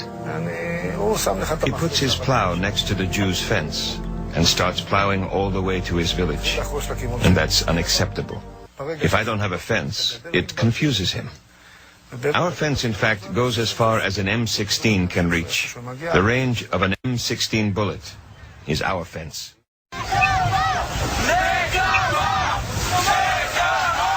Revenge is an important value. The Talmud says that it is one of the greatest things. Revenge is great.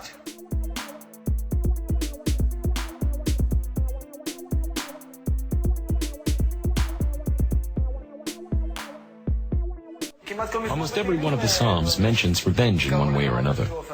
Usually people recite Psalms for the sick. In all of the Psalms there are maybe 2 verses about the sick.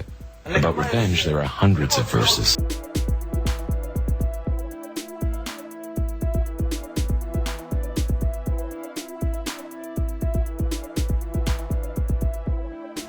And it is Pastor John Hagee who created the vehicle through which all Christians in America can act on their love for the state of Israel.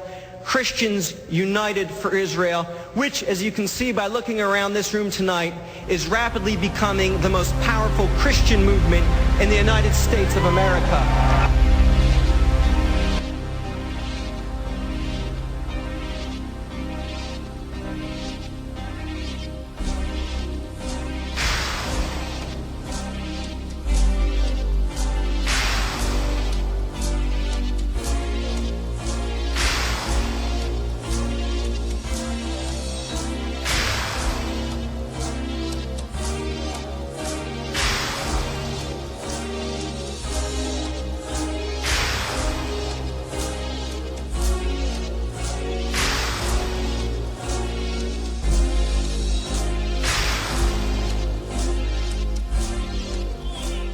About 740 AD, the king of the Khazars converted to Judaism and made it the state religion.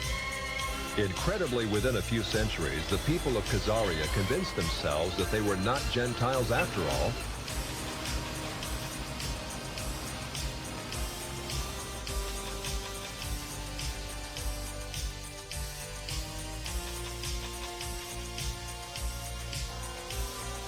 Today, the Ashkenazim, or Khazars, are the vast majority, about 80% of those who call themselves Jew.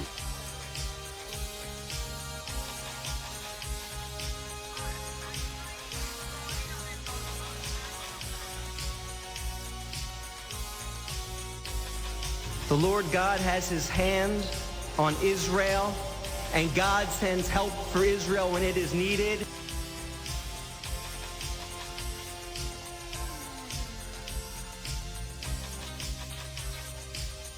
Foreign policy establishment in this country and in Europe looks at the dangerous situation and tells us the following.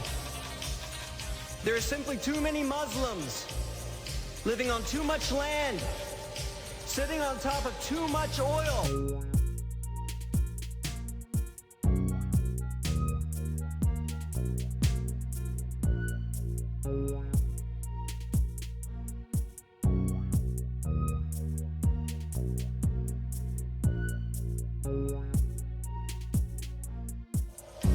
For us to risk alienating them.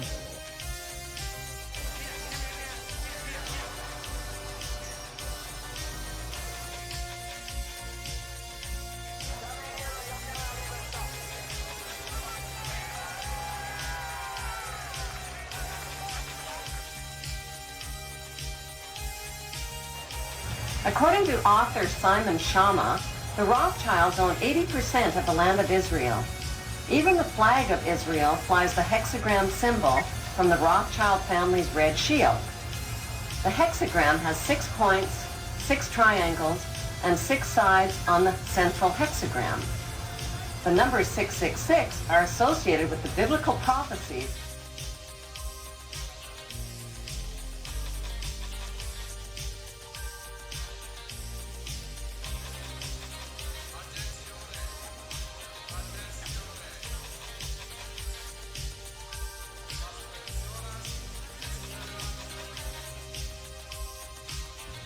Israel today faces greater threats to her existence than at any time in her existence since 1948. Okay, so what do you call yourself?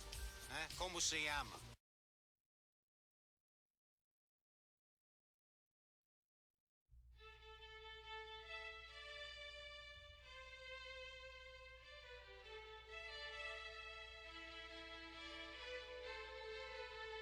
The thing that we say to anybody is let's cooperate and get this thing over with, and then we'll settle the differences once the crisis is over. Such clergy response teams would walk a tightrope between the needs of the government versus the wishes of the public.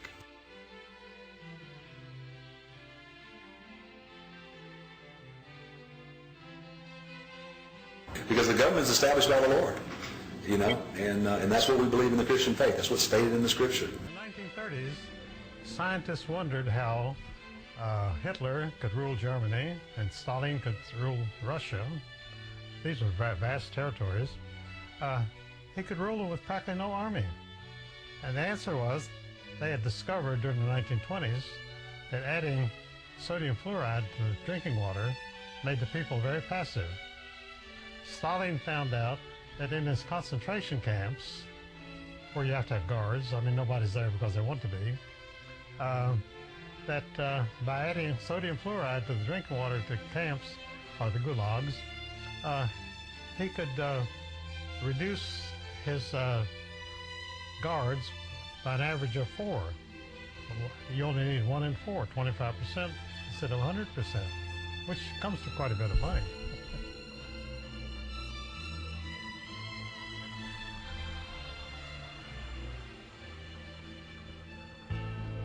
Sodium fluoride is a byproduct of the manufacture of aluminum, which is a very complicated, well, you have it in Florida. It's a very complicated manufacturing process, and a byproduct of the manufacture of aluminum is sodium fluoride, which is a very dangerous chemical and very expensive to dispose of. So somebody came up with the imaginative premise that maybe sodium fluoride could be used to add to water, and maybe it would help prevent cavities in children in their teeth. There was never any study conducted on this, and no proof whatsoever that this was true, but Congress, with the judicious application of bribes, passed a bill enacting sodium fluoride in addition to water supplies all over the United States. And we haven't had a revolution since. And we had one-party government ever since. My friends, you are free. You are free to respect and appreciate the authority of the government that God gives to you. Honor the King. To order a video or audio copy of today's message, I'm free to submit to authority. Visit our website or call 1-800-661.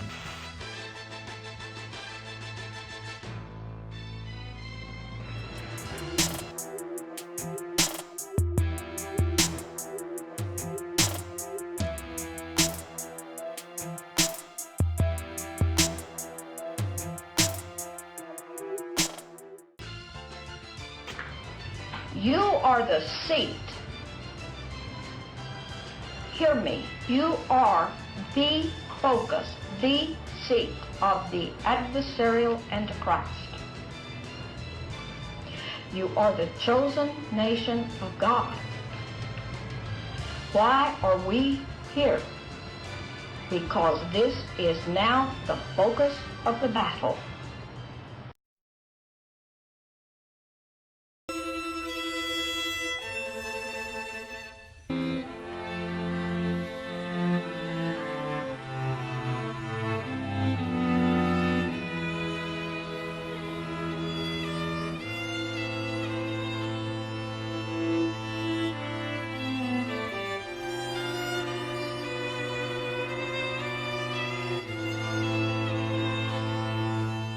Per fare la pace ci vuole coraggio, molto di più che per fare la guerra. Ci vuole coraggio per dire sì all'incontro e no allo scontro, sì al dialogo e no alla violenza, sì al negoziato e no alle ostilità. Per tutto questo ci vuole coraggio, grande forza di animo.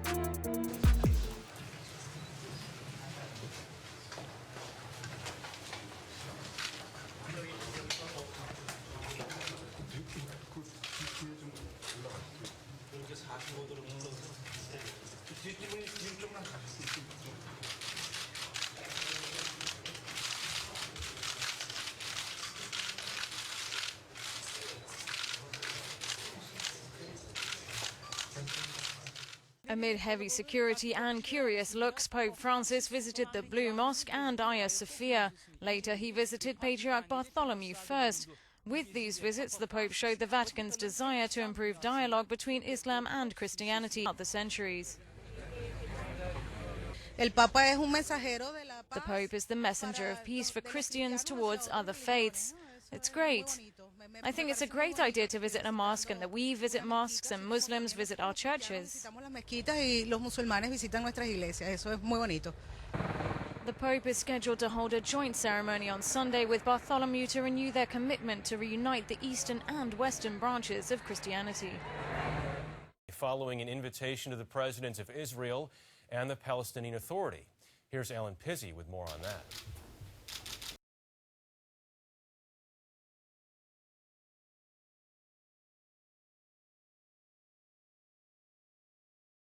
How are you? I am fine. I'm glad to see you. I'm glad to see you too. The unprecedented encounter was billed as a timeout in political negotiations, but leaders from 3 different faiths praying together in the Vatican was a political and diplomatic event cloaked with religion. Jewish rabbis, Christian cardinals, and Muslim imams intoned passages from the Old Testament, the New Testament, and the Quran. Peacemaking, Pope Francis said, calls for much more than warfare. It calls for the courage to say yes to encounter and no to conflict. In a way, he was preaching to the choir. Israeli President Shimon Peres and his Palestinian counterpart Mahmoud Abbas hammered out the first real Israeli-Palestinian peace accord as negotiators 20 years ago.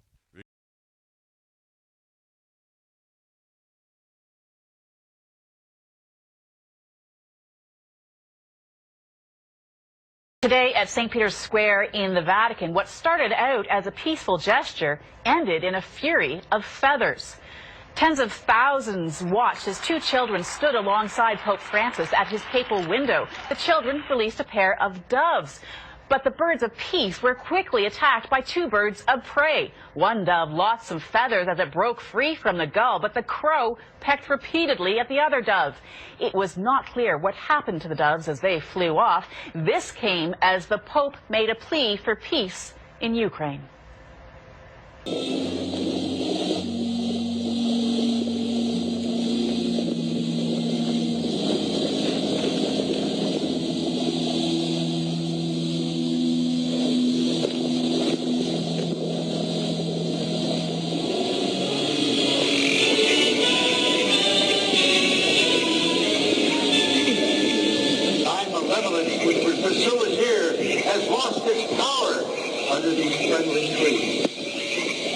So shall we burn thee once again this night, flames that keep thine effigy. We shall read the sign, Midsummer sets us free. He shall burn thee once again.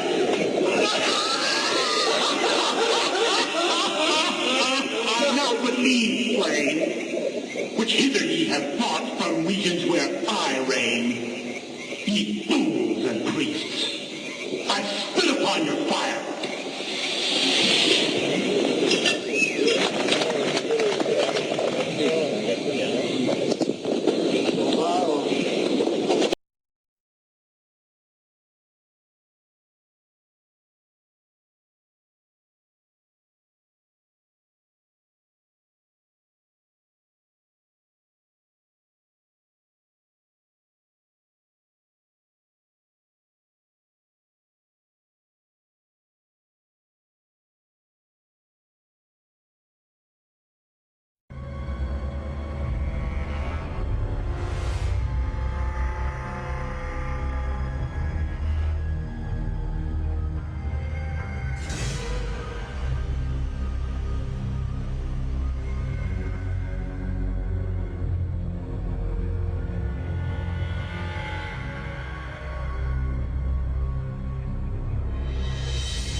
Hitler. The propaganda portrayed him as a man who stepped into history from nowhere.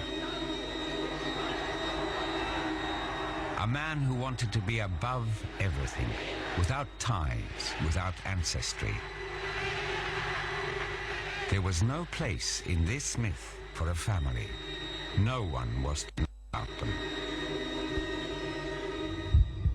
Half-brother Alois owned a bar in Berlin.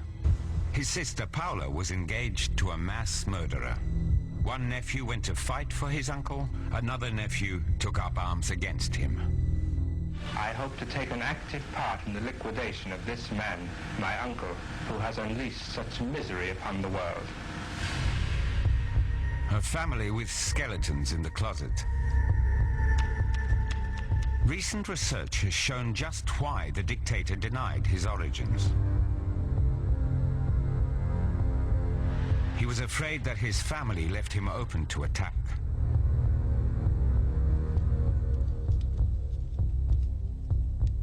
But who were his relatives? What did the dictator think about them? And they about him? He wouldn't have argued with, calling him the most vicious anti-Semite who ever lived. A megalomaniacal military leader who was willing to risk or sacrifice millions of lives in incredible military gambles. Hitler wouldn't have argued with any of that. But the one thing he wouldn't want to be known as is the family man. To this day, we know little about Hitler's relatives. Many tracks have been covered. Historians Timothy Ryback and Florian Beil are trying to get to the bottom of the mystery. When you start looking at the family history, it really is quite remarkable how much there was that could be unpacked. And I think the only way he could deal with this was to put a lid on top of all of it and keep it hidden from public. One of the Hitler family's darkest chapters has only recently come to light. In January 1944, Hitler's secretary, Martin Bormann, received a secret dossier from Heinrich Himmler, head of the SS. It contained some highly explosive material on Hitler's family. Himmler had sent Gestapo agents to the Austrian city of Graz to investigate certain rumors. The Führer was said to have relatives there who were, in the words of the report, half-wits and imbeciles, a scandalous allegation. An SS unit tracked down the man who started the rumor and found the Veit family is indeed directly related to Adolf Hitler and does have cases of genetically inherited mental illness. One was Aloysia Veit, Hitler's second cousin. Her medical file has only recently been discovered. The head of the Institute for Forensic Medicine at the University of Munich is helping to evaluate it. Bei der Familie Veit fällt auf, dass die Geschwister auch psychisch auffällig waren. Wenn ich das mal salopp ausdrücke, in dieser Familie war der Wurm drin. Und wenn man das zurückverfolgt, dann ist auch in der Ahnenreihe eine Anzahl von psychiatrischen Auffälligkeiten, sodass man überlegen muss, ob eben in der Familie von Adolf Hitler anlagebedingt etwas vorhanden war, was zum Ausbruch psychiatrischer Erkrankungen geführt hat. Hitler's second cousin, Aloysia Veit, suffered from schizophrenia. For 9 years, she was locked up in Vienna's Am Steinhof psychiatric institution. In those days, the Nazi euthanasia program branded thousands as unworthy of life. Aloysia was transferred to the Hartheim Lunatic Asylum. It was a death sentence. Over 18,500 mentally ill patients were murdered in Hartheim. Aloysia Veit died in the Hartheim gas chamber in December 1940. a victim of the mass murder engineered by her great-uncle, Adolf Hitler.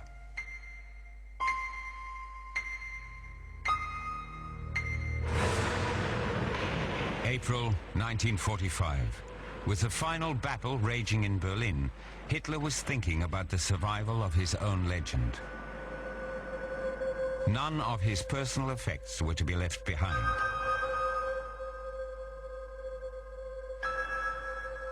He gave his adjutant, Julius Schaub, a final order, a personal one. Schaub was to empty the safes holding the dictator's private correspondence and destroy anything that could shed light on Hitler, the private citizen. There were more letters, files, and photos at the Berghof.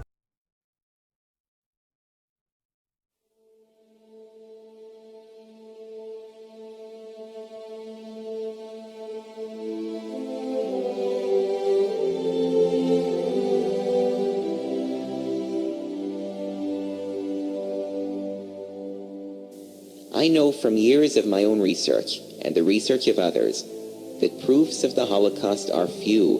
Literally, all there is are the eyewitness testimonies and post-war confessions. There is no picture, plan, or wartime document dealing with homicidal gas chambers or a plan to exterminate the Jews. And we can't use the excuse that the Nazis destroyed all the evidence, because after we had broken the German code, we were able to intercept their secret transmissions, including those that came from Auschwitz. The key to understanding the Holocaust story is understanding the true nature of the things passed off as proofs. Everything that is used as evidence of the Holocaust also can be said to have a perfectly normal explanation. For example, these exhibits are said to be the material proofs of exterminations. There's the piles of human hair. But what does that prove? It's acknowledged that each inmate had his or her head shaved because of the lice problem. That's not denied, so why wouldn't there be piles of human hair? What about the piles of shoes and clothing? Is that a proof? It's a fact that the prisoners were issued a uniform upon arrival, including shoes. So why wouldn't there be piles of inmates' shoes and clothing? It doesn't prove anybody was killed. What about the canisters of gas? No one denies that Zyklon B was used to disinfect clothes and also buildings. Zyklon B was one of the premier pest control agents in Europe at that time. It was present in most of the concentration camps, including those that are not said to have had homicidal gas chambers in them. The typhus epidemic that spread throughout Europe during the war and also spread through the camps called for stringent lice control procedures. So what other proofs are offered? Well, there's the usual pictures of sick inmates, which proves the groundbreaking thesis that people got sick in the camp. Once again, I'll add that nobody denies the typhus epidemic, which resulted in many deaths. Then there's the artwork and the pictures of children. But at this point, it's looking pretty bad for somebody looking for objective proofs of the gas chamber. And some of the proofs they present actually work against the concept. For example, they have one of several aerial photographs taken of Auschwitz by the Allies during the war. They don't mention, however, that when blown up, these photos don't show people being gassed or bodies being burned, even though they were taken during the time killings were said to be going on almost non-stop. Once inside, we can see why revisionists have had such a field day with this building. Obvious marks on the walls and floors where apparently walls had been knocked down, equally obvious holes in the floor where bathroom facilities had been. We maintain that, unlike the large hollow chamber we now see, this room had once been 5 rooms, including a bathroom. Yet the building does have what appears to be evidence of criminal usage. 4 holes in the ceiling, which lead to the roof, where 4 little chimneys stand. It is said that through these 4 holes, Zyklon B crystals were dropped. And indeed, there seems to be no other explanation for them. Do these holes prove homicidal gassings? Revisionists have claimed in the past that these holes were added after the camp's liberation, and that the inside walls were knocked down and the bathroom facilities removed to make the room look like a big gas chamber. Let's start again talking about this building here. This... Crematorium gas chamber. But this is a reconstruction. It is in original state. Original state. The ceiling? It is in original part. Original. It is original. Original in through this chimney was thrown cyclone beam.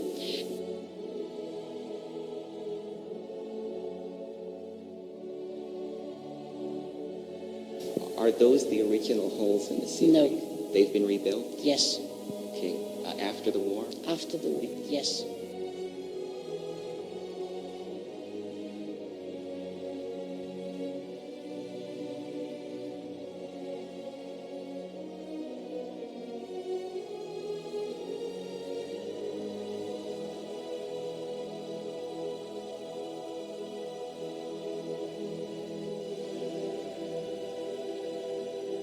This is Auschwitz-Birkenau in an Allied aerial photo from September 1944. The train that would come up carrying the doomed inmates, you would have thousands of inmates being marched off the trains into one of these two gas chambers in full view of the entire camp. This was a spectacle that nobody at the camp could miss. They would see thousands of people marching into those buildings and nobody coming out.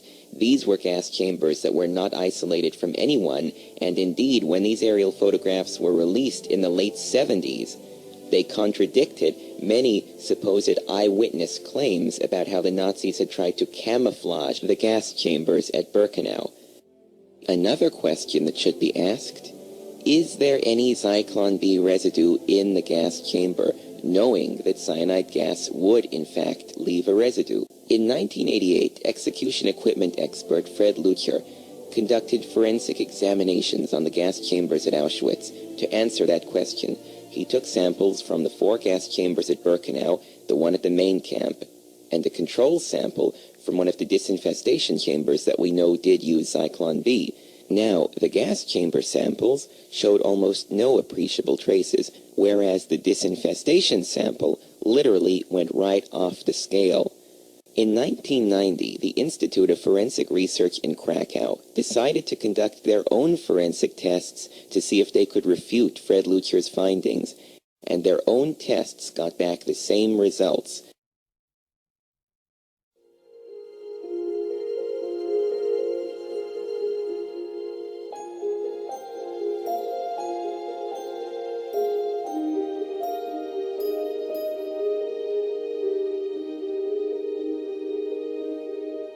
I told Mr. Zundel and his defense team prior to my going that if I did in fact find facilities that could have supported executions, not only whether they did support the executions, but only whether or not they could have sustained gas executions, I would make that very clear in my report, and that is what I would testify to when I testified in court. What, aside from the samples, convinced you that these facilities could not have been used then or now as execution facilities? You must have gasketed doors, no windows, means of getting the gas in, means of getting the gas out. If those persons operating the facilities didn't gas themselves to death at the same time that the executees died, they certainly would have been blown to bits when the gas exploded from a switch, the heat of a light bulb, or the gas approaching and getting into the crematory furnace. We're talking about brick and mortar buildings without heat, with non-explosion proof lighting, without gasketed doors, in some cases without doors at all, and with crematories that opened very close or adjacent to the facility. I mean, it's just ludicrous to consider that these facilities could have been used as gas chambers. There is no such a thing as an eyewitness. I have never seen a report that was written by anyone who had a valid description of what could have happened at a gassing. So the long and the short of it is, there are no eyewitnesses because there were no gassings.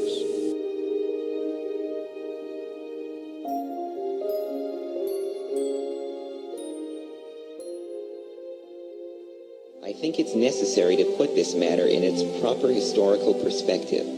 You see, We live in a time now when the old Soviet Union has fallen apart, and it's now okay for both liberals and conservatives, as well as everybody else, to speak ill of the departed communist state. But it was not always that way. During World War II, the Soviets were more than just a military ally.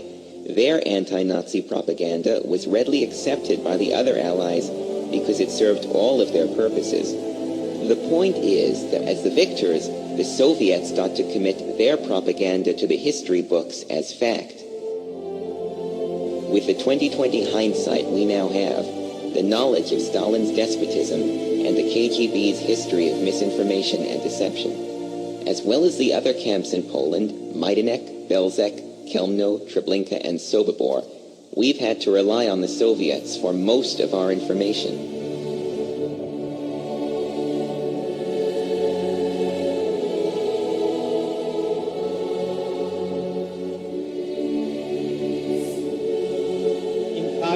Ging vor einem polnischen Gerichtshof der Prozess gegen die Hauptverantwortlichen für das Konzentrationslager Auschwitz zu Ende.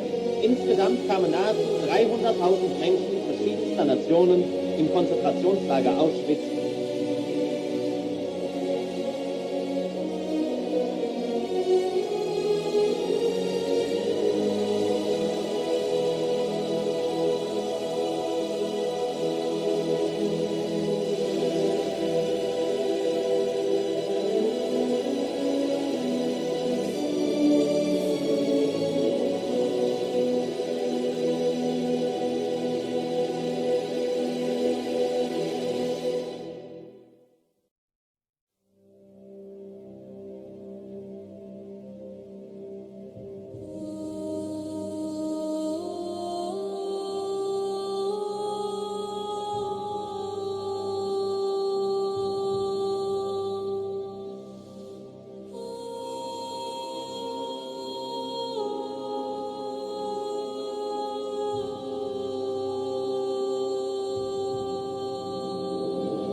Inarguable fact that 6 million Jews were killed in the war by Adolf Hitler and Nazis. I'm merely asking you, as a president of Iran and as a scholar, do you believe that 6 million Jews were killed by the Nazis, or do you think that is not true?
think 6 million Jews were gassed. Now, be careful. I beg of you, this is against the law in Germany. If there was somebody that's a German state, you could have me thrown into prison before I leave Germany. I hope that's not your intention.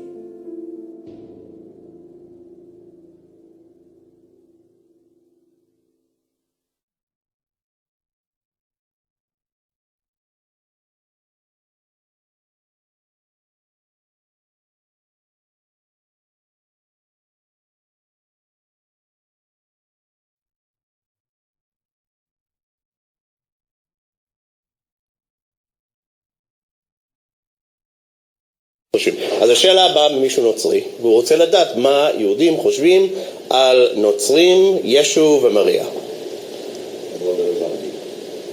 מה זאת אומרת? או מה היהודים? לא רלוונטי. מה זאת אומרת? יהודים חושבים רק על בורא עולם, לא חושבים מעבר לזה כלום, לא מכירים כלום. אוקיי. ביהדות, אני אשאל, ביהדות הם רואים ישו כמשהו? כאילו... אנחנו לא חושבים על זה, אנחנו לא עוסקים בכלל בדברים שיצאו מהיד, לא מעניין אותנו, אנחנו עוסקים בבורא עולם נטו, אין לנו מתהפכים באמונה, אין לנו שואלים באמונה, זה לא מעניין אותנו בכלל, זה לא מעניין אותנו בכלל. מה שאתה שואל זה לא רלוונטי לשאול בבית כנסת, אנחנו לא פילוסופים, אנחנו אנשים מאמינים בעבודת השם, זה הכל, זה שאר פילוסופים באוניברסיטה, לא אותנו. לא, זה לא פילוסופיה, מישהו, אם אתה רוצה לדעת מה חושבים על יהודים נוצרים.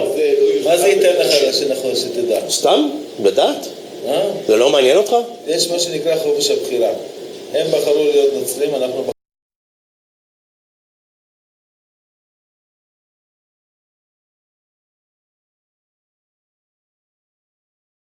בחרנו להיות יהודים. אנחנו בחרנו להיות יהודים, אנחנו לא מפריעים להם והם לא מפריעים לנו. אין לנו עניין בשום דבר, אנחנו לא מתעסקים בעניינים האחרים. אנחנו יודעים שאנחנו קיבלנו את התורה מהשם, ואנחנו עושים את עבודת השם כרצונו. אנחנו לא נכנסים לדברים אחרים. אנחנו לא מנסים לגייר אנשים בכוח, לשלם להם כספים בשביל שיבואו ויהיו יהודים, לא. הכל דרכי נועם וכל נתיבותיה שלום, ככה זה. אין דבר כזה להחזיר בכוח אנשים בתשובה. אנחנו לא מנסים להשפיע אנשים בכוח. מי שרוצה להיות דתי, יהיה דתי, מי שלא רוצה להיות דתי, שיהיה חילוני. אין לנו את הבעיה עם זה. מה שכן, אנחנו יודעים את האמת, ואנחנו הולכים על פי האמת. האמת זה התורה, והתורה של משה רבנו שקיבל אותה מהר סיני. זה האמת. מה אתם חושבים על ישו, מריה, אני מניח, מרי, ונצרות? שאלה מחול. על החיים שלהם, הכל בסדר. אין לי שום דעה עליהם. אין לי בעיה איתם ואין לי דעה עליהם. מה אתה חושב על ישו?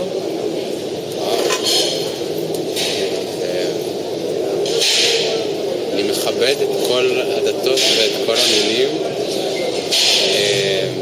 הוא המושיע של הנוצרים, אז מבחינתי מכבד את הערכתם אליו. לא בן אדם מאמין בכללי, אבל מכבד את אמונתם בדת ובישו. אנשים בחו"ל שואלים השאלות האלה. מה אתם חושבים על ישו, מרי, מריה ונצרות בכלל? בגדול לכל אחד יש כמו לערבים יש מוחמד, לנו יש אלוהים. כל אחד יש זכות להאמין במה שהוא מאמין. לא משנה, הוא שמאמין מה שבא לו. זה מדיניות של כל אחד. אני מניח שהם שאלו את השאלה לישראלים, רוצים לדעת אם זה משהו חיובי או שלילי. אז אני מניח מהשמות שלכם, כאילו, גרתם בחול, אז... פשוט אף פעם לא חשבתי על זה, על השלילי או חיובי בגלל זה. אני מקבל איך שזה יש, וזהו. אני לא נגדי ולא חיובי. אני מקבל שיש, זה קיים, וזהו. אפשר לעשות כלום. מי שרוצה להאמין בזה מאמין, מי שלא רוצה להאמין לא מאמין. אני לא מתערבת לאף אחד, לא, ואני לא רוצה שיתערבו לי, אותו דבר. מה אתה חושב על ישו, מריה ונצרות? זו שאלה מעניינת. הרבה מאוד דברים. מה אתה רוצה? one liner? כן, לא, מה שאתה רוצה להגיד. בהחלט רעיון פורץ דרך נושא של האמונה. אוקיי. לא כל כך הבנתי, כן. השאלה הבאה מחול, מאנשים שהם נוצרים, הם רוצים לדעת מה ישראלים חושבים על ישו, מריה ונצרות. אני חושב שזה פשוט טקסט נורא מעניין, כלומר, המקרה של ישו ההיסטורי, התקופה שבה ישו מציג איזשהו נתיב אמונה מסוים ואיזושהי דרך מסוימת לקרוא את הכתובים בצורה כזאת שמרחיבה את הגדר של האמונה המונותאיסטית ויכולה לכלול בתוכה עוד כל מיני אנשים נוספים, כלומר הג'יינטיילס לדוגמה. זה רעיון שהוא גם פורץ דרך מבחינת האמונה וגם פורץ דרך מבחינת הפוליטיקה של האמונה. טוב, זה ההיסטוריה, מה אתה חושב? כאילו, מה... כן, זה מה שאני חושב, שזה מאוד מאוד מעניין דבר ראשון, בסדר, אז... אני לא בן אדם מאמין, אז אני לא... אין לי כאן את הדרך לבוא ולהגיד אם זה טוב או שזה רע לחלופין, אבל אני בהחלט מאוד מאוד נהנה לקרוא את הדיונים התיאולוגיים לדוגמה באגרות של פאולוס. לנסות ולהבין את היחסים בין נצרות ליהדות, תוך כדי שאני מסתמך על המקורות הבראשיתיים של הנצרות כדי להבין את הדינמיקות הראשוניות. זהו. מה את חושבת על ישו, מריה ונוצרים? או מה את יודעת? יש לי הרבה מה להגיד. אני חושבת שזו דת מכובדת שנבנתה על היהדות. ואני אגיד יותר מזה, גם האסלאם גם האסלאם וגם הנצרות הן מבוססות על היהדות. בוא נגיד שהיהדות זה, בלי חלילה לזלזל באף אחד, כן? באף דת, אבל זה הדת הכי עתיקה בעולם. יהדות. יהדות. עליה ידעו שישו, אומרים שאמא שלו הייתה יהודייה, ומוחמד נביא שהסתגר בהר, יצא, אמר אני נביא. שזה... אבל נגיד, את יודעת משהו על ישו בכלל? כן, בטח שאני יודעת. אוקיי. כן, בטח. כמו מה? כמו זה שצלבו אותו, והוא ייסד את הברית החדשה, ואת מסעי הצלב, שהם מסעות קודש להפיץ את הנצרות באיזושהי תקופה בהיסטוריה. היו המון שלום.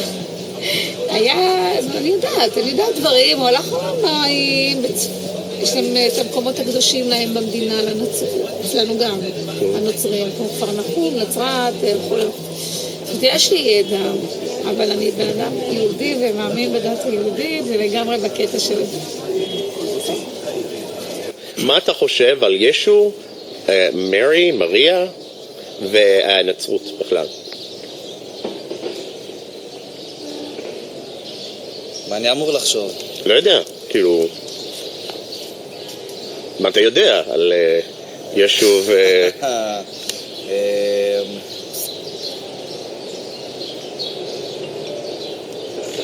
לא יודע מה לענות לך, את האמת. אוקיי, זה משהו חיובי, שלילי, מה...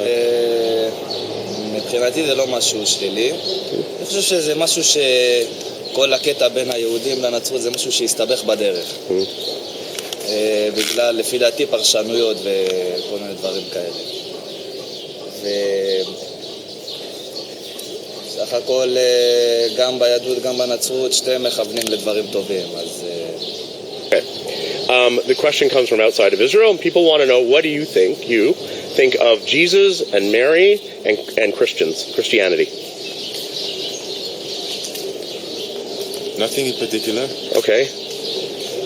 Like good, bad, what do you know, what do you think? I don't believe in religion, so for me it's just another religion, that's all. Okay. מה אתה חושב על ישו, מריה ונצרות? You know, what do you think?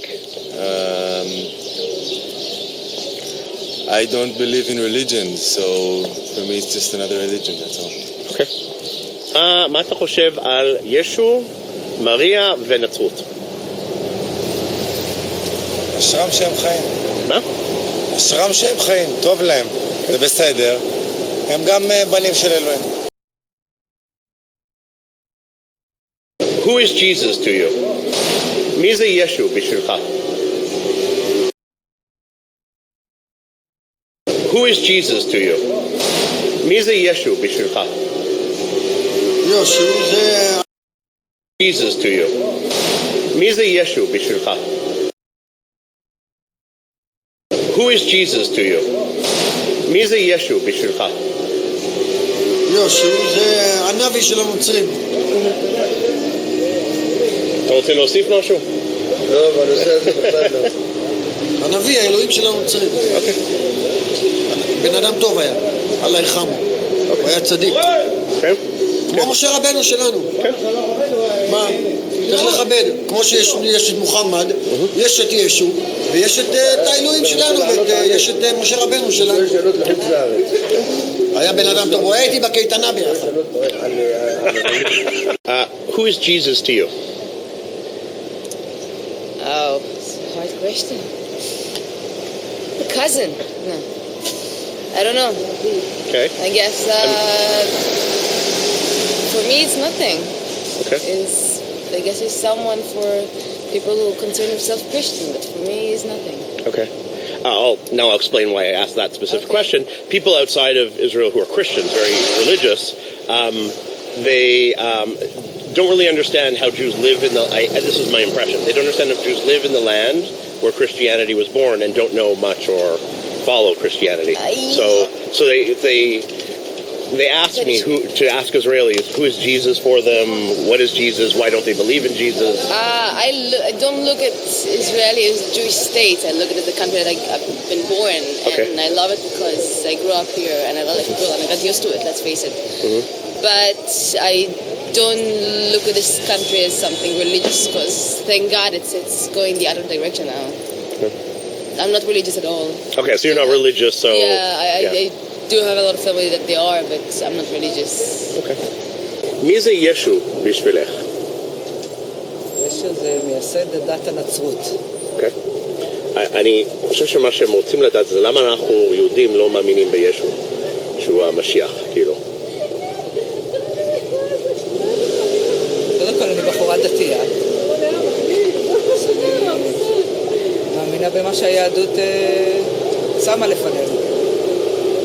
ישו הגיע אלפי שנים אחרי.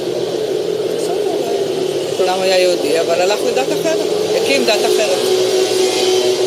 השאלה הראשונה זה מי זה ישו בשבילנו, בשביל היהודים? איזה עמדה יש לו? ישו נולד לאמא יהודייה, או בעיקרון יהודי, והנוצרים לקחו אותו כמנהיג שלהם. אוקיי. הם טוענים שהוא לא נולד מאמא בכלל, הוא כאילו... מאבא, כאילו אבא שלו אלוהים, כן, נכון. אבל אנחנו יודעים שהוא נולד כן מאבא. אוקיי. מאיפה אנחנו יודעים בעצם? זה מובא בתלמוד הבבלי. אוקיי, מה כתוב? שמי התעברה. כתוב שם מי התעברה, אני לא זוכר בדיוק את השם. אם תרצה, אני... יכול להיות יוסף, כי היה לו בעל יוסף. אני לא זוכר ממי התעברה. בסדר, גם אני לא מומחה בזה. אוקיי. אבל אין לו יש לו עמדה ספציפית ביהדות, נגיד באסלאם, יש לו עמדה ספציפית כפרופט. את תורת ישו אני לא מכיר. אני לא יודע מה העמדה שלו לגבי היהדות. אוקיי. אוקיי, ואני מניח למה הם שואלים, וזה למה אנחנו לא מאמינים בישו כהמשיח. אתה יכול לדבר על זה. למה אנחנו לא מאמינים שמה? שהוא המשיח. למה כן? למה שנאמין? מה ההסבר שהוא כן המשיח? אני לא יודע, אני לא נוצרי, אני יכול להסביר לך, אבל יש להם בטח סיבות, אבל למה הוא לא? אוקיי, אני אוכל להתווכח איתך, שתגידי לי את הטענה שלך. זהו, אני לא יודע מה הטענות, אין לי מושג. אני צריך להכין מראש, סורי נוצרים, אין לי מושג. אבל לפי, יש, כאילו, למה הוא לא? כאילו, מה צריך להיות? שהוא יהיה משיח, או שמישהו יהיה משיח? הוא לא משיח. אוקיי. עכשיו, הטענה שלהם שהוא משיח, הוא יכול להיות בגלל שהוא לא נולד מאבא, כאילו ישיר מאלוקים, אני לא יודע. לא, אני יודע שהוא בא באמת לחם, הבית של יסי, כאילו מהבית הנכון, חוץ מזה, לא יודע. אבל זה לא מדבר לגבי היהדות, זה לא המשיח. זה לא המשיח, אז מי המשיח יכול להיות? אנחנו אף אחד לא יודע. מי שיודע לא אומר, מי שאומר לא יודע. מה זה אומר? מי שיודע... כן, אבל מה הפירוש? הוא לא מגלה. מי שיגיד לך שהוא יודע, סימן שהוא לא יודע. אוקיי. אבל לא, אני בתור יהודי, אני תמיד חשבתי שיש, כאילו, המשיח חייב להיות X, Y, Z. לא, אף אחד לא יודע. אוקיי. אז איך נדע שהוא פה? יהיה בסדר, אנחנו נדע. אוקיי, בסדר. Who is Jesus for you? דמות בשביל אנשים שלא חושבים לבד. Okay. I can translate it, it's okay. Okay, so you think... it's just a story for people that have not been told critical thinking. Okay. And do you think that about all religions or just Christians? Okay. מי זה ישו, כאילו, מבחינת מהמבט היהודית? יש גמרא על ישו במסכת סנהדרין, שהוא היה תלמיד של תנא, אבל הוא כפר בעיקר, הוא יצא לדרך שהיא לא הדרך של היהדות. הוא האמין בזה שכבר הגיע הזמן של העולם הבא, למרות שלא הגיע הזמן של העולם הבא. משהו כזה. אוקיי. מה להוסיף? שאתה יודע. והשאלה, למה אנחנו יהודים לא מאמינים שישו הוא המשיח? כיוון שלא הגיעה הגאולה. הוא סובר שהגיעה הגאולה ואין יותר עניין בלעבוד ולעשות מצוות, אבל היהדות טוענת שעדיין יש זמן לעשות מצוות, כיוון שעדיין אף אחד פה לא נהנה, הנאה מוחלטת. אז ברור שעדיין העולם הבא עוד לא הגיע. זה על ישו, מי זה ישו ממבט ג'יזוס קרייסט ממבט היהודית? ישו? כן. הוא נוצרי, הוא לא קשור אלינו בכלל. אוקיי, אז למה הוא לא המשיח? כי הוא לא קשור אלינו, אנחנו מאמינים בתורה, יש לנו את התורה שהיא ההוכחה שלנו. מה? יהודי שהתנצר והלך לנצרות. שיחק בדיוק, חי בסרט רציני שהוא הולך על המים. היה מעשן הרבה. הוא האמין בצלב. אנחנו יש לנו את המגן דוד, יש לנו את אלוהים שבשמיים, אנחנו מאמינים בתורה שאלוהים נתן לנו בהר סיני. אנחנו לא מאמינים בישו, ישו בכלל לא קשור אלינו, אין לנו קשר לישו. יש לנו את התורה שממנה אנחנו מאמינים, חוקים, הכל יש בתורה. מי זה ישו בשבילכם? ישו זה מייסד הנצרות. זה לא מדויק היסטורית, אבל הוא נחשב מייסד הנצרות. מייסד האמיתי זה פאולוס. מה? פאולוס? לא שמעתי. הוא בעצם מייסד הנצרות האמיתי. אוקיי. הבנתי, אוקיי.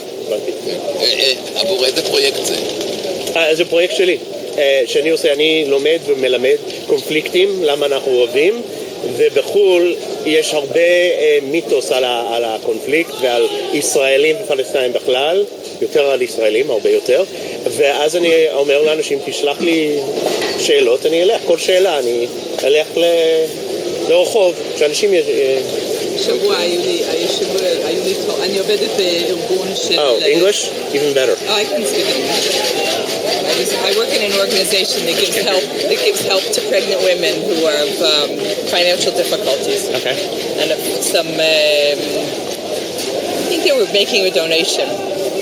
They came in, and they said that they were Christians, but they were living in Israel for many years or something like that. And they asked me if I'm a believer. And I thought for a minute, and I said, I'm a Jew. They stopped asking me. Okay. Yeah, I think there's an automatic assumption that they can't quite figure out why we don't believe in Jesus. Yeah. If we believe right. At all. So, well, okay, can you maybe explain in some way why? I'm a Jew? Yeah. Or why we don't, why Jews in general, or you, don't believe in Jesus Christ as your Lord and Savior, or that kind of thing? It's not our tradition. We have our own tradition, which is very ancient and very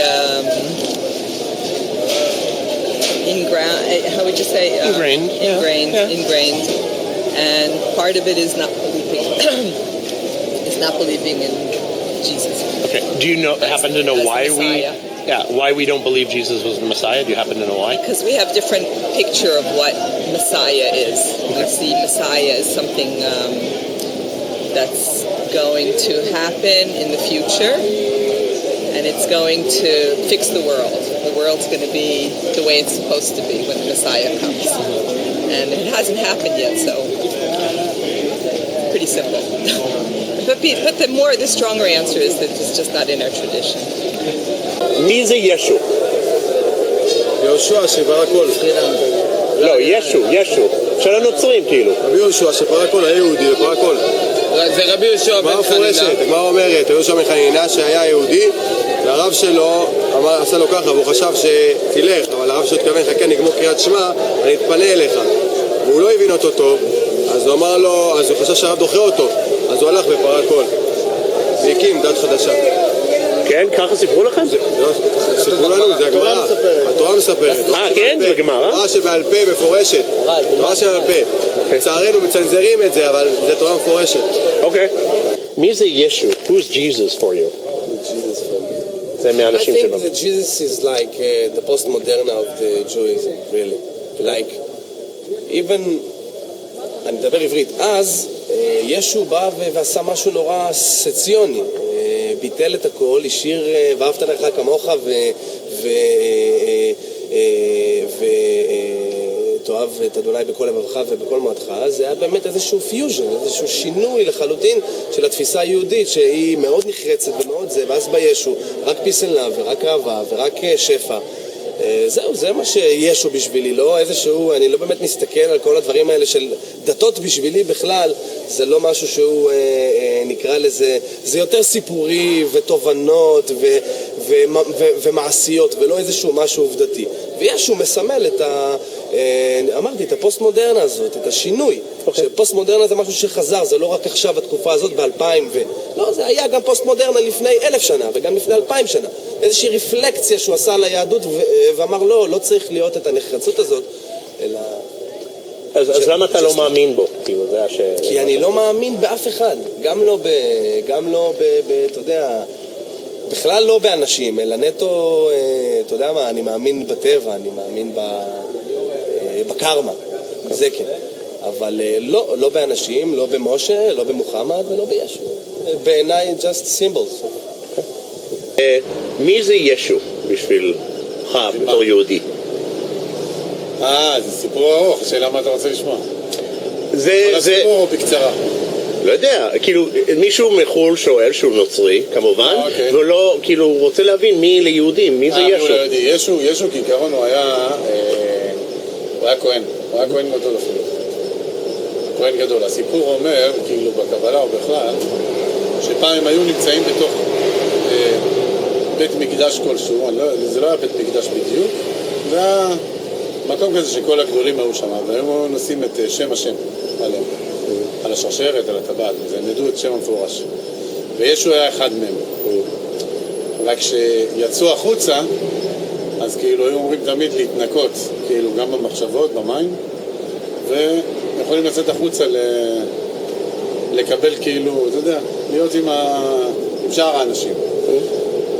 ישו לעומת זאת, רגע, יש לי פה מישהו, אתה רוצה לעצור רגע, ואז נחזור אותו. טייק 2. אוקיי, טייק 2, אוקיי. כעיקרון הם היו צריכים לצאת משם, לנקות את המחשבה, להוריד מעליהם את השם המפורש. אז הסיפור אומר שכעיקרון הוא יצא עם השם המפורש עליו. אז הוא קיבל אורות כעיקרון, כאילו, אתה יודע, קיבל קצת כוח כאילו. אוקיי. על זה דרך אגב אומרים היהודים, שהוא יתהלך על המים, הוא באמת יתהלך על המים, זה לא שלא מאמינים בזה, אבל זה בזכות שם המפורש. אוקיי. והוא יתהלך כעיקרון באותו מקום שהוא ידע שבעבר יתהלכו שם 12 שבטים בירדן. הם עברו שם, היה שם 12 אבנים גדולות, עד היום אתה יכול לראות 12 אבנים גדולות אם אתה צולל, ושם הוא יתהלך. אז ישו כעיקרון הוא יהודי, שבוא נגיד הוא דגל בדרך של אהבה ושלום, ומבחינתו כאילו זה מה שצריך להיות. אם אתה שואל את דעתי, אז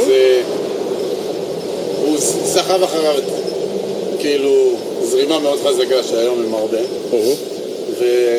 ואני חושב שהוא לא השאיר להם הרבה כלים, כאילו, שזה כל התורה וכל הזה. כאילו, אמר להם, ואהבת לרעך כמוך, והוא דגל בזה, בקטע של אהבה ושלום וזה, שזה מצוין, לא שולל את זה, אבל הוא... אז איזה כלים חסר להם?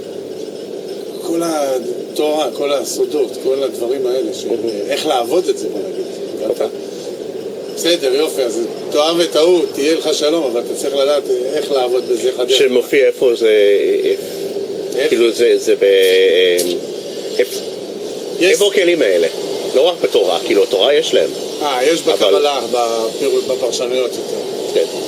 זה כמו שבגלל זה הגמרא למשל יצאה דווקא אחרי ישו, שזה לפני 1600 ומשהו שנה, ששם יש לך ממש כלים. חוץ מזה יש ספר שנקרא, אני לא זוכר את השם של הבוגר, יש ספר של, לא זוכר אם זה יהודה הנשיא או משהו שהוא ממש עושה, הכוזרי קוראים לספר, תחפש אותו דרך אגב, טוב לך. ובכוזרי הוא ממש עושה את ההצלבות של כל הדתות. אוקיי. ממש מדהים. הוא ממש מספר את כל הסיפור, ואיך זה, וזה, וזה. איך זה שווה כאילו? כן, איך זה כאילו מתערבב ביחד. אז כעיקרון הוא... ישו יהודי לשעבר, וכאילו כל גוי זה יוצא שהוא יהודי לשעבר. זאת אומרת, כל גוי שהיום מתגאר ויהיה יהודי, אז הוא סך הכל מחזיר עטרה ליושנה. ככה אני חושב. אז כן, זה פשוט עוד דרך. זה כמו שיש דרכים של אינדיאנים, מדיטציות, זה. בסופו של דבר הכל מוביל לאותו כיוון.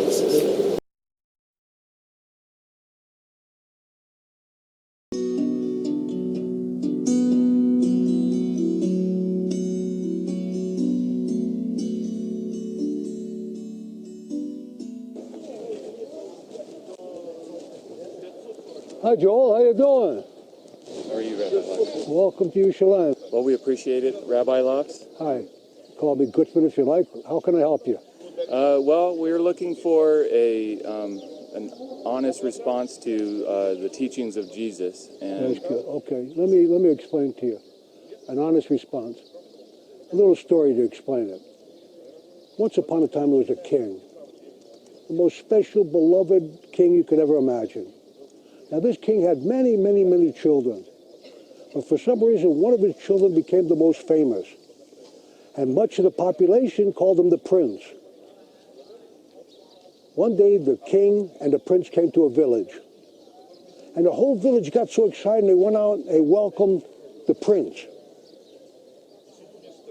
How do you think the king felt? The man you call Yashka, this guy, he said, here's how you pray. Our Father, you guys are focusing on a man, and you're forgetting God, the Father. well, let me ask you this. I mean, Jesus said of himself, he said, before Abraham was born, I am. Why did people pick up stones to stone him when he said that? It says in the Torah, you should know this day and take it to your heart. The Lord is God. In the heaven above and on the earth below, there's nothing else. There's nothing besides God. God is the I am. Over in Hinduism, they say that man is God. That's idolatry. God is all. So it's idolatry for a man to claim to be God. God is all. If he says that it's all God, including me, that's not idolatry. God is unlimited. God is infinite. That man is not infinite. He's limited. You believe that Jesus kept the Sabbath? He said he didn't, according to that book. Okay. And Moses said, Okay. When Moses' time, a man broke the Sabbath by gathering sticks. And they asked of God what they should do. In those days, a person would be killed for doing such a thing. Now, in that book that you have, he went and he picked plants on Sabbath, and he said, man is greater than Sabbath. Sabbath's here for man. Or so he claimed that he was the Lord of the Sabbath. Okay, so now we have the Bible that says don't pick plants on Shabbos, on Shabbat, and we have this man come along and say, it's okay. Now, am I going to accept him? Look what happened. We don't have to go by faith anymore. Every single Jew who followed that religion, that belief, his grandchildren are Luke and John. They're not Jews anymore. Your belief spells, God forbid, the destruction of my people.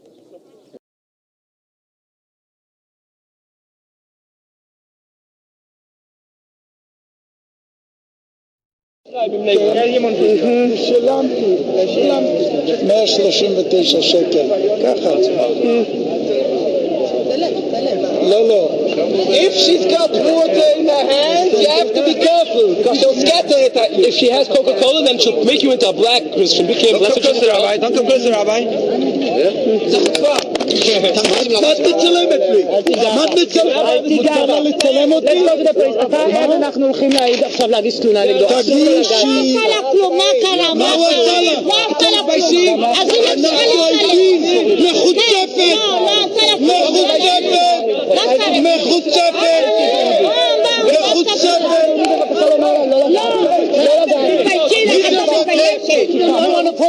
לא מתביישת? ככה עושים לרב של הרב? shame on you! shame on you! העיניים שלך רעות! התראה! אדוני השוטר! מחוצפת! אדוני השוטר, הם תוקפים אותנו! אדוני השוטר, הם תוקפים אותנו! shame on you! בושה לכם! הם תוקפים אותנו! זה הרב של הרב ככה עושים לו! איזה בושה לכם! תחזרו לגרמניה! בושה לכם! shame on you! go back to Jesus! go to Jesus!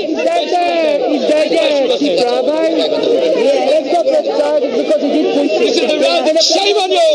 בושה! הרב של העיר! הרב של העיר! לרב של הרב! מה לא מתביישים? תתביישו מפה! תסתלקו מפה! תסתלקו מפה! שיהיה לה טוב, יצטגד אלידי! You didn't see her face in court. Oh, that was good. Hey, let's go. Get away from here. Get away from here. Get away from here. לא מתביישים? ככה יודע אותה לרב של הרב? בושה וחרפה.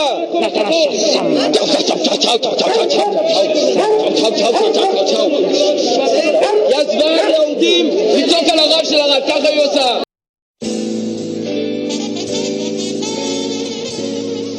Can we speak? Can I ask you some questions? About politically? A little bit. No.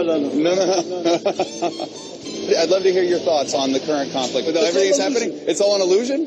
Yeah. Wow, that guy is one of the greatest optimists I've ever seen. How you doing? Can I ask you a couple questions? Yeah. Yep. So somebody just threw a water balloon at us. And now there's a crowd gathering because they're going to, they're saying that they're going to chase us away, and they're gathering numbers now. So there's a big flock of people that's going to chase us. Yeah, I'm not. So I'm not allowed to talk to anybody in the country. I'd say we're not very wanted around here.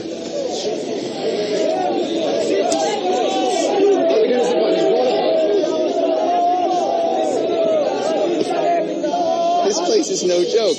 We were down there just trying to talk to people. What do you see here of majority of people here don't think like them? Yeah, I think we've found enough peace here today.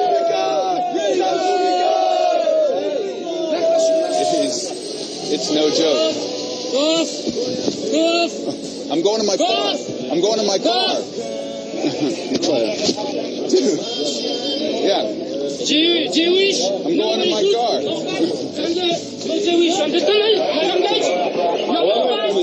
There's so many things that are wrong on both sides.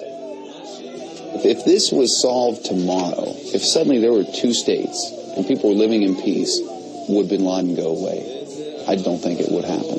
But what you're doing is you're taking an argument away. See, this is messed up. There goes my friend. See you.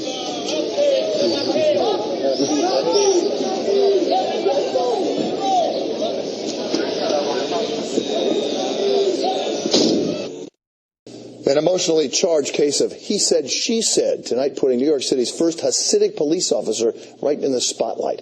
A woman from Brooklyn who was angry because police didn't want her sick dog in the subways, accused tonight of making anti-Semitic remarks to the cop. She says she didn't do it. Here's Joe Torres.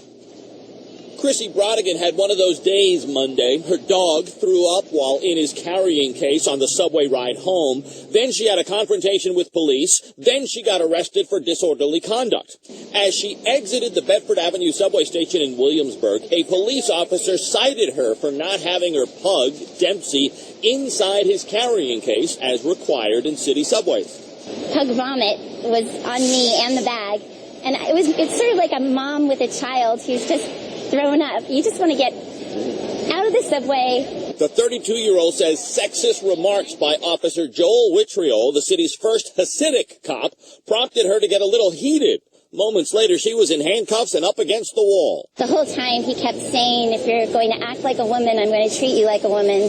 And, you know, he kicked me and punched me in the back. There's no indication of that, but the allegations are by the complainant that she was, and that'll be investigated by the CCRB. Brodigan showed us the bruises she still has on her leg, her arm, her wrist. Furthermore, an eyewitness who took these pictures of the confrontation corroborated her story, called the officer's actions excessive and unprofessional, and told us Brodigan never uttered anti-Semitic remarks, a claim made in a published report. If the Bible's such a fairy tale book, if it's such a made-up piece of work written by man, as they say, then why is it being banned? Why is it all this kickback for? You don't see kickbacks for all these other books, the Quran and the Kabbalah or the Book of the Dead. You don't see no kickbacks for that. And I can show you things in that are questionable that you might not even know about. But we're not going to deal with that on this episode. We're dealing with the Bible. Okay, the Wisdom of Solomon, chapter 2. This is why, where it directly talks about the government and the ideology that your government follows. Government will never tell you this, but look at their actions. And you tell me this. Tell me if their actions do not match up with what I'm about to read. Wisdom of Solomon, chapter 2. For the ungodly said, reasoning with themselves, but not righteously, or not aright, it says. Our life is short and tedious, and in the death of a man there is no remedy. So there's no remedy for death. That's why they're trying to live long. They're trying to freeze themselves. Cryogenics. Look up cryogenics. This is all true. This was a joke of 20, 30 years ago. Now they're actually doing it. Neither was there any man known to have returned from the grave. See, they just totally cast out Christ. For we are born all at adventure, and we shall be hereafter as though we had never been. For the breath in our nostril is as smoke, and a little spark in the moving of our heart. See, that's what they teach. Evolution, all this stuff, the evolution theory, the Big Bang. It's basically, oh, we're just here by chance. And once we're gone, it's like we're never here. This is how they treat themselves, as if, oh, we're here by chance. All this stuff is by chance. Nothing is really reality, and we're just here, and when we're gone, we're gone. Verse 3, which being extinguished, our body shall be turned into ashes, and our spirit shall vanish as soft air. They don't believe in the spirit. They don't believe in it. They just think, oh, we're just going to vanish. Though even in their own science it says energy is neither created nor destroyed, which the energy that's been created is here. So it cannot be destroyed, which the spirit cannot be destroyed. Sin can't live in the face of the Lord. So that's why he has to cast all that out to hell. That's what hell was created for. For those that didn't want to turn to him. For Satan and his fallen angels. And for all those who didn't want to turn to him. He didn't want to create that. But sin cannot live in the face of God. Period. In his presence. Period. At all. Our name shall be forgotten in time, and no man shall have our works in remembrance, and our life shall pass away as the trace of a cloud, and shall be dispersed as a mist that is driven away with the beams of the sun, and overcome with the heat thereof. So they're just thinking, oh, we just got a short time. That's why they're trying to live so much now, trying to have so much sex, do so much drugs, get all this money. They think this is all we get. For our time is a very shadow that passeth away, and after our end there is no returning, for it is fast sealed that no man cometh again. That's what they think. They don't believe in the resurrection when Christ comes back, that he's going to bring those dead bodies back that believed in him first. And then the second 1,000 years, these people right here that believe this are going to be judged. And you know where that judgment is going to lead to. They live in vanity and greed and lust. Let me read. They live in vanity and greed and lust. Let me read on verse 6. Come on, therefore, let us enjoy the good things that are present, and let us speedily use the creatures like as in youth. That's why they kill all the buffalo. We ain't gonna be here anyway. Let's just kill and destroy, do whatever. That's how they live. Let us fill ourselves with costly wine and ointments, and let no flower of the spring pass us by. They want to enjoy everything. That's why it's all these concerts and this and that and this movie and that. They just want to just get it all in because they feel like this is it. Excuse me. Let us crown ourselves with rosebuds before they be withered. That's why you see those Caesar with all those leaves and all that stuff. They also worship plants. You understand what I'm saying? So these people are nuts, man. Their own so-called science disputes this. Energy cannot be destroyed. It just goes into other things. They don't believe in the spirit though, so they already blaspheming by that alone, let alone blaspheming that God created us. They just believe that we're just here and we'll party and go away.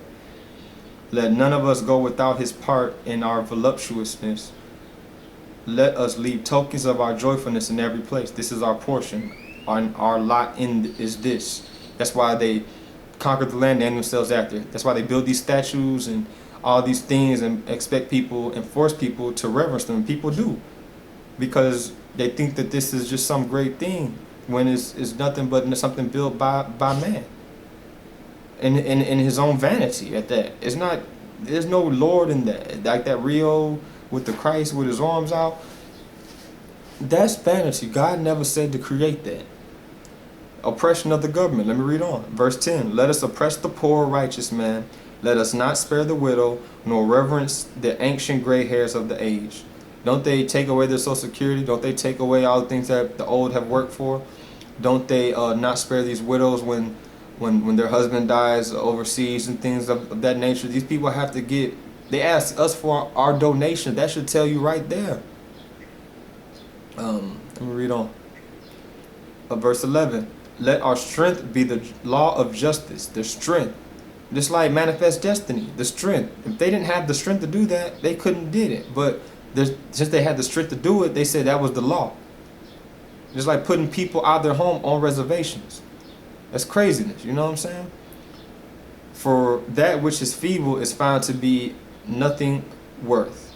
So they believe if, you know, just like I said with Hitler, he believed that the mental incapacitated were worth nothing.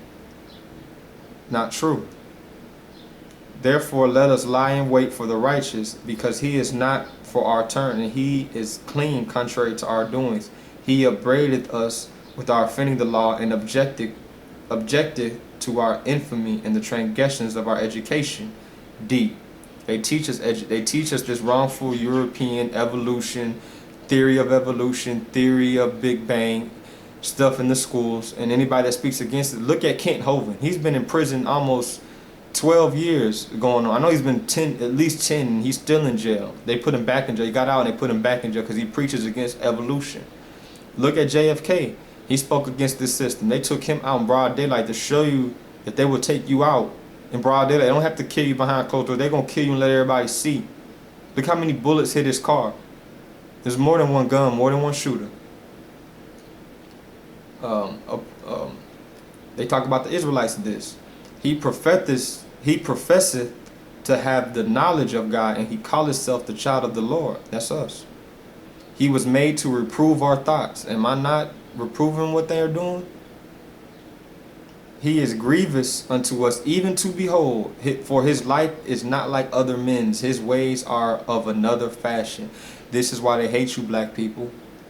This is why right here, Wisdom of Solomon, chapter 2, verse 13 through 16. This is why they hate you. You may not know you a Hebrew, but they know you a Hebrew. We are esteemed of him as counterfeits. He abstaineth from our ways as from filthiness. Like, I don't eat all that bacon. Look how many commercials got bacon in it. They treat bacon like oh man, my homeboy, it was funny. He was saying at his job, well, you know, when they bring the food out and if there's some bacon in it, they go crazy. They got a whole store somewhere, I forget the name of it, but where everything's bacon. They put bacon in the shakes, all these things, all these nasty ways, how they proclaim sex is free, then give you abortion.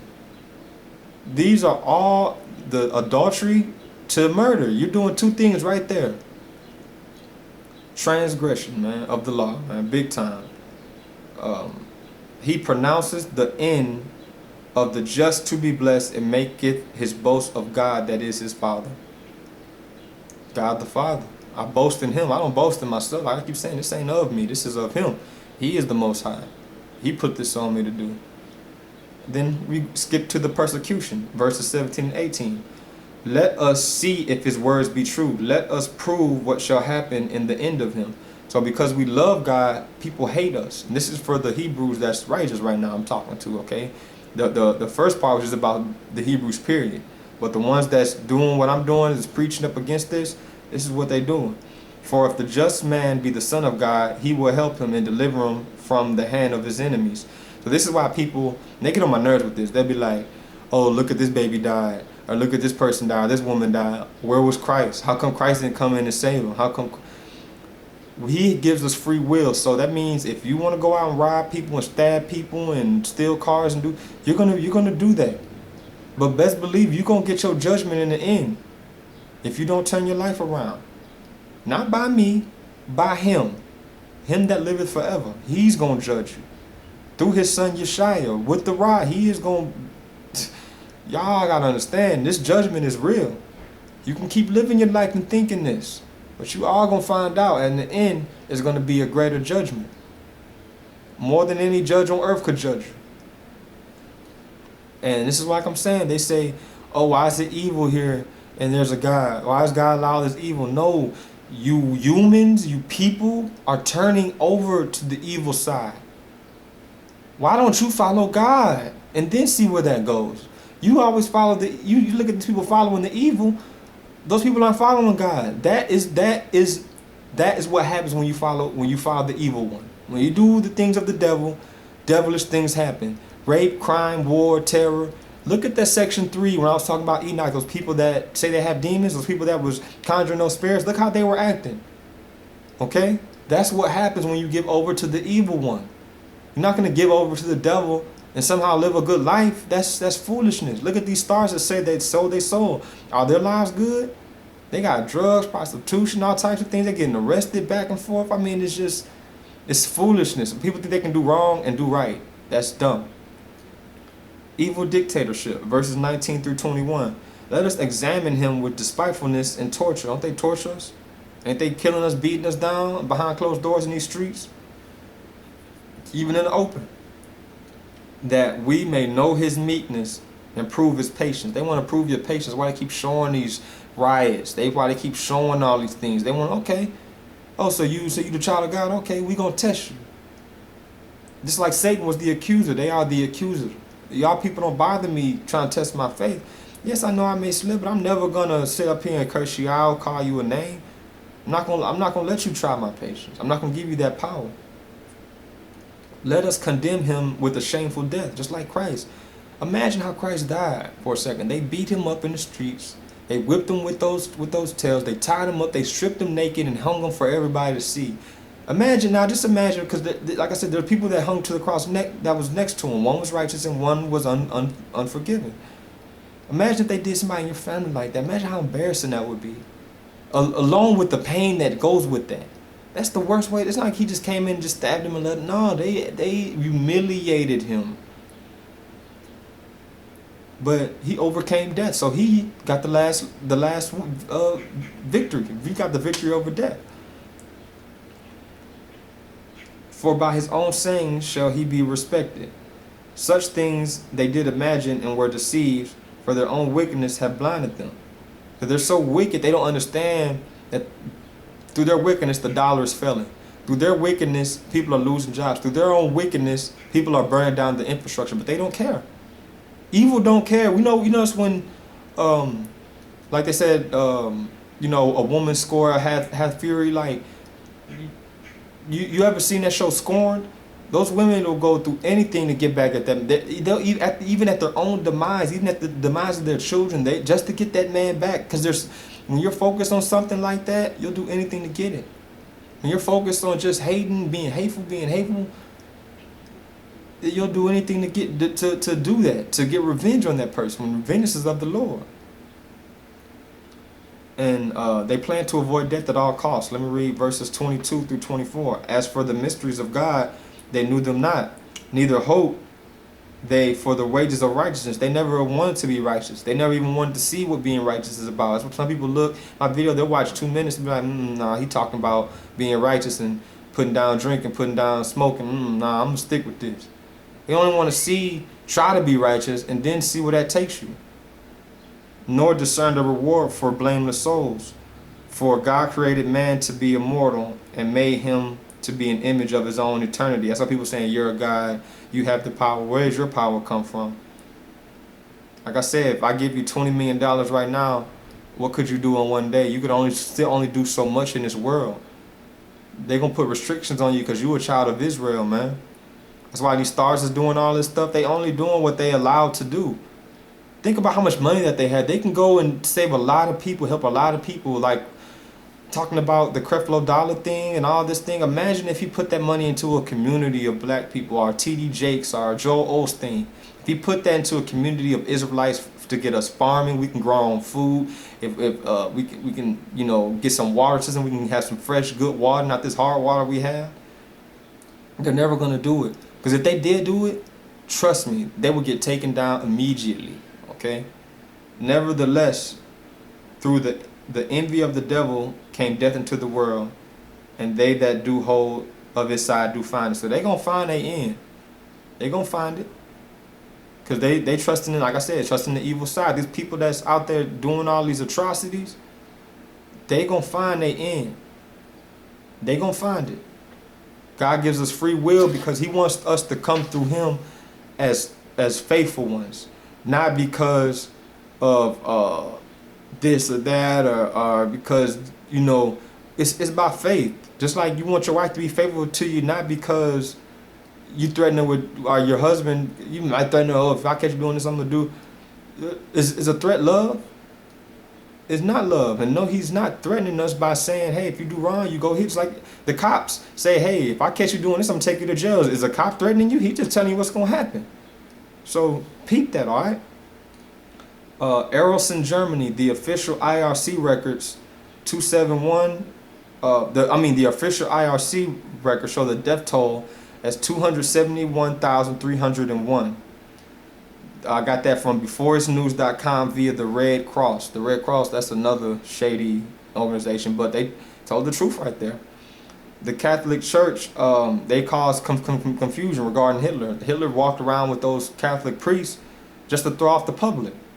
Just to get, oh, okay, he's a Christian. Just like Obama talking about he's a Christian. Have you seen how he talks about the Bible and Christians and blacks? He talks about blacks and Christians. That should bring a bell to your head right there.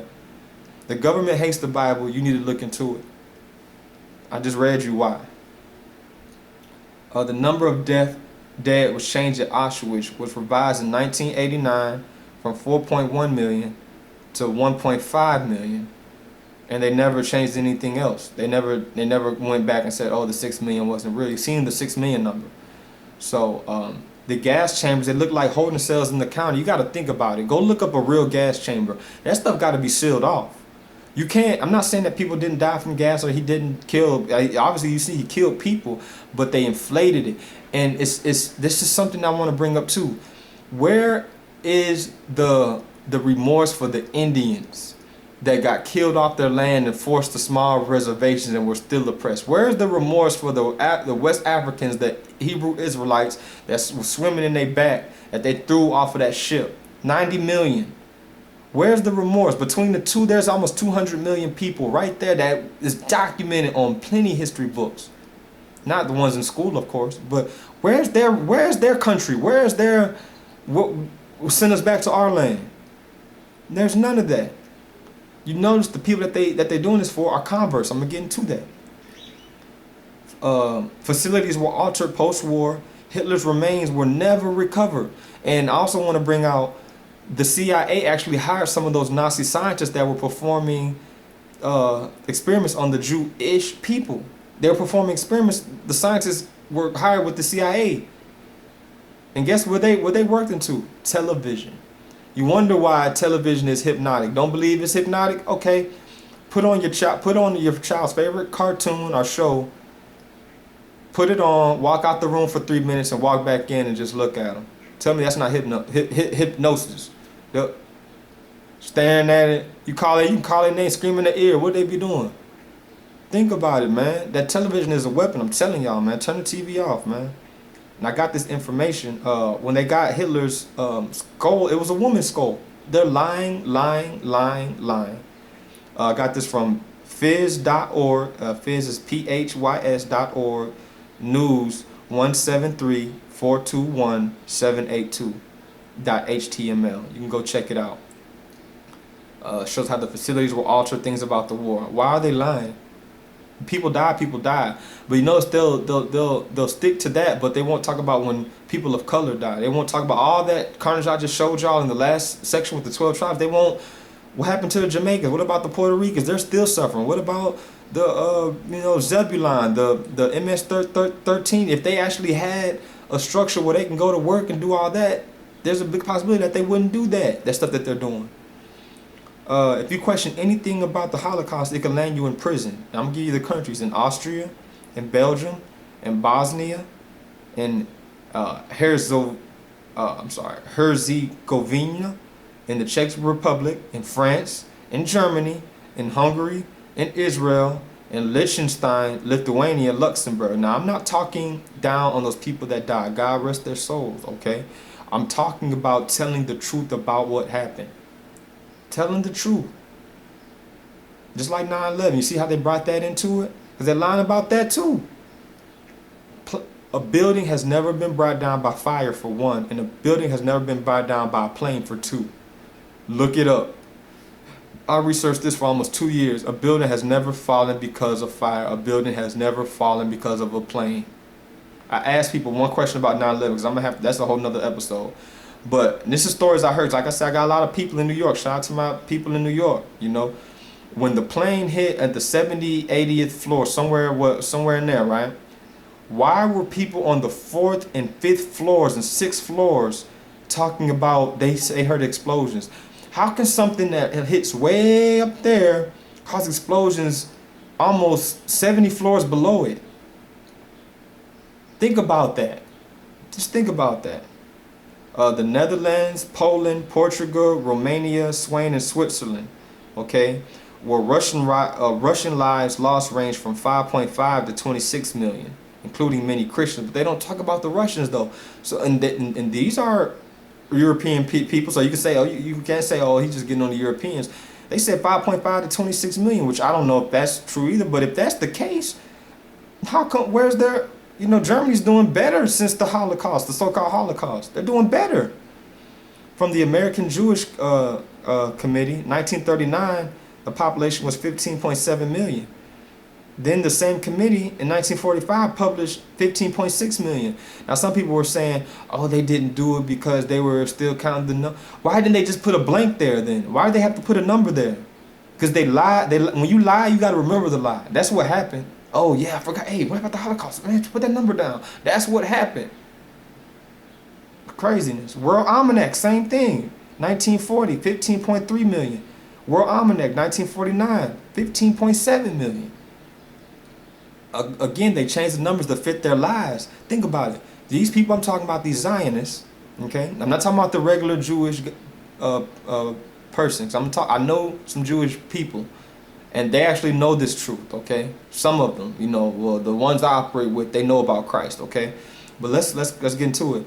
Of the numbers that have been changed to fit their lives, as they own the banks, they own the schools, they own the colleges, they own the universities, they own the Federal Reserve, they own the World Bank, and many vast resources. They took over Africa, they taking diamonds out and selling it to us in America and all around the country. Africa should be rich, period. All those resources, but who got their foot in there? These Zionists I'm talking about.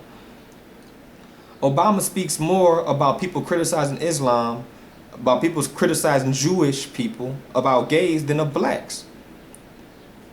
And he recently called the backlash thuggish behavior. You know what he wanted to say? The N-word. He wanted to say that. I mean, he is a puppet, man. If you Obama supporters don't see this by now, you ain't gonna never see it. You just see that black face, and that's what they put him in there for, to keep you calm and fighting against people like me that's telling you the truth about what's going on. Okay, Hitler was financed by the same people that financed the war, the Rothschilds. We're gonna get more into that because some girl I was talking to when she seen the 12 tribes thing was asking, oh, what about the white people? I was like, well, look, okay, y'all having y'all time right now, okay, and these people I'm getting on, I'm not anti-Semitic. Semitic ain't even a word. It's from Shem, and I'm from Shem, so I can't be against my forefathers. That's foolishness. But what I was telling her was, these Zionists, these people that own all these resources I'm speaking of, they are Jewish. Because they're Jewish. The ish is a convert. Just like if I say this shirt is blackish, which is black, but right here is gray, I can say, oh, it's grayish because it's dark gray. Or this is like Spanish. You speaking ish. It came from Spaniards, so it's ish. You're not Spanish. I'm speaking English. Am I English? No. I'm Hebrew. But you understand what I'm saying?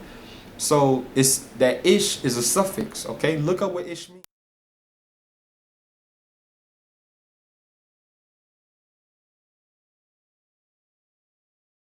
Give you some names here so you can't say, oh, he just going off whatever. Paul Wahlberg was a German-born American banker and early advocate of the U.S. Federal Reserve System. In the Fed Reserve on your dollar, look up on your dollar, man. I'm finna show you because make sure I ain't had no money last time. I got some money this time, right? Let me see where it says it at. Right here, people. And they're gonna get into this in the next section. Okay? Read that. Federal Reserve, a debt. This says debt, and I'm gonna read it to you. This note is legal tender for all debts. This says backed by gold. I didn't read that. This is legal tender for all debts. So it's a paper for debt. You wonder why we're in debt? Okay. Again, he was a German industrialist and a politician, a guy named Hugo Steins. He also funded Hitler strongly. And all these guys were in support of the U.S. Federal Reserve. I find that very funny. Look into groups such as ISIS and Al-Qaeda. Each is funded well. Okay? Think about it. Like I told a coworker, I said, I can have a gang. Let's say I had a gang. This is just hypothetical. I'm not saying I'm doing this. I'm never going to do this. I'm just giving you a picture. I have a gang of 10,000 people. We go from neighborhood to neighborhood, terrorizing in whatever country. Let's say not U.S. Let's say another country. We got army here, as you can see. But go neighborhood to neighborhood, terrorizing, taking people's stuff and this and that. I'm like, at some point, somebody has to be backing us. Think about it. Somebody has to be. Think about it. Every day we go to another country, we need, or another city, I mean, we're going to need fuel, we're going to need food, I'm going to need stuff for my soldiers, clothes, we're going to need to wash up, we're going to need water.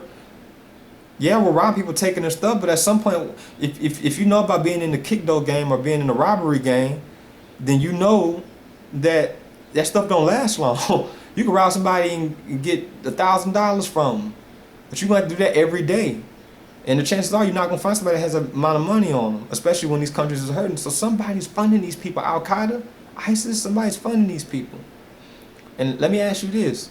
Has ISIS ever spoke out against Israel? I haven't seen that yet. Let me ask you this. I'm going to ask you this again. Benjamin Netanyahu has never spoke about Christ. I'm going to run that back for y'all. Because when I told some people this, they jaw dropped. They're like, man, you're right. Benjamin Netanyahu has never talked about Christ. He'll talk about the First Testament and he'll say, yeah, that's his people. But he will never talk about Christ. But the Christian church is just sending funds over there by the million. Okay, let me talk about these Pharisees. Matthew 12 and 24 through 28. But when the Pharisees heard this, they said, this man cast out demons only by Beelzebub, the ruler of the demons.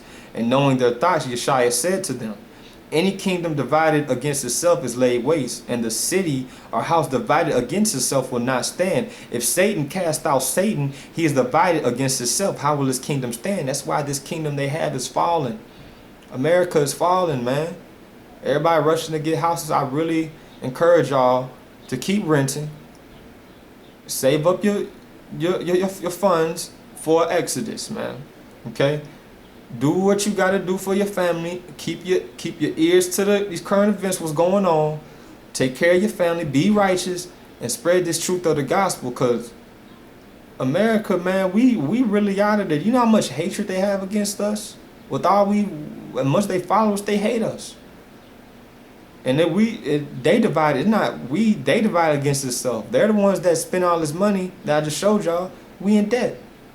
We can't live like this forever.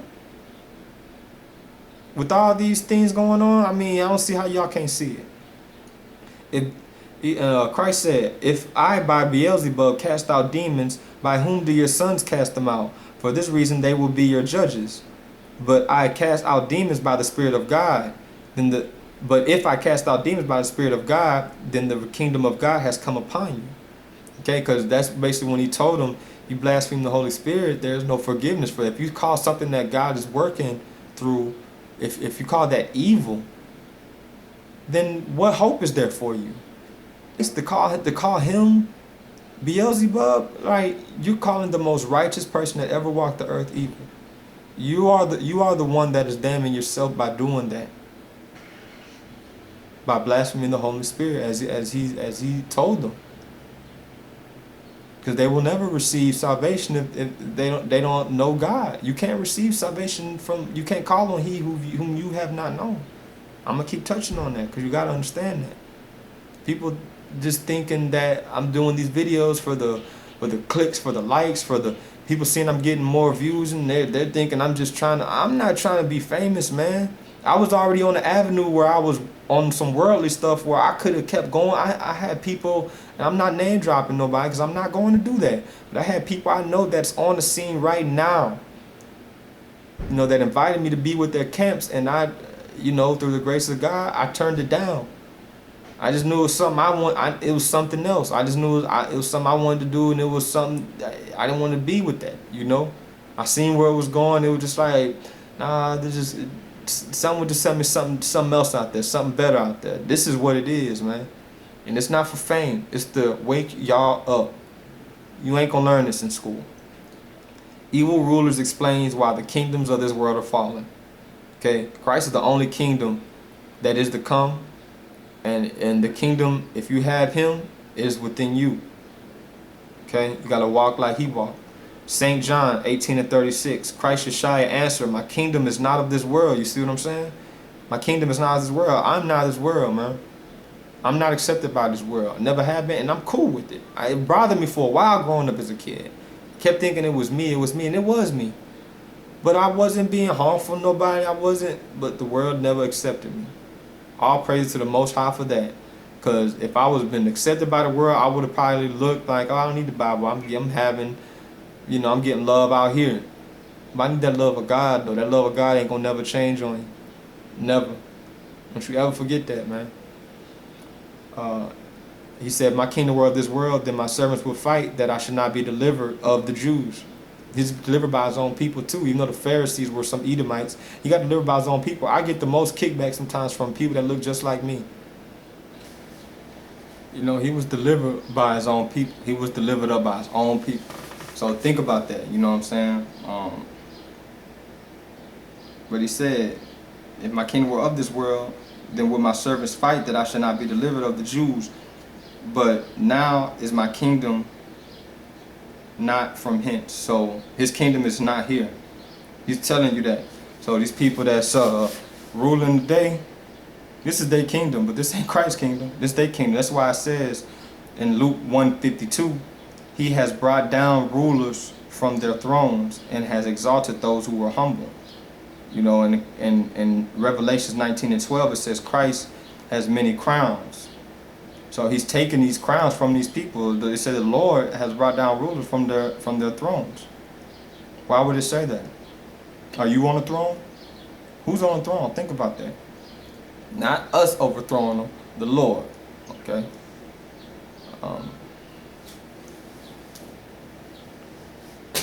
The Lord. Okay. We're going to talk about Israeli, which Israeli just means you just live there. I'm American by nationality as far as the land, but what is American? Okay, just let you know. So when it says Israeli is the Edomite, most of them, they're talking about 90% plus in Esau. Okay, talk about their lies. It talks about their lies again, okay, in the Bible, the book of Obadiah, chapter 1. This is a vision. Thus saith the Lord concerning Edom, we have heard a rumor from the Lord, an ambassador sent among the heathen. Arise ye, and let us rise up against her in battle. Okay, that's saying, you know, from Jeremiah 49 and 14 as a reference. It's saying the other nations, let's rise up against her. They want to rise up against, of course, the U.S. Okay, the ruling class. Behold, I have made thee small among the heathen. These so-called whites, these Edomites, are actually the minority. That's why they split us up: Mexicans, blacks, even Indians, Puerto Ricans, Cubans. They say call us minorities, but if we band it together, we'll see we are the minority. The so-called minorities are bigger than them. Okay. I have made thee small among the heathen. The pride of thine heart hath deceived thee, that thou dwellest in the clefts of the rock. This is the white pride. The white. I seen some videos they had talking about the white man's being attacked. Well, if the white man's being attacked, explain those 12 tribes that was living on their own land that got taken over by the so-called European, which is the white man. Weren't they attacked? Y'all being attacked by, now y'all feeling it now because y'all see that the Zionist government don't care about y'all either. They don't care about poor whites. So I just let y'all know, this is for the racist ones, okay? This isn't for all whites, okay? I got plenty white friends, you know what I'm saying? It's about following Christ though, okay? That's what the bottom line is, all right? But we're gonna go by nations, okay? You gotta understand that we come from different nations and what nation they're speaking about in the Bible, okay? Because the Bible's going to have the truth in it. Now tell me this isn't about white pride when they're exalting themselves. When they manifest destiny. God gave us the right. Where? What verse says, you know what I'm saying? But that's another story. Like I said, they twist these words to mean what they want them to mean. It's like these pastors and preachers. Caucasian, Caucasus Mountains, from the clefts of the rock. Okay? Now I'm not, like I said, I'm not clowning them, but Fred Flintstone, you see where he lived. You see bedrock. It was stone. It was the clefts of the rock. They kind of show you to you in a funny manner. Like they'll joke and tell a comedian will have more truth than the news. He'll have you laughing at the truth. The news will have you loving the lie. Okay?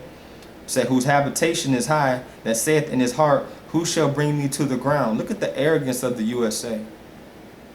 Like, we talk about other countries and this and that, but look at the arrogance of the United States of America, which I say is under Satan's authority. USA, man. Look at the arrogance of us. Look at these kids. Have you seen these videos that they put up on Facebook and Twitter of these kids, these Instagram videos of these kids just talking crazy to their parents, doing whatever? I wish mine would, man. For real, man. We some Christian parents around here of the old days. Christians as in pre-Constantine Christians, okay? We raise our children to do righteously and love righteousness. Not just, oh, do whatever in your heart. My mom didn't let me do whatever in my heart. Thank God she didn't. Because if that was the case, I've been staying out till 11, 12 at night, running the streets. And you see, that's what they're doing today. It said, thou shalt exalt thyself as the eagle. Who uses the eagle?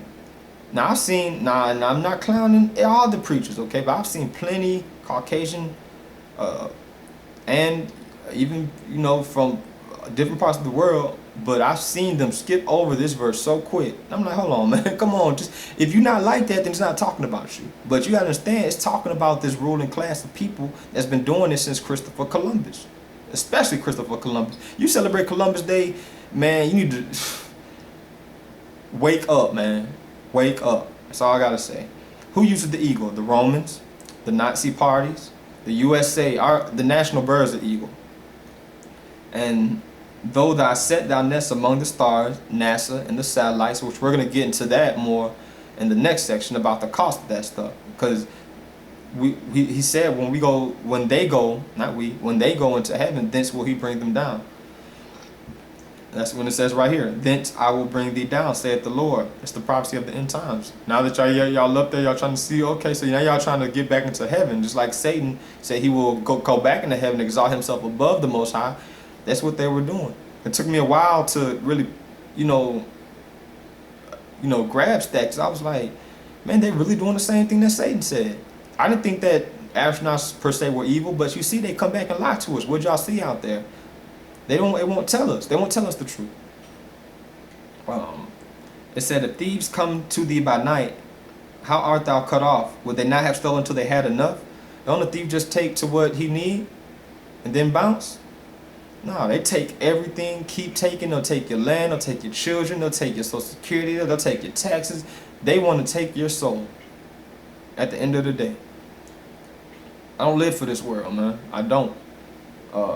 It said, would they not leave some grapes? If they went to a graveyard and stole some grapes, will they take all your grapes? Could you imagine having a graveyard and you come out and there's no grapes? You have to go in and tell your wife, baby, we ain't got no grapes. They took everything. It just sounds like they didn't leave nothing. We don't have nothing to drink for us. Like, it said, how are the things of Esau searched out? How are his hidden things sought up? The Catholic vault and the Rothschilds, the richest entities in the world, period. They've been, people talk about, I was talking with some family members about this. Joel Osteen made more money than Tiger Woods. When Tiger Woods was in his heyday, Joel Osteen made more money. But now you've seen the explosion of them, where I exposed them. Look at all the money that they made, and they only been alive for 40 years, maybe 50 years. The Catholic Church and the Rothschilds been doing this for 200 plus years. The Catholic Church been doing this for 1,500 plus years. So imagine how much money they got. Joel Osteen, look, like I said, made more money than Tiger, and he's only 40. So just do the math, okay? Do the math. We're gonna talk about money in the last section, but just think about that. All the men of that confederacy have brought thee even to the border, reservations for Indians. That's what he's talking to us now. He said, all the men of that confederacy have brought thee even to the border. You see how they put the Indians on those reservations? The men that were at peace with thee have deceived thee. Didn't they break all those truths? Remember the 40 acres in the mule? Now imagine if we had 40 acres in the mule. And if people are out there that's saying, oh, black people, you know, we just waste money, spend money. Yes, we do that now a lot. But you got to understand, look up Oklahoma, Black Wall Street, 1921. We had the first black millionaires there. And the army, not just the police and the firemen and all that, the army bombed us. Now, they won't ever talk about that. But the army bombed its own citizens because of we are the children of Jacob. Y'all got to understand that. Okay, y'all really got to understand that. They know who you are. That's why it's a war against us. Everybody, man, why are they just hating on black? They own everything. They got everything. They got their hand in everything. But they know who you are. It said, and prevailed against thee that they eat thy bread and have laid a wound under thee. There is none understanding in him. Think about Charles Manson and Jeffrey Dahmer. There's no understanding in them. These people that put on suits are the real thugs, man. Real thugs that I seen wear suits and ties and go to board meetings. Those are the real thugs, man. Go to these organizations and committees. They'll sanction a fighter. Fleet of fighters that go to another country, kill a whole village of people. That dudes will rape the girls, and I have reliable sources that tell me these things. They'll go and do those things, and then you turn around and they'll lock you up for life for killing somebody, and it may even be righteously. That's what I'm talking about. But I'm not saying go kill somebody, but I'm just saying that's what they do. They kill hundreds of people. You can't debate that. Jeremiah 30:3-4. For lo, the days come, saith the Lord, I will bring again the captivity of my people Israel and Judah, saith the Lord, and I will cause them to return to the land I gave to their forefathers, and they shall possess it. And these are the words the Lord spake concerning Israel and Judah. This is why they say that the people in Israel came back in 1947, whatever, right? Did it say the British government is going to do that? Did it say the German government is going to do that? Did it say the European government is going to do that? It said, I will bring thee again. This is the Lord speaking. This is what he spake concerning Israel and Judah. He's not talking about a government. Didn't Christ say this is not my kingdom? So why would the kingdom of this world then give back the holy people, the real holy people, their land? They would never give us nothing. They give us 40 acres in the mule, let alone land. like a country. We have 40 acres, and you imagine if everybody started out with that. We would own some stuff on Wall Street. Look at Oklahoma, 1921 Black Wall Street. That's the proof right there, if you want the proof. The Lord said, I, not the British government, okay? Zechariah 14 isn't proof of their return. It's about the day of the Lord. See, they'll use that scripture and say, oh, look at Zechariah 14, okay? And where in the word does it say that rich Jewish men will be ruling the earth as the children of God? It said they'll be ruling the earth, the synagogue of Satan, but never said that they were the children of God, so they claim to be Jews. Why would Christ say that in Revelations 2 and 9? And for the girl, like I was speaking of, who was like, when I was talking to her about this, she was like, well, do you hate white people? I was like, did I say that? Did I say I hated white people? If I'm anti-anything, I'm anti-Zionist, which Christ was in Revelation 2 and 9. He's against these ruling class of people, not necessarily just them, but what they're doing. You understand? I was like, look at all these Jewish people that run the world. Alan Greenspan, the former head of the Federal Reserve. Look at the Rothschild family. They funded wars for almost 200 plus years since World War I and before that. Ben Shalom Bernanke, his name Shalom really. He's the chairman officer of the Federal Reserve.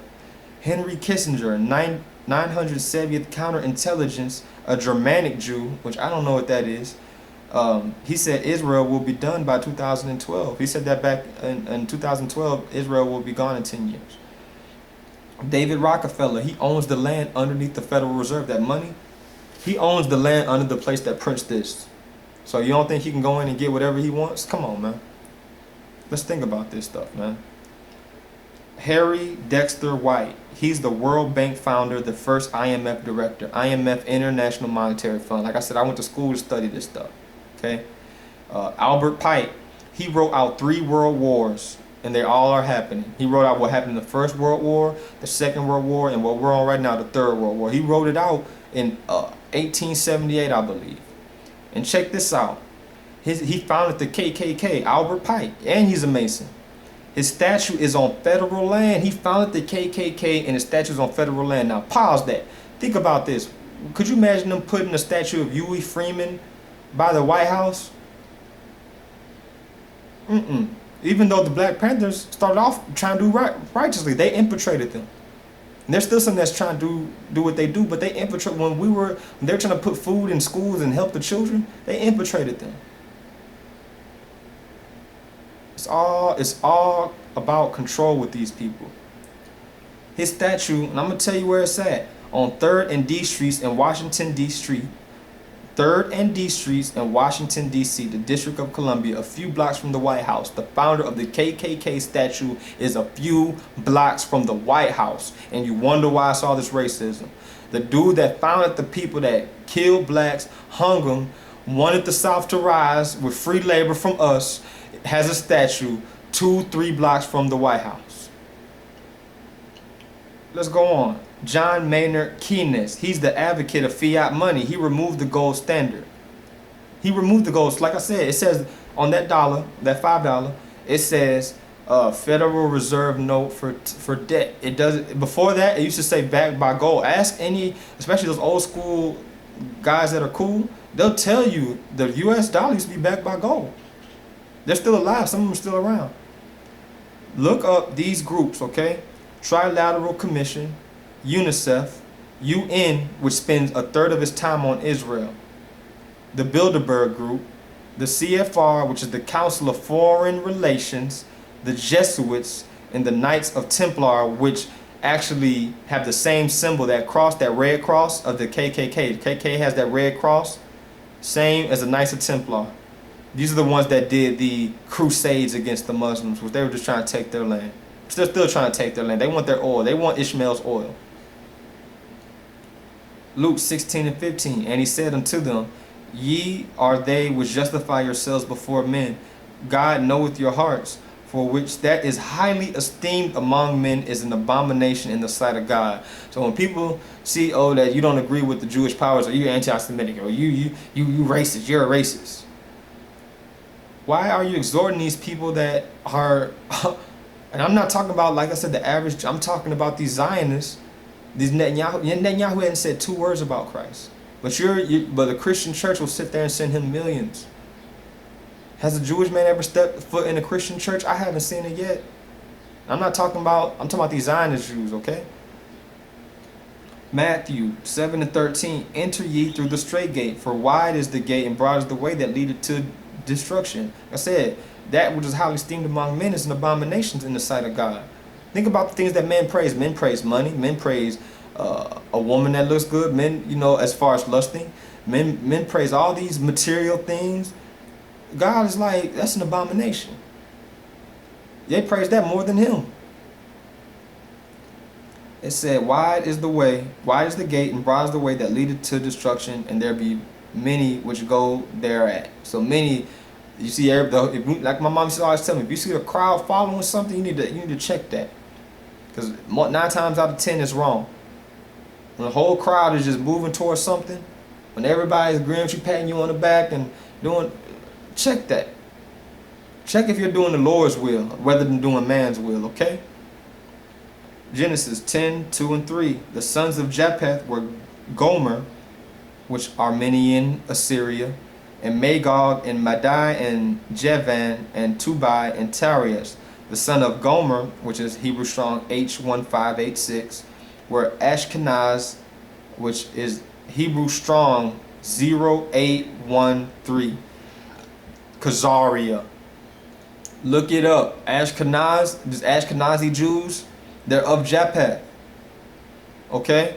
Now we know about Esau. Esau, and Jacob. But I'm talking about the other side of that. The Jewish and the Romans, they're all one. It's just like this, man.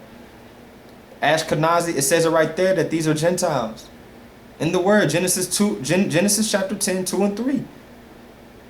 Hebrew strong 0813. And it continues in Repath and Togarna. Okay? And Ashkenaz, it means a man as sprinkled as a scattered fire. Isn't it everywhere they go, it's like it's turmoil? All the places Christopher Columbus touched. Didn't he cause oppression, slavery, killing everywhere he went?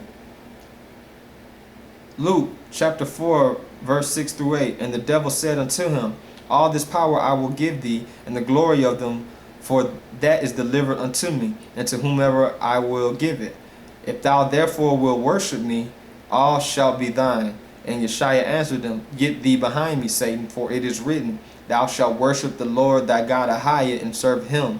Only him shalt thou serve. Him only shalt thou serve. Only Ahia. I am, the great I am. So you got to think, these people that's reaching these high levels of power, you see what kingdom that they're getting it from?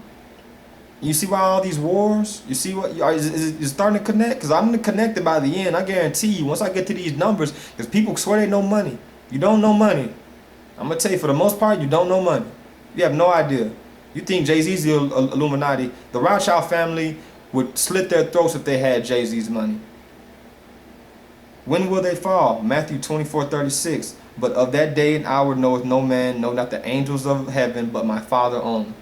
So only God knows, but we got to walk in his light and stay vigilant. Ephesians 6:12. For we wrestle not against flesh and blood, but against principalities, against powers, against the rulers of the darkness of this world, against spiritual wickedness in high places. Obama's a puppet. He's only doing what they allow him to do. All the stuff he says about the gays, all the stuff he says about people talking about Jews, all the stuff he says about people talking about Islam terrorists, he hasn't said 2 words about the black people's condition, and that's on every single day. But he can't say 2 words about it. Where's T.D. Jakes? Where's all your pastors? You see what I'm saying? These guys are puppets, man. Who has worldly powers? Who starts wars? You notice every war that goes up, more and more percentage of civilians die. Now they're training in urban areas. It says in the site that 80-90% of wars now, civilians are dying.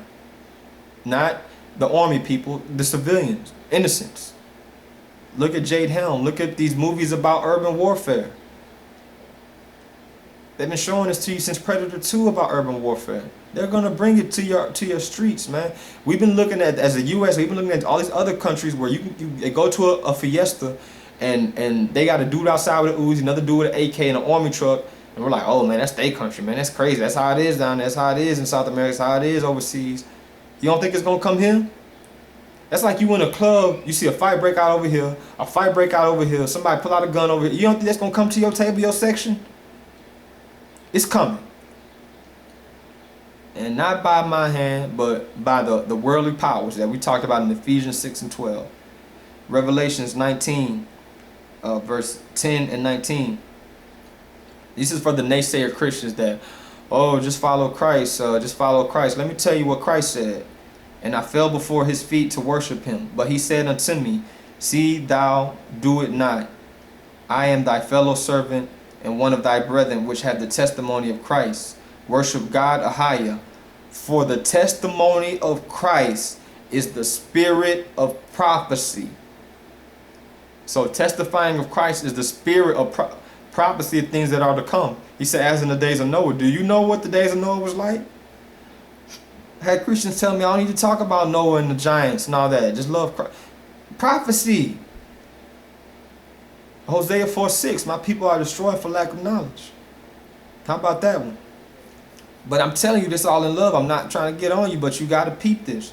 Verse 19, and I saw the beasts and the kings of the earth and their hosts gathered together to make battle against him that sat on the horse and against his heavenly army. Why did they trying to weaponize space? These people are really sick, man.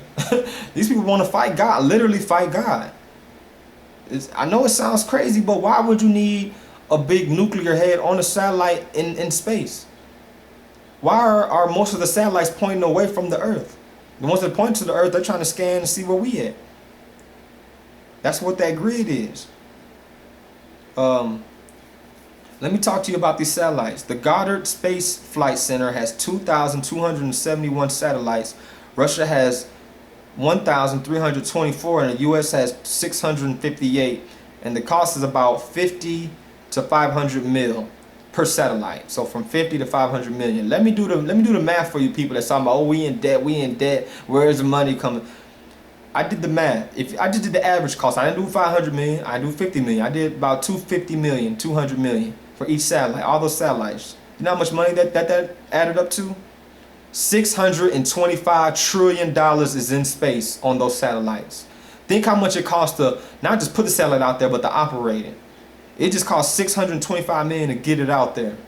For all these $625 trillion.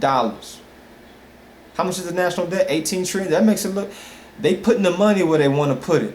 As long as it's for them, they're going to put it where they want to put it. When the banks need the money, oh, they bail them out quick. They paid it back with no interest. When you need a house, they're going to give you some money with interest, mess up your credit. You see what I'm saying? Wake up. Stop fighting for your oppressor, man. Y'all really be getting on my nerves with that stuff, man. But I love y'all still. But y'all gotta wise up, man. St. John 18 and 36.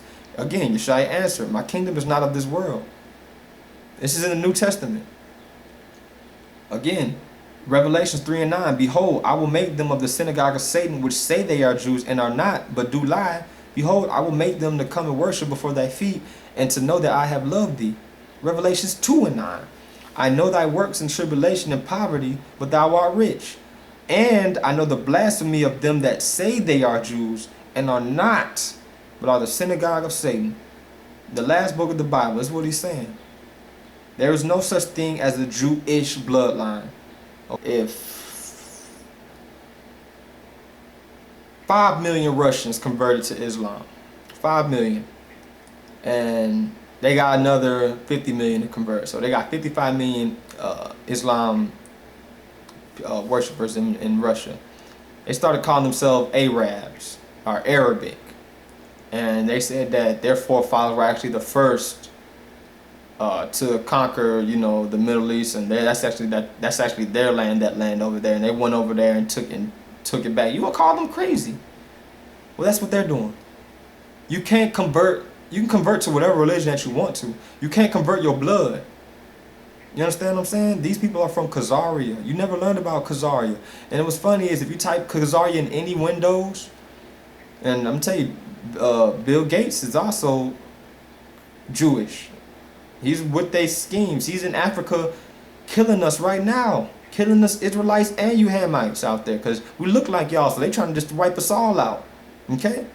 Real talk. And some of them Africans have the Lord too. So that even doubles it for them. Whether you love the Lord, you Israelite, or you look like, they trying to take us out. This is what it is. Ronald Sanders, The Lost Tribes and Promised Lands, The Origins of American Racism, okay? Look up The 13th Tribe by Arthur Koestler. The Invention of the Jewish People by Shlomo Sand. They have done DNA tests on these people that's over there in Israel, these white-looking people, that their ancestry traced back to Europe and to Rome.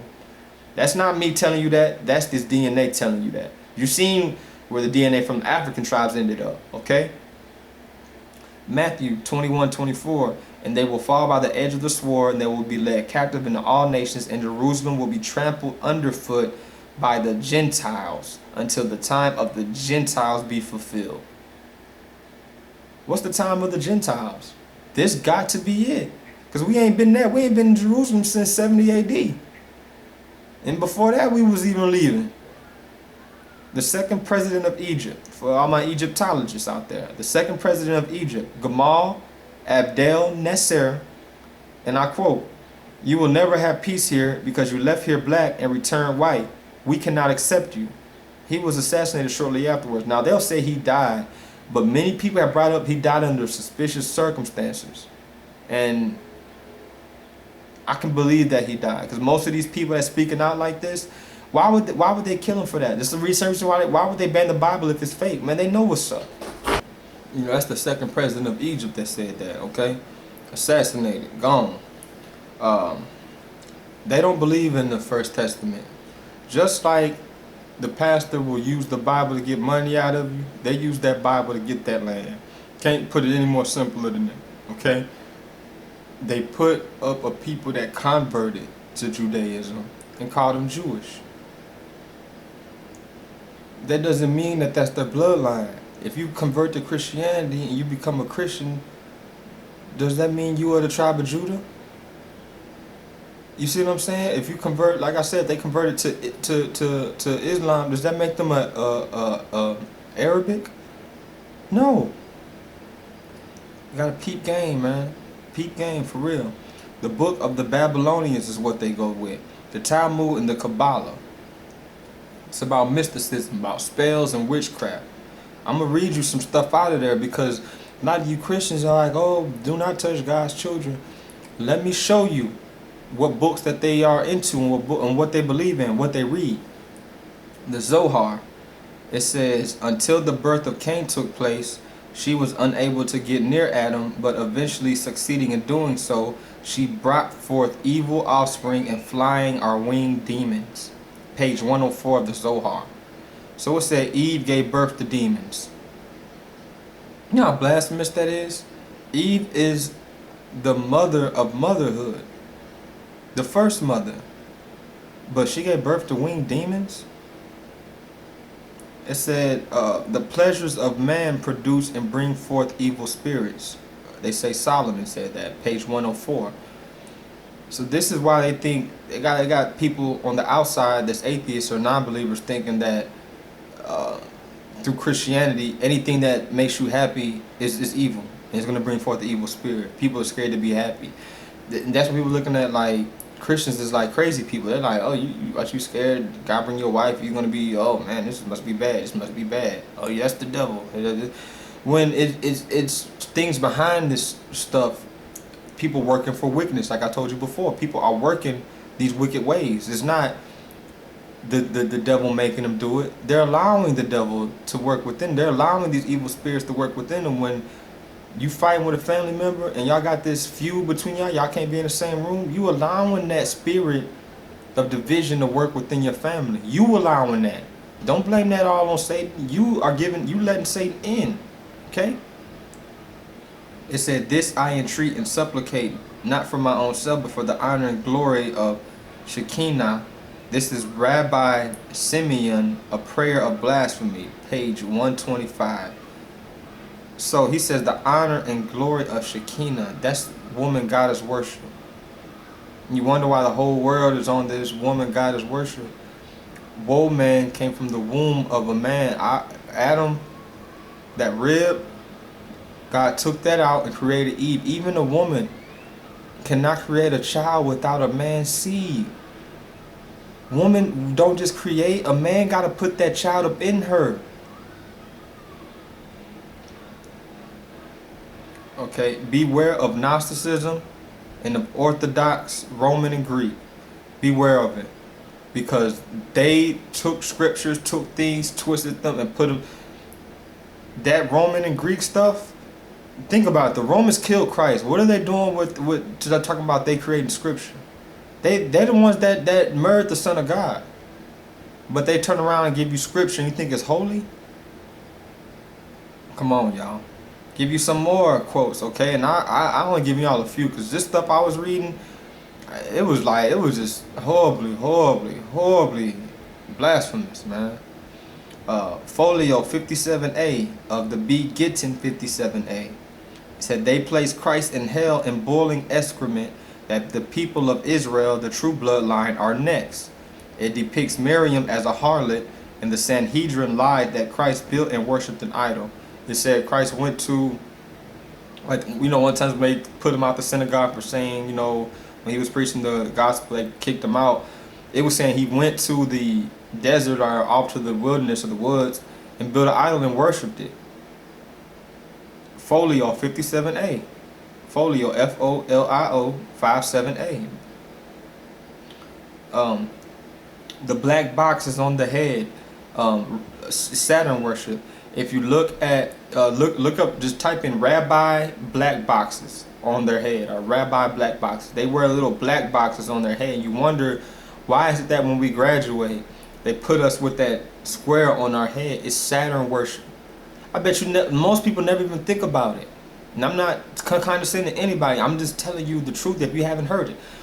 That square that they wear when they graduate, that's Saturn worship. Just like look at the typing rabbi with the black box. They keep a black box right here.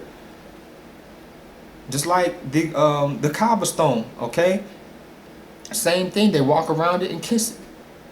Why is it all black boxes? It's Saturn worship, man. 1 Corinthians 11:7. A man ought not to cover his head. Don't those rabbis always walk around with their head covered? It said a man ought not to cover his head, especially when praying. Acts 7:8. A covenant of circumcision has been broken. Do you know how many Jews don't believe in circumcision? And it's funny, it's more people in Africa and the Middle East that believe in it, and not the so-called chosen people of God. Because they're just Israelis. They're just Jewish. They're not Judah. I mean, they have gay parades. They believe in Talmudic magic. They have religious rituals called the coverup, where they have a chicken and they pray and swing the chicken around their head, and they believe the sins of themselves transfer into the chicken. And then I guess they sacrifice the chicken or whatever. What scripture is that, man? That's what I want to know, man. Like, where are y'all getting this from? But the people of God, like, y'all gotta wake up. Everybody that says holy ain't holy. Deuteronomy 28, the full chapter, okay? Read about it, okay? Especially verse 15 through 68. It talks about what would happen to the children of Israel. 28, 15 through 68. Read it. Isaiah chapter 2 verse 4, it said no more fighting after the return of Israel. Once Israel is given their land back, there'll be no more fighting. They've been fighting ever since. Acts, again, I give you the New Testament. And God spake on this wise, that his seed should sojourn into a strange land. They should bring them into bondage and entreat them evil 400 years. The nation to whom they shall be in bondage I will judge, saith Yahweh. And after that they shall come forth and serve me in this place. And he gave them the covenant of circumcision, which they don't even believe in. Abraham begot Isaac and circumcised him the 8th day. Isaac begot Jacob, and Jacob begot the 12 patriarchs, the 12 tribes. Malachi 1:2, chapter 1, verse 2 and 3. Yet I have loved Jacob, but I have hated Esau. Romans 9:13. As it is written, Jacob I have loved, but Esau have I hated. People are killing with that, oh, God is love, God is love. Why does he say he hated Esau? Do you know what spirit Esau was working with? We are the sons of Jacob. Okay, and they claim the sons of Jacob, but when you ask them who is Esau, they don't know, because they're Esau. They just changed the name. Khazarian doesn't even exist anymore. That's why, because they moved around, moved all that. It stands, all that area. Look up where Khazaria was. Okay? That's part of them, and that's part of Esau. Esau and Jacob were paternal twins. Now, if you look, you'll see twins that are born where one will come out black, one will come out white.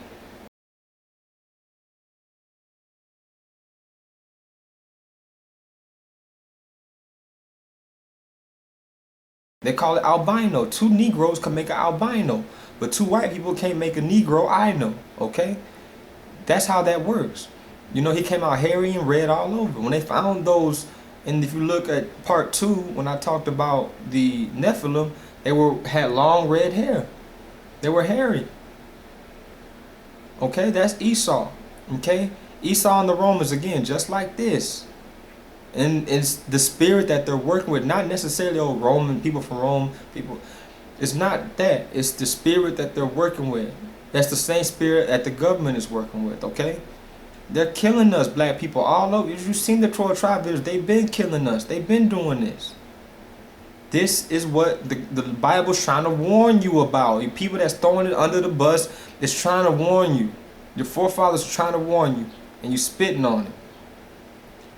And this is a verse, I swear, to all my Hebrew Israelites, this shuts down any so-called Israeli that's saying what I'm saying is crazy right now with the 12 tribes and Esau and who the Khazarians are.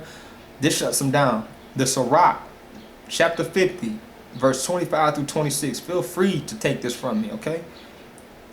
There be two manner of nations which my heart abhorreth, which mean hateth. And the third is no nation that sit upon the mountain of Samaria, which is ancient Palestine, the land the Canaanites took, and they that dwell among the Philistine, and that foolish people that dwell in Shishim. That's Israel. That's the land of the Manasseh tribe. That's the people that dwell in Shishim, the foolish people. He said that they're not even a people. And you wonder why those Palestinians, those Arabs over there, don't respect them as a nation. It finally made sense. And I see a lot. I want to put this out there big time. I've seen a lot of people talk about 12 tribes. Oh, some are from Switzerland. Some of the 12 tribes are European. Some of the 12 tribes are Irish or whatever, are from Scotland. Let me tell you something. You got to fit the curses. I seen one dude wrote a book, and everybody is all over this guy. He wrote a book talking about the Swedish people were the tribe of Simeon or something. Straight white people. And then the other one was people of France were the tribe of Reuben. I'm like, what? When have you heard of millions and millions of French people going to serve German people? Are millions and millions of French people going to serve Chinese people? Are millions and millions of French people going to serve Spanish people? Never. You just saying that because, oh, Reuben, you just putting two in. That doesn't make no sense, man. You just putting stuff together. You got to go through the curses. The Jewish non-believers are treated like royalty in America. Now, you read those blasphemous scriptures I used that they believe in the Talmud. There's much worse than that. Much, much worse. I didn't want to even put it out. It was hard for me to even, I had to ask forgiveness for even reading some of that stuff. It was horrible. If y'all knew how they felt about Christ, and you're going to see, you know what I'm saying? If you just run that section back, you're going to see it again. And just talk to somebody Jewish, ask them. There are Jewish people that believe, and they are shunned by their society. Now, this is going up to the Jewish friends that I have. They believe in Christ. They understand what this is. They understand, I'm not sure how they understand fully, but they do understand, because they still call themselves Jewish, but they understand that Christ is the way, the truth, and the light, okay? They are shunned by their people. They come to me, not literally crying, but they be crying on my shoulder, per se. They be crying on my shoulder telling me, man, my family treat me like this. These people treat me everywhere I go. It's like this. Yeah, because you believe in Christ. And they can't believe it because you're Jewish. You're supposed to hate them. But Yiddish is actually a European Germanic tongue. They speak Yiddish. It's Germanic. German. Think about it, the same people that supposedly killed them all. I mean, even Hitler was rumored to have Jewish blood, whatever that is. That's why I'd even go into that, because there's no such thing as Jewish blood. If I, like I said, if I convert to Islam and then I have another child, he's not going to be Arabic. You know what I'm saying? Think about it, man. It's not illegal to think yet, man. It's not illegal. Don't believe in the saying the name of God, right? They don't believe in that. But check this out. They'll give you Yahweh. Now think about that. The cops pulled me and you over. I know I'm riding dirty, right? And I said, man, I ain't gonna give him my real name. Cop asked me my name. Yeah, I'm Stephen. Now you know that's not my real name, but that's what I'm giving. That's just something to do with the Lord. Because one thing I did see in the Zohar, they did have a Shar Haya. They did have it, but they'll never. That's what they're not telling you. Now I'm gonna get more into God's names in the next section to really show y'all. Y'all calling on Yahweh and Jah and Yah. Y'all out of there. It's El Adonai. Y'all out of there. That's not his name. That's not his name. Okay, we're gonna get into that more though. I'm gonna show y'all with artifacts, archaeological artifacts. Stop eating their table scraps. If they say they're not gonna tell you the name, they tell you Yahweh, they obviously lying. It's like I said with the cop. Hey man, hey, when you get us over here, I ain't gonna tell him my real name. Hi. You tell him your name, I'll be like, yeah man, I'm Steven. I'm Steven Jacobs, man. You know what I'm saying? Or I'm Bill Gates. I'm not telling him the truth. I'm just telling him something just to keep him at bay. That's what that Yahweh is, keeping you at bay, man. 1 Corinthians 13:13. And now abideth faith, hope, and charity. These three, but of the greatest of these is charity. How much charity have they shown the downtrodden? Africa's still starving. People in America still starving. People in the Middle East still starving. Look at the country that's doing good. Look how Jews are treated over there. So-called Jews, excuse me. Luke 11:12. Thy will be done as in heaven, as so in earth. Okay? And their satanic Talmud is as above, so below. I mean the satanic Bible, it's as above, so below. It's the same serpent twisting God's words. He didn't say that. But you see how they take something and just twist it? And you can't say it says the same thing. That stuff is mysticism. Look what the Bible says about a mystic in the book of Deuteronomy and Leviticus. Look at those. God ain't with no magic. 1 Thessalonians 5:3. For when they say peace and safety, which is same as peace and security, then sudden destruction shall cometh upon them as travail with the woman with child. Now you see the Pope's white doves when he let them go. That's on independent.co.uk. Look it up. Okay, doves are supposed to be a symbol of peace, and it's funny because I asked a coworker. He's like, yeah, people hate Christians. People hate Christians. He can see some of that, right? But I asked him, I said, well, what about the Pope? You know, I just like to pick at people's brain. How much have you looked into this? He's like, well, Pope's respected everywhere. You skippy. You know I want to say, but you on point. He met with every head of state, every president, every religious leader, every official, every ambassador of the world, regardless of faith, regardless of race, regardless of religion. He met with them. The top officials, he meets with them. All of them. The Pope, the false prophet, okay? He meets with all of them. There's not one that he doesn't meet with, okay? From Africa to the Middle East to America to Asia, you name a country, he met with the top official. But I thought people hated Christians because he's not a Christian. That's what I wanted him to finally understand. He's not a Christian. That which is highly esteemed among men is an abomination of the sight of God. He says to call him the Holy Father. Christ said, call no man on the earth your father. You have one father in heaven. We call our dads dad. We call our mothers, we call them mom even, you know, but we call our dad, we don't call our dad father or father. Who are we? What that sound like? That sound crazy. We have one Father, the Holy Father, the King of the universe.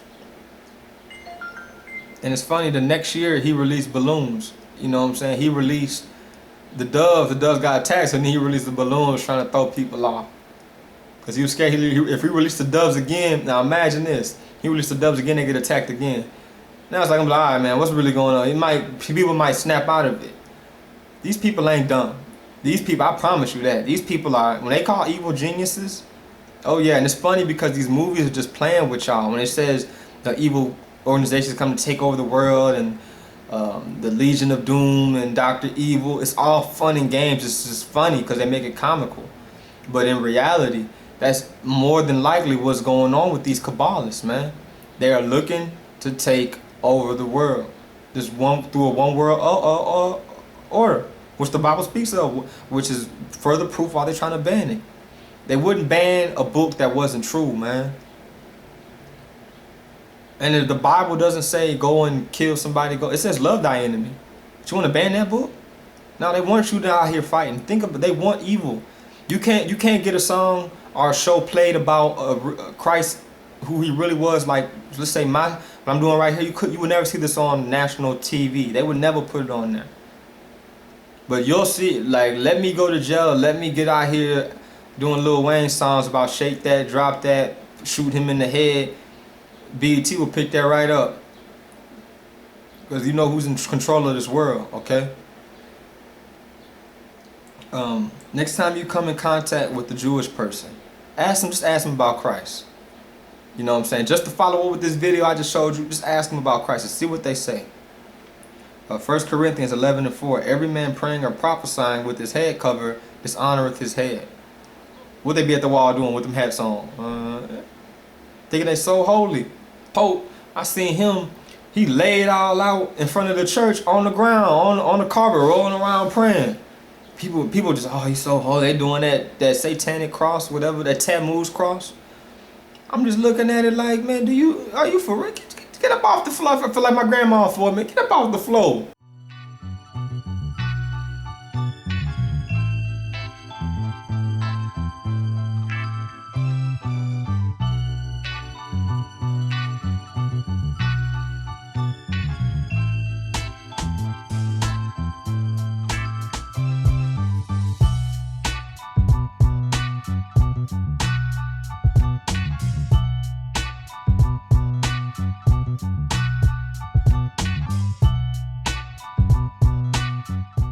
Feel like my grandma for a minute. Man, get up off the floor. We supposed to have a prayer closet. It says in the gospel how to pray. So you're supposed to go separate yourself from people and just pray to the Lord in private areas, you know, of your house, somewhere. You're not supposed to be all out in the living room, all in front of your people praying. I mean, if y'all praying together, that's cool. I'm not saying that. But I'm just talking about when you going through something and you just need to talk to the Lord. You're not supposed to be all laid out on the floor in front in the congregation. Said they refer to the Talmud and Kabbalah as their doctrines of choice. And notice the rabbi said they chose to be Jews. See, a liar will always tell on himself. You got to listen. That's like me, like I said, converting to Buddhism and choosing to be Asian. Do I look Asian? You know what I'm saying? Jew is from the tribe of Judah. It's a bloodline. It's a nation, a nationality. Just like Mexican is a nationality. Just like West Indian and Jamaican is a nationality, just like Cuban. Judah is a national. I'm Judah. That's who I am. Okay? I don't have time. I don't have to now. You don't have to accept that. I don't care. The DNA says it. The scripture says it. History says it. But you know who doesn't say it? The elite. So I guess you're not gonna believe until they say it. Well, they never gonna say it. Until they start killing us, maybe they might slip up and say something. Which sure they will, because liars always do that type of stuff. But that's why they're killing us. Okay? And beware that one God deception that they're pushing. Beware of it. That's why I got into that Trinity thing. Beware of that. No word Trinity is in the Hebrew. God never said Trinity, the word Trinity, ever. In the Hebrew and in the Greek Testament. It doesn't say nothing about Trinity. In the King James 16:11. No Trinity. That's a deception. Okay, when he talks about the three, he didn't call it a Trinity. Okay, and it's the reason because they're using that term and that word and that philosophy to bring Christians into that NWO. John 15:19. Then Christ said unto them, verily, verily, I say unto you, the Son can do nothing of himself, but what he seeth the Father do. For what things soweth he doeth, these also the Son likewise. So Christ is he's telling you right there what he see the Father do. He's not saying I do what I want. Matthew 6:9, our Father, your will be done. He didn't say my will be done, follow me. You talking about, oh, you following the man. You follow. Christ said follow God. Christ said worship him only. Christ healed people on the Sabbath, not pick plants. I couldn't find that one. He picked plants? What is he, a florist? Come on, man. They just run Christ through. they just, you see how they do them? But they're Gentiles, though. But they're using that book to make you think that they're the children of Israel. That's where the problem comes in. How they treat the Christians, the exact opposite of how Christians treat them. Christians treat them like royalty. Look at John Hagee. He's the worst one of them all.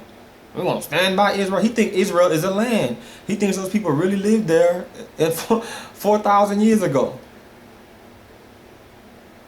He hasn't been, you know, and as far as people talking about pray for these pastors, I pray for God's will to be done. Because most of those pastors, especially the ones I'm mentioning, have already given themselves up to a reprobate mind. And once you do that, it gives you the lust of your heart. Whether they are regular people like me and you, or well-known pastor, they don't like you. Especially if you speak about Christ. You see, they had the white dude out there, okay? Just to show you this ain't no race thing. That's why I specifically got these clips to show y'all. They chased the man down the block. He needed a police escort just for asking people what they thought about the pushback from the other communities about Israel. He was asking them a question. He actually, I'm pretty sure before that, he thought Israel was cool. He probably still he was so confused at the end. You see, he's like, you can't put it together. They're not the children, man. Point blank. Look up Ashkenazi, man. H0813. And then they bring it home to the good old USA, you know, where if you do speak up against anything that they're doing, they play the race card. You talking about blacks are bad. Like again, Zionists, that Bohemian Grove, that's the New Age church. That's the New Age church that they're going to be headed to. That's what they worship. That Bohemian Grove clip, that's their church. That's Obama's church. That's Bush's church. That's Clinton's church. They're not Christian. They're not Muslim. That's what they worship. Okay? Gotta wake up. These governments that I'm speaking of, put all of what I'm saying together and do your own research. Look up some of this stuff on your own. There's much more I could have put on. And do some research in your life. Ask some of these people these questions I'm giving you. Okay? Well, with that being said, we're going to get into languages because I'm going to show you how this is connected. Now that you know who the people are, okay? You're going to see how they're going to take that and they're trying to get us all in the same accord, but we don't speak the same language. So they're going to get us all in the same language accord, right? So that we can understand each other, just like in the days of the Babylon Tower. Then once we do that, the economics is going to drop. So listen to this next section. We're going to be right back. Shalom, brothers and sisters. And all praises to the Most High, higher.